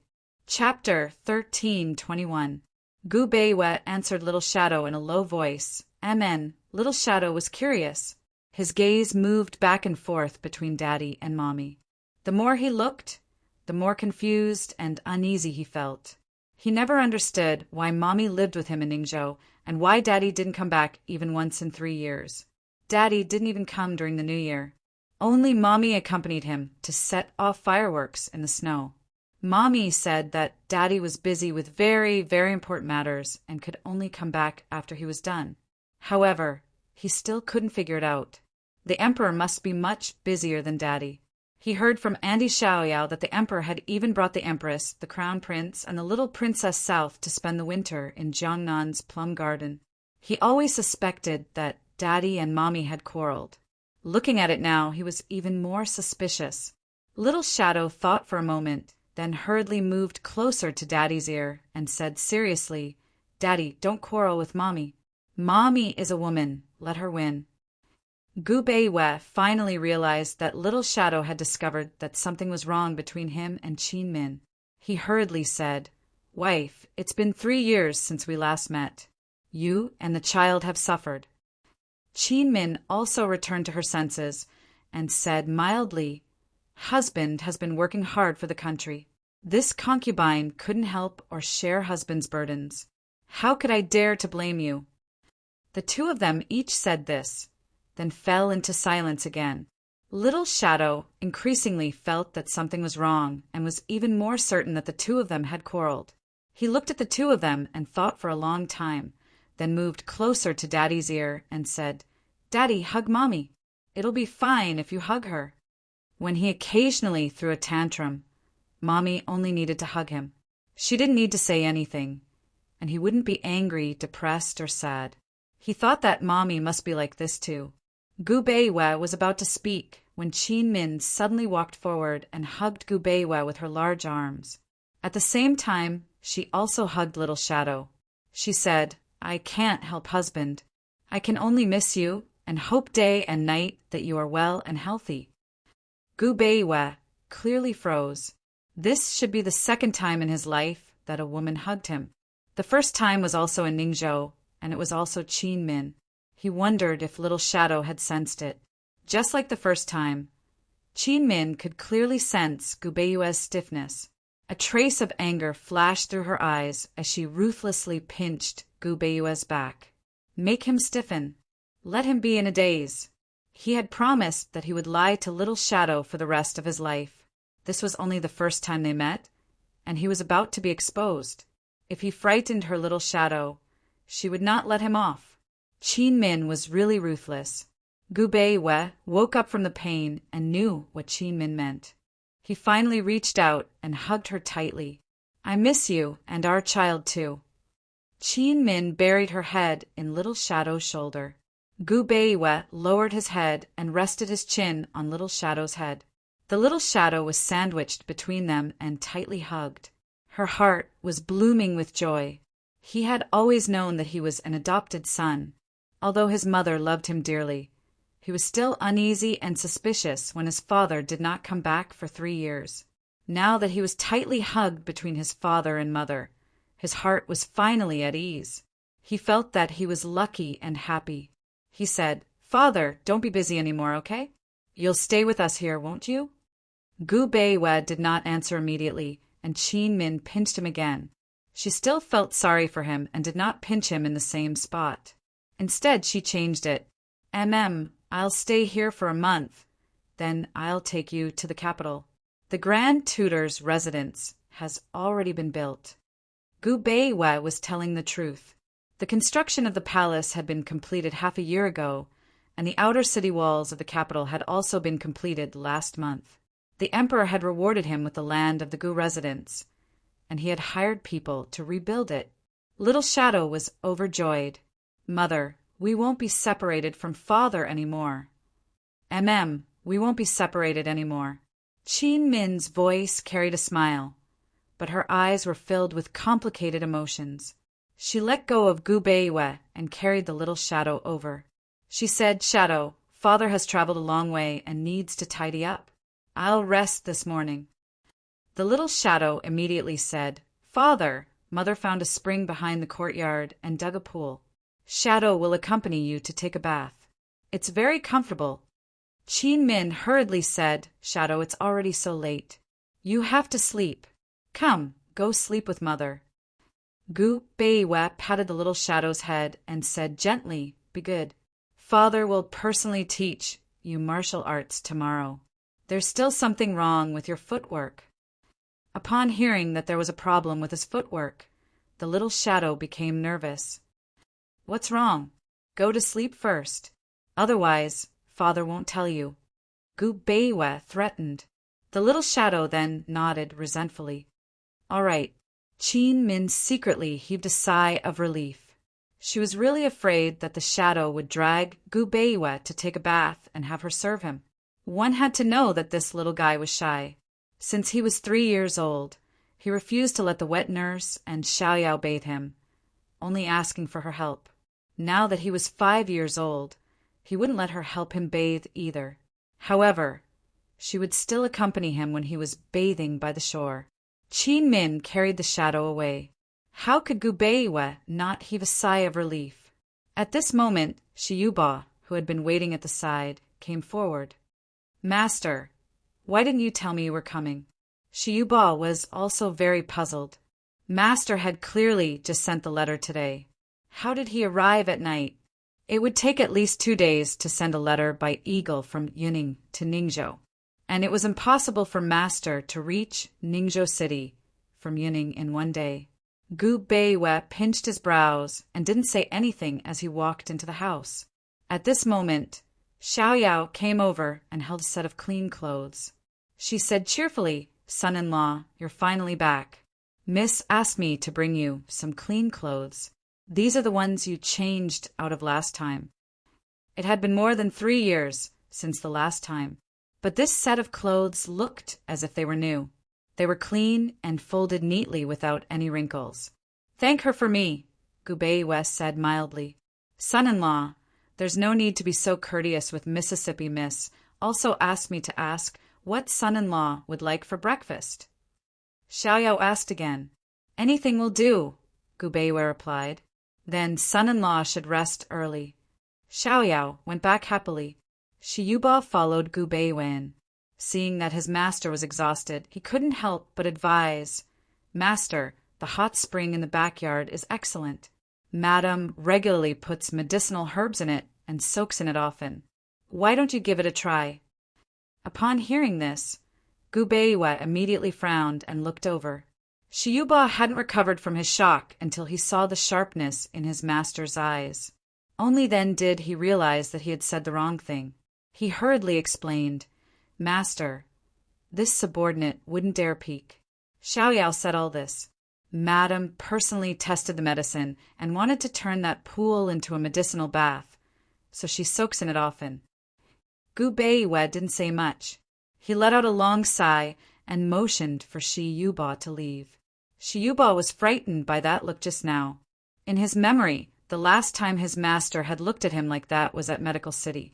That time, his master had wanted to kill him. Shiyuba hurriedly left, but when he reached the door, Gu Beiwe called out to him and said coldly, "Pass down the order. All the guards are to stay 100 steps away from this courtyard." "Yes, yes." Shiyuba accepted the order and left, groaning inwardly. The guards were secretly guarding the courtyard. If they had to stay 100 steps away and ensure the courtyard's safety, they would have to clear out the surrounding neighbors. They couldn't let Madam know about this either. It was really difficult. Gu Beiwe sat alone with his head propped up. He was extremely quiet, and no one knew what he was thinking about. After a long time, a knock on the door broke the silence. A familiar voice followed. "Grand Tutor Gu, are you asleep?"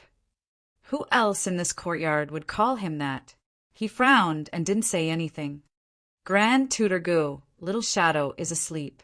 I didn't want to disturb you, but there's something I can't figure out, so I came to ask for your advice. If it's convenient, please respond," Qin Min said again. "Come in," Gu Beiwe said mildly. After Qin Min entered, she deliberately locked the door before sitting down beside him. She took a deep breath and smiled, "Long time no see." He looked back, but for some reason he couldn't smile. He said mildly, "Long time no see. I was rude just now. It hurts, doesn't it?" Qin Min said helplessly. "Thank you for reminding me. Little Shadow is a smart child," Gu Beiwe said. "Not only is he smart, but his martial arts talent is also very good. When you took care of him back then, you must have carefully selected him, right?" Qin Min suddenly became serious. "Yes," Gu Beiwe admitted generously, but he didn't intend to explain. "You've long been determined not to get married and not have children. You married me because you wanted to give Little Shadow the right to be the Shadow heir, right?" Qin Min asked again. This was the enlightenment she had gained from Little Shadow in these 3 years. She had wanted to ask him for a long time, and she wanted to ask him face to face. Gu Beiwe didn't say anything. Qin Min deliberately stood up and walked in front of him. She looked into his eyes and asked seriously, "Gu Beiwe, you have someone you like, right?" Gu Beiwe avoided her gaze, but Qin Min stubbornly chased after him and stared at him intently. Gu Beiwe lowered his head, and Qin Min squatted in front of him. Gu Beiwe closed his eyes, and Qin Min stood up. She stood there quietly for a long time and finally sat back down. There was no need for words. Gu Beiwe silently agreed. For a long time, Gu Beiwe didn't make a sound. Qin Min said faintly, "Sorry I was rude. This is your business. I shouldn't have said anything." When he married her, they had agreed that they would only be husband and wife in name.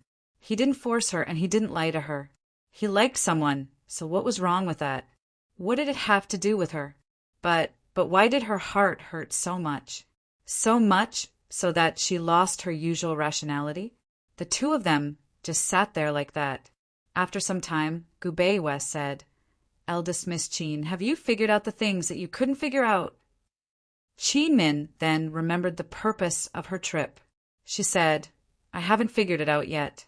Grand Tutor Gu, may I ask, what's with the letter and medicine dregs sent from Yuning tonight? Don't tell me that your Qigong has improved again in these 3 years and you can travel 1,000 miles in a day? He just sent the letter from Yuning yesterday and he was here today. He arrived almost at the same time as the letter. It was obvious that he didn't send the letter and medicine dregs himself, but someone else sent it on his behalf.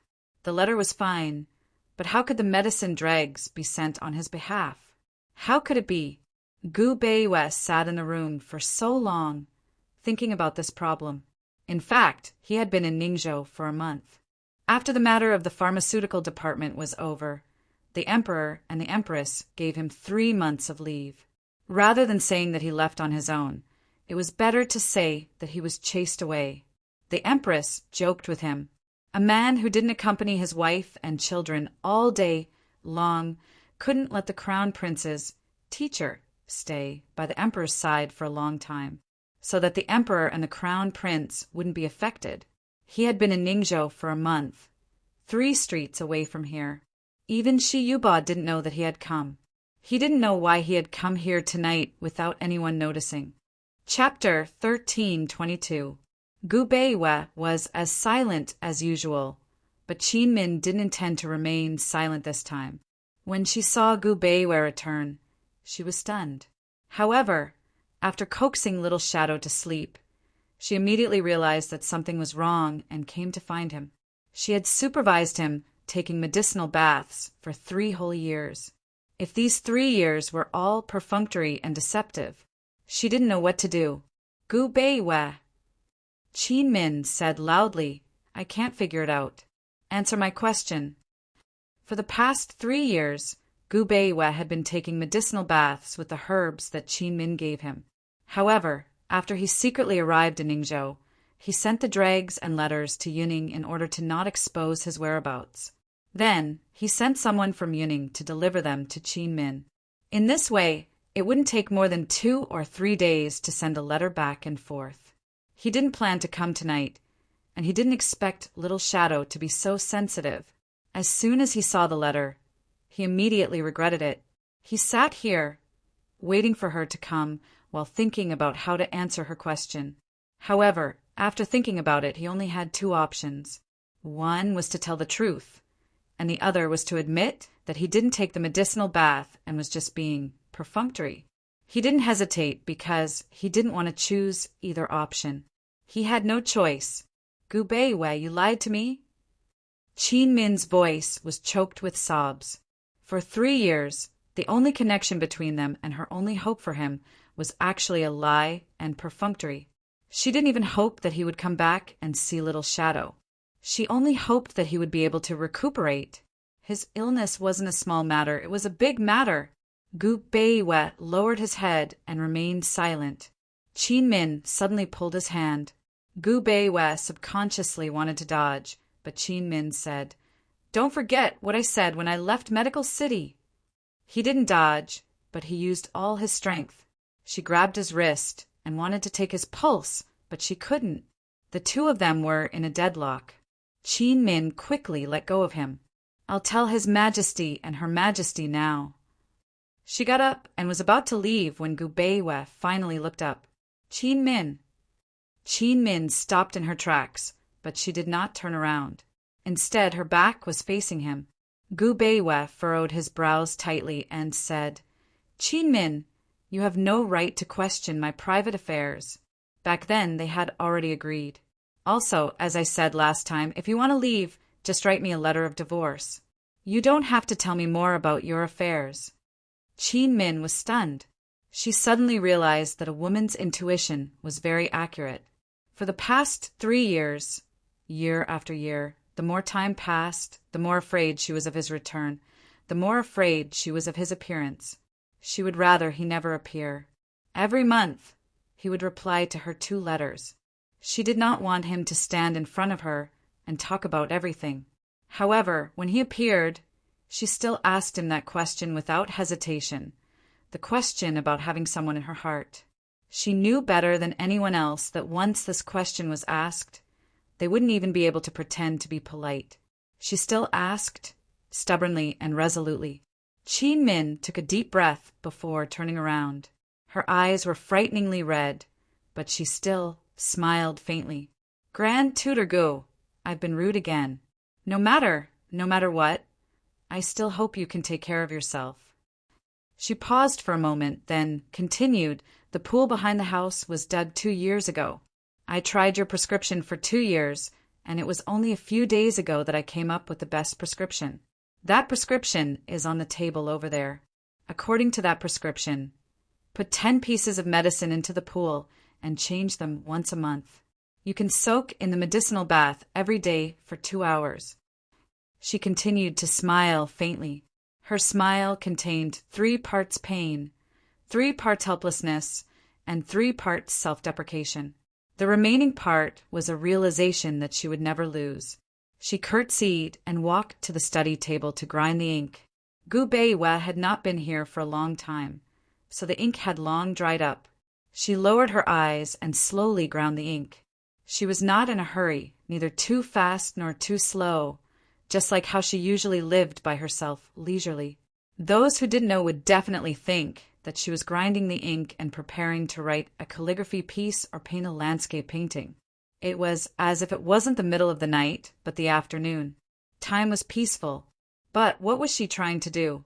Gu Beiwe looked at her quietly, and his brows unconsciously furrowed again. He couldn't guess what she was trying to do. Didn't she just say that the prescription was already on the table? She shouldn't be writing the prescription. No matter how slow time passed, it would be over eventually. No matter how slow her movements were, she would still be able to grind ink out from the dry inkstone. She spread out the white paper and dipped the brush into the ink. Her hands were steady and strong. Every stroke of the brush was calm, steady and firm. Divorce. Very quickly, she finished writing the divorce and walked in front of Gu Beiwe. Grand Tutor Gu, you saved me, but I can't help you until the end. I don't ask for forgiveness. In the future, if there's anything you need, she smiled. Other than marriage, if there's anything you need in the future, just ask. Qin Min, I owe you a favor. On the ground, Gu Beiwe realized what she was going to do. He was stunned. Since the last time he returned to Ningzhou, he had sensed her intentions. He had started to stay away, avoid, and even hint at rejection. He had already misunderstood her body, and he didn't want to misunderstand her heart. In the past 3 years, he had indeed been busy, but it wasn't to the extent of not showing up for 3 years. He had indeed done it on purpose. He had even wronged Little Shadow. This was clearly the result he wanted the most. But why did he have a feeling that it was unexpected? Looking at the smiling Qin Min, he even felt a sense of strangeness. Grand Tutor Gu, your trip this time is also for this item, right? Please accept it. Qin Min said lightly. If her heart hadn't fallen into his gentleness, she would have fulfilled the agreement from that year, obediently be a nominal wife, and seriously act with him on necessary occasions. But she had fallen into it, so she had to struggle out. Otherwise, what else could she do? All of this was done deliberately to understand. He had long seen through her heart.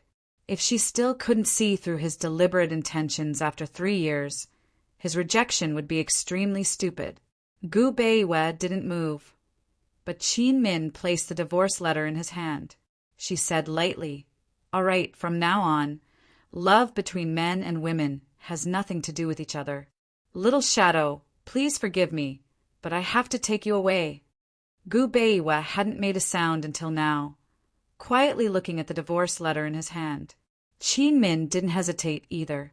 Her eyes were so red that tears were about to fall, but she still stubbornly held it in and stubbornly turned around.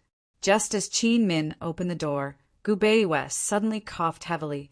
It was very similar to the last time he coughed in front of Qin Min. Once he coughed, it was a very severe cough, and people who heard it couldn't help but feel suffocated for him. Qin Min stopped in her tracks, her brows tightly knitted, but she didn't turn back. He could lie to her for 3 years, so what could she do to him? He was his own good doctor. If he didn't have the heart to recover, no matter how good a doctor was, it would be useless. The more Qin Min listened to the coughing, the angrier she became. She was about to step out of the door when she felt helpless. Her heart was soft after all. She still retreated, but when she turned around and saw the scene behind her, she was completely stunned, and her heart almost stopped beating. Gu Beiwei! Qin Min rushed over and helped Gu Beiwei, who was lying on the tea table coughing, up. She saw that Gu Beiwei's mouth and hands were full of blood. He was coughing up blood. At this moment, Qin Min's tears fell. Her tears were like pearls on a broken string, falling down one after another without stopping. Gu Beiwei, I hate you. She didn't say love, nor was she willing to say love, but she hated him. She said it out loud. She hated him for lying to her for 3 years. She hated him for forcing himself on her for so many years. She hated him, the world's #1 supreme doctor, for not being able to treat her. Gu Beiwei couldn't stop coughing, and he didn't have much strength. His eyes were closed, so Qin Min didn't know whether he was conscious or not. Generally, coughing started from light to heavy, but Gu Beiwei's situation was completely different. He either didn't cough, or it would be very serious once he had an attack. For example, she had lived with him in Yuning City for so long, but she had never seen him cough. However, the last time he came to Ningzhou, she was frightened. Back then, she followed him all the way from Yuning to Northern Li, and then from Northern Li to Medical City. She stayed in Medical City for a few days, but he was still fine. Even tonight, she couldn't see any difference from before. However, in such a short time he became like this. Gu Beiwei was still coughing, and Qin Min was about to go crazy. There was something wrong with this cough. If she guessed correctly, his illness hadn't improved in the past 3 years, and it had seriously worsened. Qin Min hurriedly took out her golden needles and performed acupuncture on Gu Beiwei to stop his coughing. Then, she called for the attendants to help Gu Beiwei to the bed. Qin Min took a deep breath before taking his pulse. After taking his pulse, Qin Min's face turned pale. Gu Beiwei's pulse was very, very messy. Although she didn't want to admit it, she had to face it. Based on his pulse, Gu Beiwei didn't have long to live. Qin Min fell to the side dejectedly, staring blankly at the person on the bed. Her mind was blank. Shiyuba rushed over when he heard the news. When he saw that his master was unconscious, he was so shocked that he stood rooted to the ground. Qin Min suddenly stood up and forced herself in front of him. She said coldly, "Tell me what's going on." The last time she took his pulse, she could only tell that it was an old illness that he had since he was young. Moreover, he also said that he wouldn't get better or die and could only recuperate. She had always thought that it was just a chronic illness that couldn't be eradicated. As long as it was recuperated and controlled, it wouldn't endanger his life. Who knew? When Shiyuba regained his senses, he was frightened by the angry Qin Min. "Say it!" Qin Min said angrily. Shiyuba avoided her gaze, not daring to say a word. This was his master's secret, and also the Shadow Clan's secret. Shiyuba's avoidance made Qin Min flustered. She muttered, "Gu Beiwei, he can't save himself, right?" Shiyuba looked over, his eyes wet. He didn't say anything, only nodding. Qin Min closed her eyes. She wanted to pretend that she didn't see Shiyuba nodding, but she did. Yes, Gu Beiwei could save everyone in the world, but he couldn't save himself. Chapter 13:23. Gu Beiwei lay on the bed. He was actually conscious, but he was so weak that he couldn't speak. Even if he had the urge to speak, he would want to cough. He didn't know how much Qin Min's acupuncture skills had improved in these 3 years. Just a few needles could actually suppress his coughing. Otherwise, he really didn't know how much torture he would have to endure this time.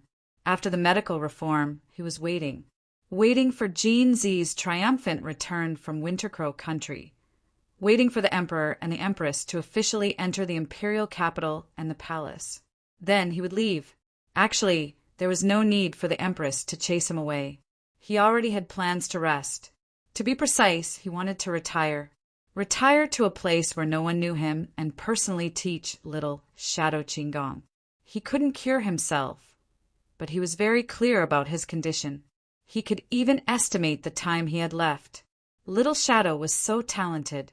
He was confident that he could teach Little Shadow. Everything was in the plan, including his life. Qin Min was also part of the plan. However, he couldn't bear to do something that wasn't part of the plan. He couldn't figure it out. Thinking about it now, perhaps his sudden return tonight was also because of this unwillingness. Just as Shiyuba was about to be forced by Qin Min to reveal the truth about the Shadow Clan, Gubeiwa raised his hand with great effort and stopped Shiyuba. "Master is awake." Shiyuba was overjoyed. Qin Min hurried over and asked, "Gubeiwa, how are you? Are you still not feeling well?" Gubeiwa handed the divorce letter that he had been holding in his hand to Qin Min. Qin Min was stunned. She thought that he didn't want the divorce letter. However, when she took it and looked at it carefully, she saw a handprint on it. It was a bloody handprint that was especially clear. His left hand was stained with blood from his coughing, but his right hand, which had been holding the divorce letter, was clean. This handprint, when did he imprint it? This guy was about to die, but he didn't even bother to leave his handprint on the divorce letter? Qin Min didn't know whether she was angry or sad. She didn't hesitate to tear the divorce letter to shreds. She said angrily, "Gubeiwa, I regret it. Unless you recover from your illness, I will never divorce you or leave you in this lifetime. If you want me to leave, you better get better quickly." Gubeiwa slowly opened his eyes and looked at the angry Qin Min, shaking his head helplessly. Qin Min was about to explode from anger. Perhaps only anger could suppress the sadness in her heart. She angrily warned, "If you try shaking your head again, I'll write a letter right now to tell His Majesty and Her Majesty about this matter, as well as Mu Ling, and the others. I want to tell everyone." As soon as he finished speaking, Gubeiwa stopped. He didn't dare to shake his head again. This threat was very effective against him. He had been alone for many years. He had no clansmen or relatives. He only had that group of friends. The storms and waves had passed, and so had the hardships and difficulties. He did not want to break this hard-won period of peace and quiet. Seeing that Gubeiwa did not move, Qin Min's anger subsided a little. However, once her anger subsided, her heart began to ache. Her heart felt as if it was being strangled. It hurt so much that she couldn't breathe. Most of the time, anger was not the real emotion, but sadness. Anger was a form of concealment and a form of self-protection. Anger was outward, but sadness was hidden in the heart. When the anger gradually subsided, what was left was an unbearable pain. Qin Min said indifferently, "Uncle Shi, you can leave first. I want to talk to your master alone." Shiyuba still did not dare to be impudent and cast an inquiring look at his master. After Gubeiwa's silent consent, Shiyuba left and closed the door. He didn't know what Qin Min and Gubeiwa talked about. Anyway, it was not until the next morning when the first ray of sunlight shone into the courtyard that Qin Min opened the door and came out. She walked to the courtyard and raised her hands. She stretched her body and took in deep breaths of fresh air. Although the tears at the corners of her eyes were very obvious, her eyes were not as dim as last night. The sunlight still shone into her eyes and illuminated her entire being. After a while, she personally went to prepare breakfast. She left a portion for Little Shadow and brought the rest to Gubeiwa's room. Gubeiwa could already get out of bed. He was still the same as before. One could tell that his body was not well, but one could not tell that he had contracted a serious illness and would not live for long. When Qin Min came in, he was standing in front of the study table and picking up the air pineapple beside the inkstone. This was given to him by Qin Min years ago.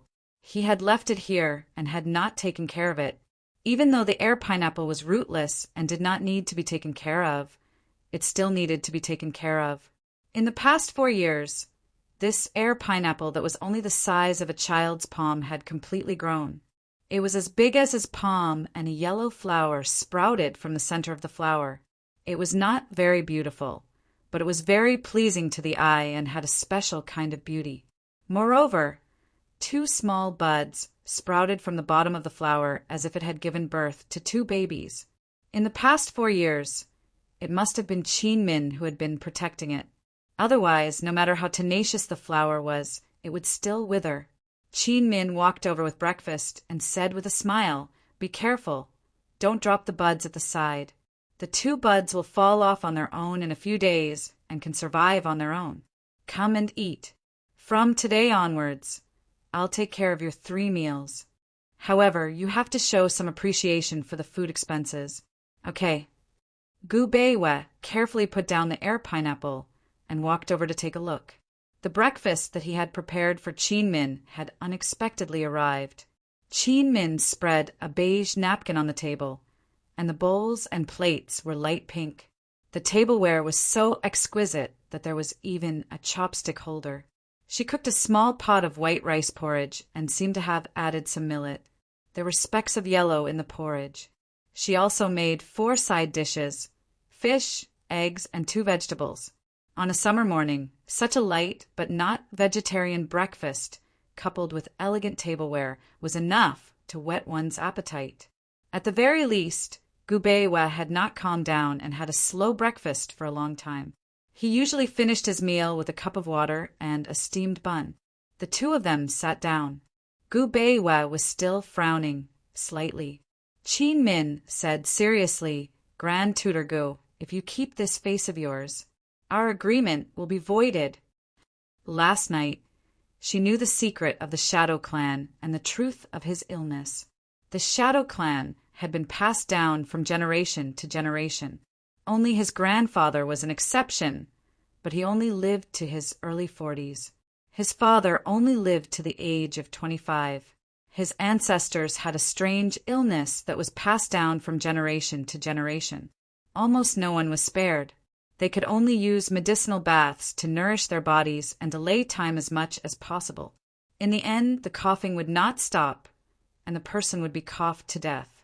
He had always suspected that his father was not coughed to death, but that his grandfather had personally taken his life to avoid the final pain. Last night, Qin Min was very insistent. She said, "I'll leave when you recover." Only then did he tell her the truth. He said, "You can't wait for me to recover. You have nothing to do with illness or life and death. You just have to leave." At that moment, she cried. Looking at him, she cried. She said, "Gu Beiwe, can I cling to you? I won't cling to you for too long, just 5 years. If you really can't recover, I'll leave. If you recover, I'll leave too." He refused. "No," she threatened. "Unless you kill me to silence me, you'll definitely regret it." He was silent for a full 2 hours. She didn't say a word and didn't rush him. She just waited. In the end, he still compromised. He handed her a small golden knife and said to her very seriously, "Be prepared to kill me, and I'll agree." She took the small golden knife without hesitation and said, "Okay, Gu Beiwe, from now on you are my patient. Your life and death are related to me." That was how the 5-year agreement was made. It had nothing to do with love or life and death. Qin Min convinced herself. Seeing that Gu Beiwe still wasn't eating, she personally handed it to him. "Grand Tutor Gu, mental treatment is better than medicinal treatment. You should understand. Be happy. I'm not really pestering you, so what are you worried about? Come to me on time for 3 meals a day and take a medicinal bath for 2 hours in the morning. The rest of the time is yours. Also, you can call me Dr. Qin in the future." Looking at Qin Min's smiling face, Gubeyue's lips finally curled into a faint smile. He picked up his chopsticks. After taking a sip of the porridge, his calm expression changed to surprise and surprise. He never expected Qin Min's culinary skills to be so good that even the porridge was so fragrant. "Try the side dishes and see if they're to your taste," Qin Min said. Gubeyue still gave her face and tasted all the dishes. "Dr. Qin's culinary skills are excellent. I'll have a good meal in the future." Qin Min smiled. "Then eat more." Gubeyue thought that she would say something else, but Qin Min didn't say much and only ate quietly. After the meal, Qin Min went to the medicinal bath. Gubeyue went to look for Little Shadow. Little Shadow was 5 years old and was about to mature. He had to personally teach Little Shadow martial arts. Perhaps it was because of Qin Min's daily teachings, or maybe it was because of the 2 letters they exchanged every month. But Little Shadow didn't feel unfamiliar with his father, even though he hadn't seen him for 3 years. In addition, Gubeyue was gentle and patient. After a few days, the 2 of them were as close as father and son. The days passed like this. Gubeyue spent all his time with Little Shadow other than eating with Qin Min and taking a medicinal bath for 2 hours in the morning. As for Qin Min, other than personally cooking and helping Gubeyue with food therapy, she spent the rest of her time on medicinal baths and acupuncture. She asked about Gubeyue's condition, including the development of his illness since he was young. She hoped to find a way to combine medicinal baths and acupuncture. She used the meal time to discuss with Gubeyue and never delayed his other time. As for Gubeyue taking medicinal baths for the past 3 years, Gubeyue didn't mention it again, so Qin Min misunderstood. At the beginning of autumn, several pieces of good news came from the north. Jin Zi conquered the last stone city of Wintercrow country and took over the entire country. He stationed his troops at the border fortress and planned to spend the winter in Wintercrow country with Mu Linger before triumphantly returning to the south. The only regret was that Jin Zi didn't catch the biggest slave trader in Wintercrow country, Lu Zheng. Lu Zheng and his gang all ran away to the mysterious continent. It must be mentioned that last winter, Mu Linger gave birth to a daughter for Jin Zi. Jin Zi very willfully named his daughter Jinling, using the Jin in his name and the Ling in Mu Linger's name. In Han Yunqi's words, he's afraid that the world doesn't know that Mu Linger gave birth to the baby for him. Therefore, Mu Linger was promoted to Big Linger and little Jinling was called Little Linger. Another piece of good news was that the construction of the imperial capital was completed. The ministers in the imperial court recommended many fortune-tellers, hoping to divine an auspicious day for the emperor and empress to officially move into the imperial palace in the imperial capital. However, Long Fei Yi picked a day himself, which was the Mid-Autumn Festival. There was still more than half a month to the Mid-Autumn Festival. On this day, Gubeyue finished his breakfast and said to Qin Min, "Pack up. Tomorrow we'll go north and return to the imperial capital. Mo has something to say. A new peripheral gift was made. It's very beautiful. Follow Mo's WeChat account and you can participate in the gift. The event will start tomorrow.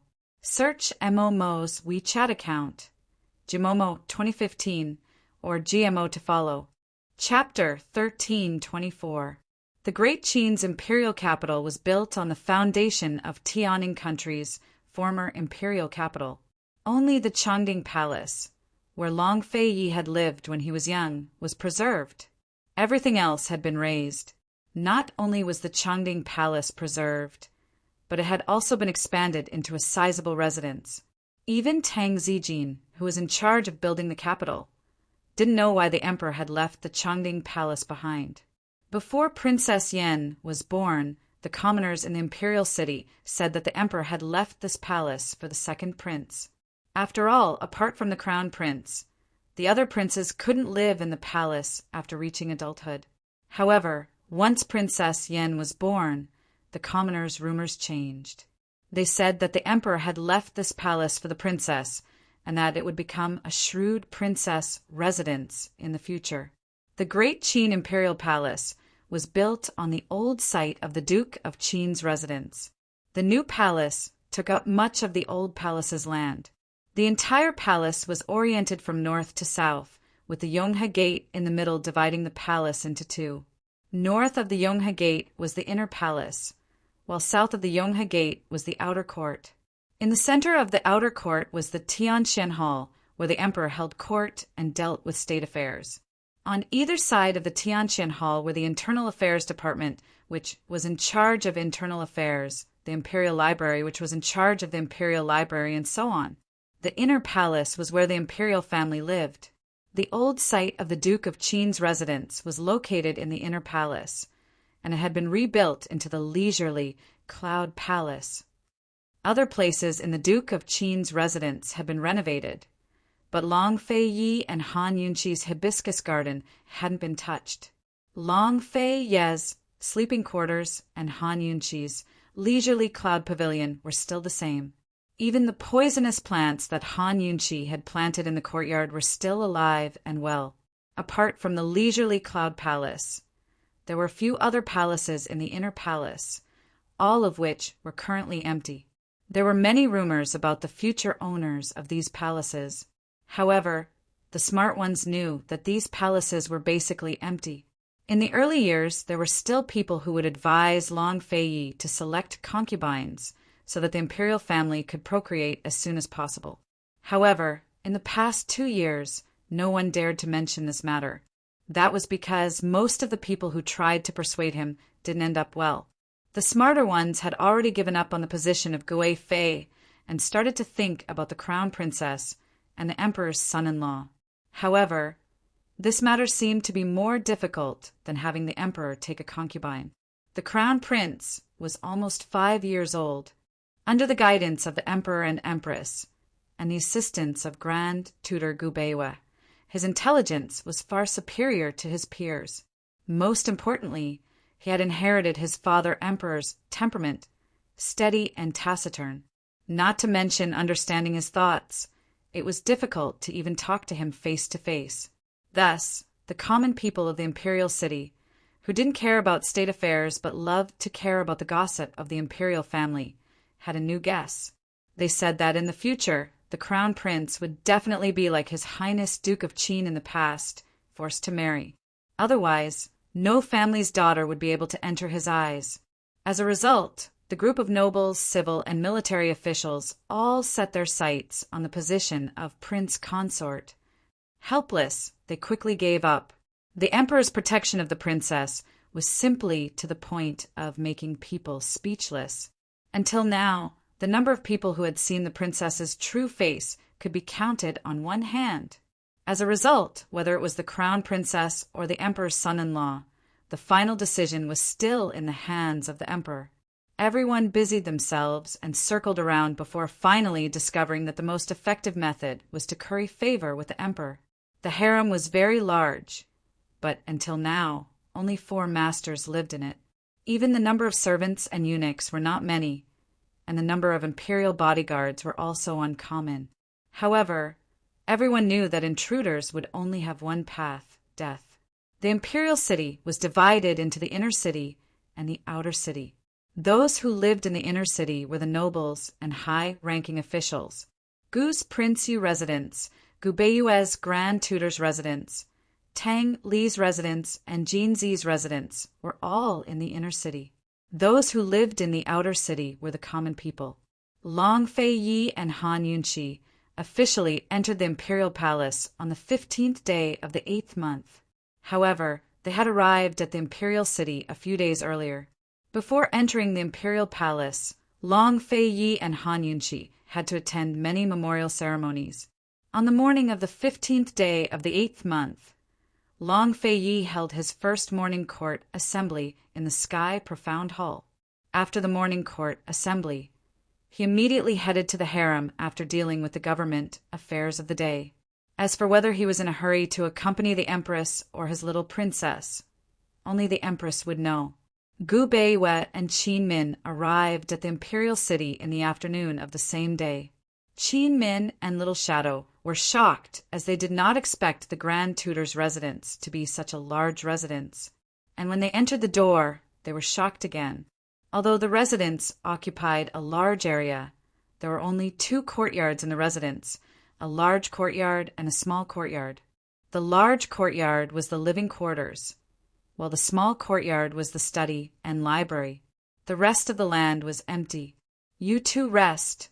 I will make a trip to the palace." Gubeiwe said faintly, "Dinner is up to you. Just don't come back too late." Qin Min said seriously. She knew that his vacation was over, and he would be busy in the imperial city. It was not appropriate to restrict him from coming back for 3 meals. However, the medicinal bath could not be interrupted. They could have arrived 10 days ago from Ningzhou, but he insisted on following the route she had chosen. Every day, he was guaranteed to stay overnight at the inn. In this way, Little Shadow would be able to eat a hot meal every day, and Gubeiwe would be able to take a medicinal bath every night. Gubeiwe did not object and went along with her wishes. The 2 of them were less polite and distant than before, but they were not close either. They just communicated less than before. However, as long as she asked for something, Gubeiwe would agree. Gubeiwe nodded. Just as he was about to leave, he suddenly turned his head to look to the right. Soon, Little Shadow also noticed the movement on the roof to the right. "Daddy, there is someone," Little Shadow said in a low voice. "Go." As soon as Gubeiwe finished speaking, Little Shadow flew to the roof. These days, under Gubeiwe's personal guidance, Little Shadow's Qigong improved rapidly. Gubeiwe already knew that Little Shadow was talented, but the talent that Little Shadow continuously displayed still surprised him. The most commendable thing was that Little Shadow was not only talented, but also very diligent and never arrogant.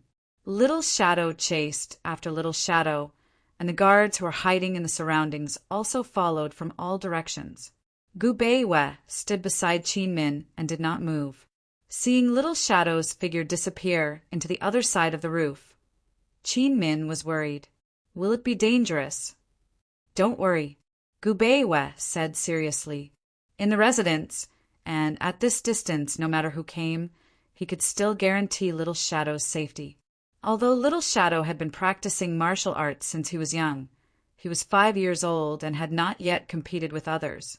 He did not understand the sinister nature of people's hearts. Gubeiwe had already decided to send Little Shadow into the Jianghu next year and let him experience the world on his own. Soon, a guard returned and reported in a low voice, "Master, His Highness the Crown Prince is here." Whether it was the title of His Highness the Crown Prince or the identity of Long Feiye's son, it was enough to make people nervous. That child was too honorable. Qin Min was nervous, not for herself, but for Little Shadow. She was afraid that Little Shadow would trouble the Crown Prince. Suddenly, Little Shadow's figure appeared on the roof again and flew up. Soon, a black figure chased after him. Although his speed was not as fast as Little Shadow, his aura was very impressive. Little Shadow landed on a nearby roof. Before he could steady himself, the black-clothed child chased after him and also landed on the roof. Just as Little Shadow was about to speak, the black-clothed child struck out with a palm. The palm wind was strong, and it blew Little Shadow's hair up. "Shadow!" From Qin Min's position, she could only see the back of the black-clothed child. She could only see the black-clothed child's palm, but not Little Shadow's situation. Qin Min was so scared that her heart almost stopped. But who knew that little Rue tilted his head and smiled at Qin Min. "Mother, don't be afraid. His Highness the Crown Prince is merciful." This black-clothed child was, of course, the current Crown Prince, Xianyuan Rue.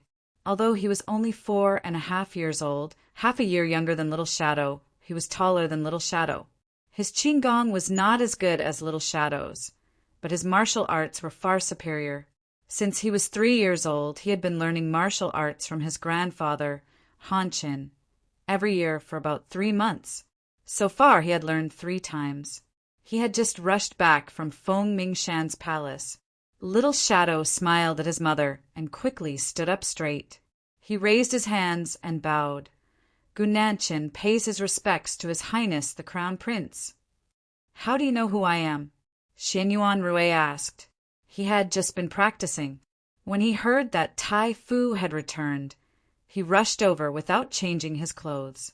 This simple black outfit was a training outfit, because the guards beside me just now all ran away. Little Shadow answered seriously. Xian Yuan Rui looked Little Shadow up and down and praised. Qigong is excellent. Little Shadow immediately bowed again and smiled.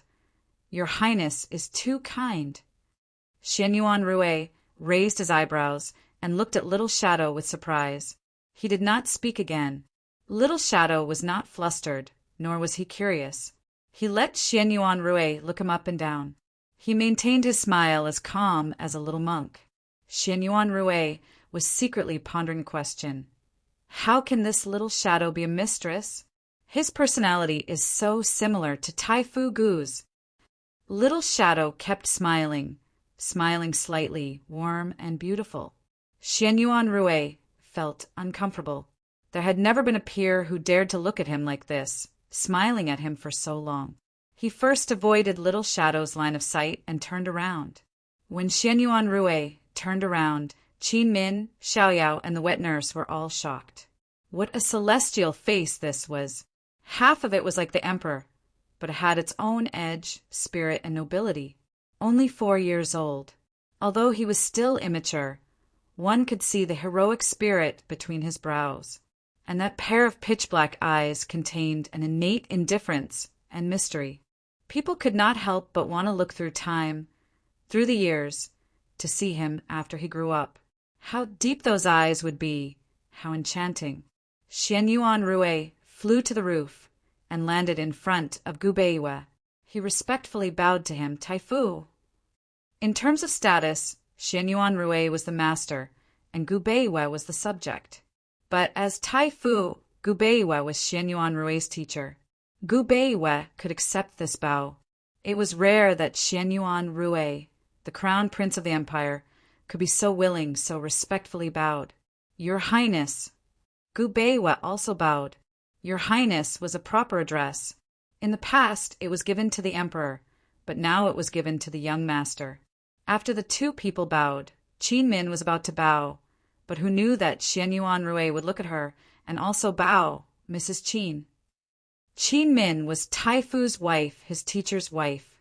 Strictly speaking, she was his teacher's wife. Xian Yuan Rui's bow was not respectful, nor was it polite. Although he had bowed, he still gave people a sense of superiority and nobility. This bow was due to upbringing.